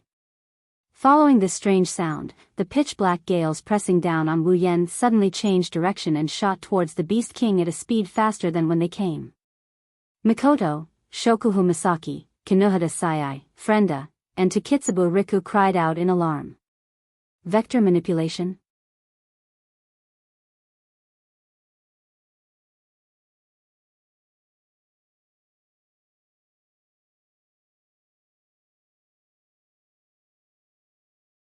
Be it Accelerator's vector manipulation, or Mujino Shizuri's atomic meltdown, they were all being used by Wu Yan and were even stronger than the original owners. That's because Wu Yan's vector manipulation and atomic meltdown were already beyond LV5. Of course, it wasn't just vector manipulation and atomic meltdown. During the battle with the Beast King had been using the pseudo-god's power to attack, while Wu Yan's methods were so complicated that it made one speechless. There were espers, magic, and even the power of an elf. Furthermore, Wu Yan's espers, magic, and elven powers were all things that the previous Wu Yan didn't know and didn't even have. I see. Chuju muttered absent-mindedly. So this is Yan's true power? It must be. Mikoto nodded, her brown eyes didn't move away from the figure for even a second. So this is what Yan meant when he said he had fused with the system?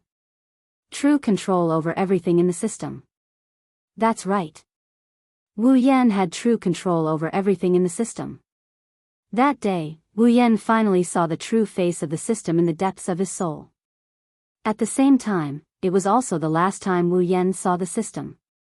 Since then, Wu Yan could no longer hear the system's voice.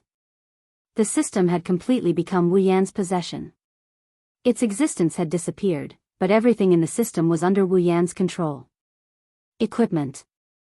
Items. Abilities. Summon. As long as it was an ability that belonged to the system, Wu Yan could use it freely. He no longer needed to exchange for equipment points, item points, ability points, and summoning points. He no longer needed to go through the system's approval and procedures. As long as Wu Yan wanted to, he could use any ability that could be exchanged or used in the system. That's why Wu Yan could summon more than a dozen characters at once. Among them were demigods like Yuka Fujimi and Yonglin Yagi. He didn't even need to pay a single summoning point. That's why Wu Yan could now use all kinds of abilities that he didn't know or didn't have before. If he wanted, Wu Yan could also give his summons the ability to sense the system. That way, the girls would have the ability to detect other people's existence and level. Of course, in the future, the girls would no longer be able to gain experience points from battles to level up.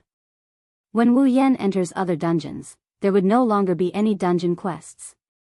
Everything in the system had become Wu Yan's personal ability. With all kinds of equipment, items, and abilities, the current Wu Yan was basically a living system. That's why the Beast King's face darkened under the endless stream of abilities and methods. Don't be too arrogant. In a furious roar, the Beast King took a step forward. Along with the swirling, pitch-black clouds, he raised his fist and punched in Wu Yan's direction. Kacha, kacha. In an instant, the space shattered inch by inch.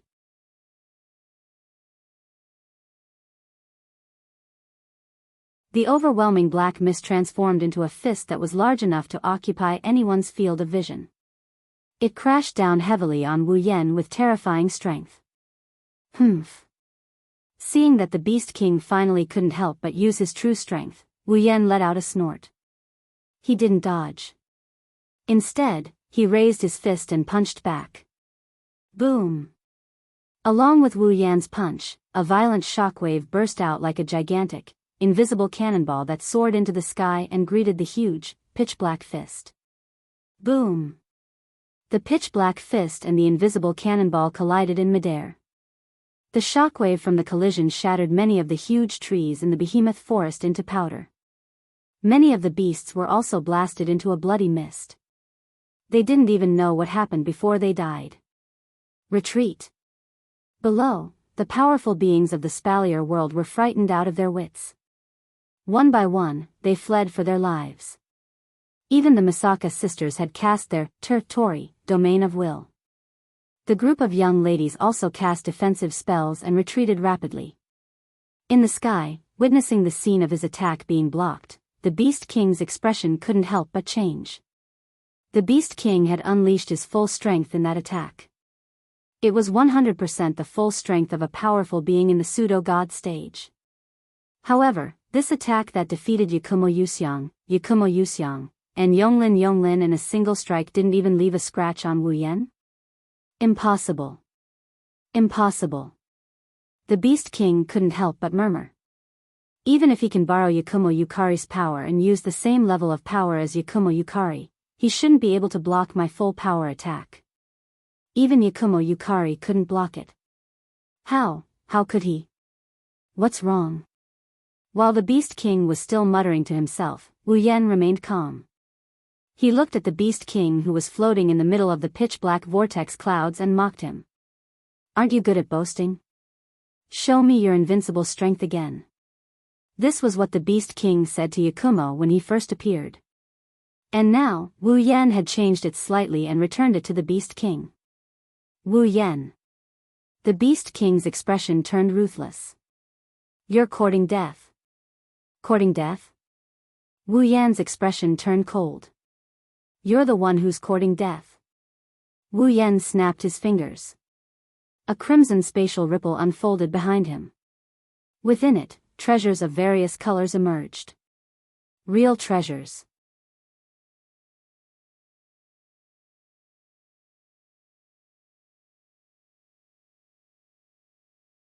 Chapter 1998. Amidst the ripples in space, a crimson color gradually dyed a corner of this world red. It was like a huge crimson door that slowly swung open and then slowly opened.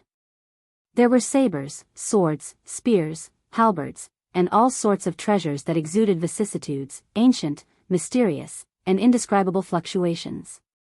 Some of them had strange appearances, some were luxurious, some were simple, and some were oddly shaped. Not long after, they filled the entire crimson space, filling everyone's field of vision, and pointed to the front from afar.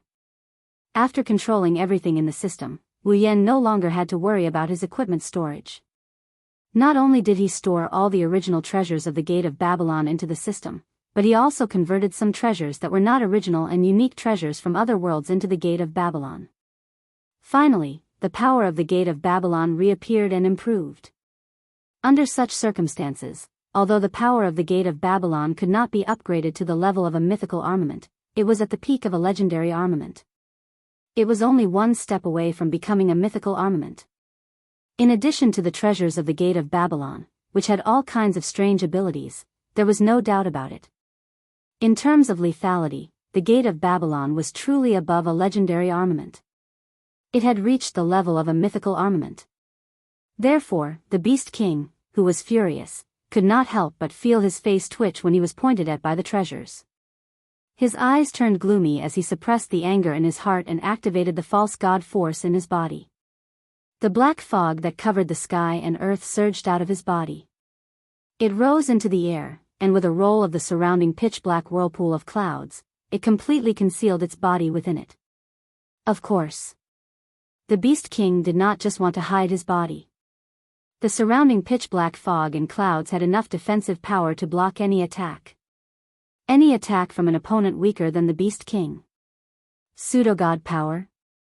He glanced at the black vortex of clouds that was gradually rolling away.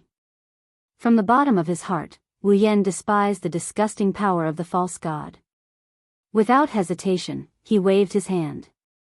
Tens of thousands of treasures emerged from the Gate of Babylon and shot out like a machine gun.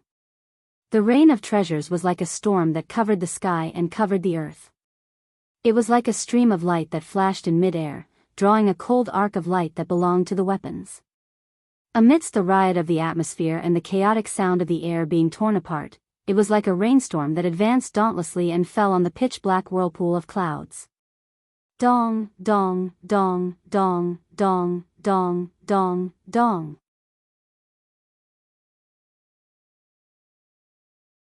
Suddenly, the seemingly strange and sturdy pitch-black whirlpool of clouds, under the attack of the true treasures that could be said to be the strongest equipment, was like a wave that had been hit by bombs.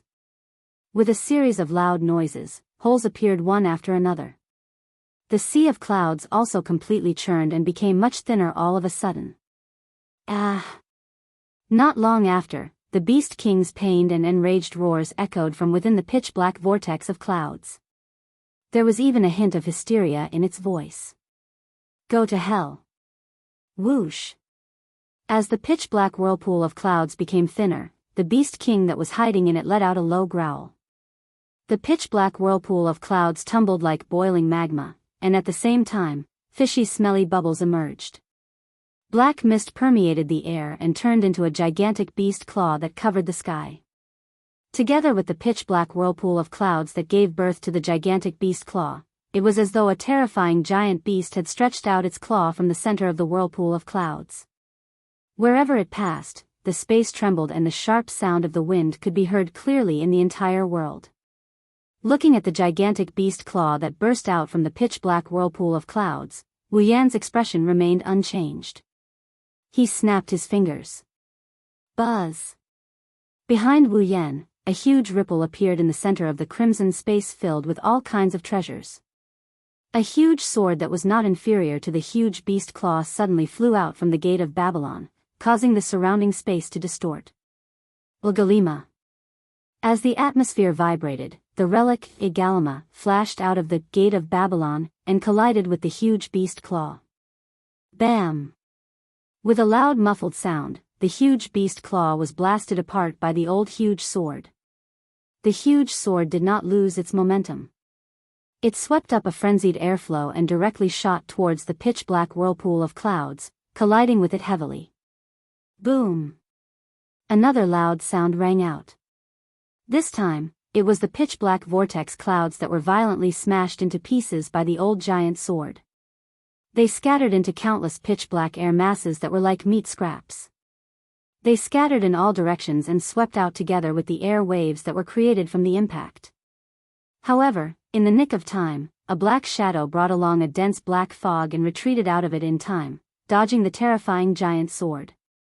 However, before the Beast King could heave a sigh of relief, a circle of intense ripples appeared in the crimson space below where various treasures were suspended. An extremely ferocious sickle that looked like a beast's claw popped out from it, and a burst of scorching red light rose all over its body. Shulshagana. The ferocious-looking Shulshagana that was emitting a scorching red light swung forward heavily.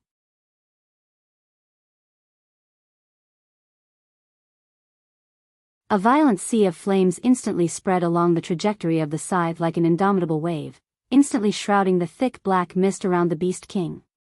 TSK TSK. The scorching flames and the thick black mist collided violently, triggering a series of burning sounds. Almost in the blink of an eye, the sea of flames burned the thick black mist around the Beast King, exposing its sorry figure to the air. You should feel honored. Just as the Beast King's sorry figure was exposed to the air, a soft voice sounded behind it. To be able to witness the godly armaments of Sumerian mythology, Igalama, and Shulshagana, you can die without regrets. The Beast King's expression changed drastically.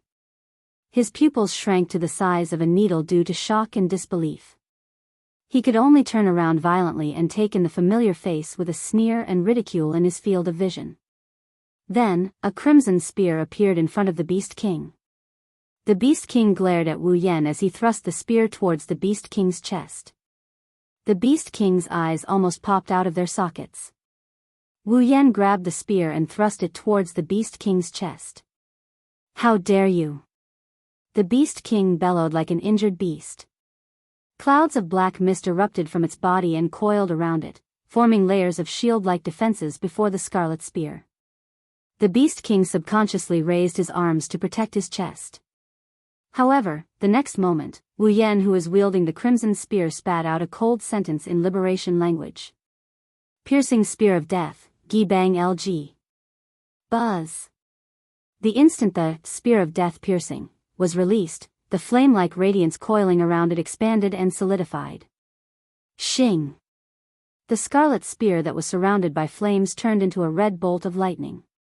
Under the Beast King's horrified gaze, it suddenly twisted and drew an arc, directly avoiding the layers of shield-like black fog. It twisted and flashed from the side, passing through the gap between the Beast King's hands and flashing towards the Beast King's heart. Splurt. As a clear tearing sound was heard, the ultimate relic, Gi spear, pierced through the monster king's heart and came out of its back. Fresh blood splattered everywhere. The Beast King's pupils gradually widened. His expression froze and he couldn't move an inch. You're tuning into the Romantic Tales YouTube channel. Don't forget to subscribe and join us on this journey to catch the most captivating stories.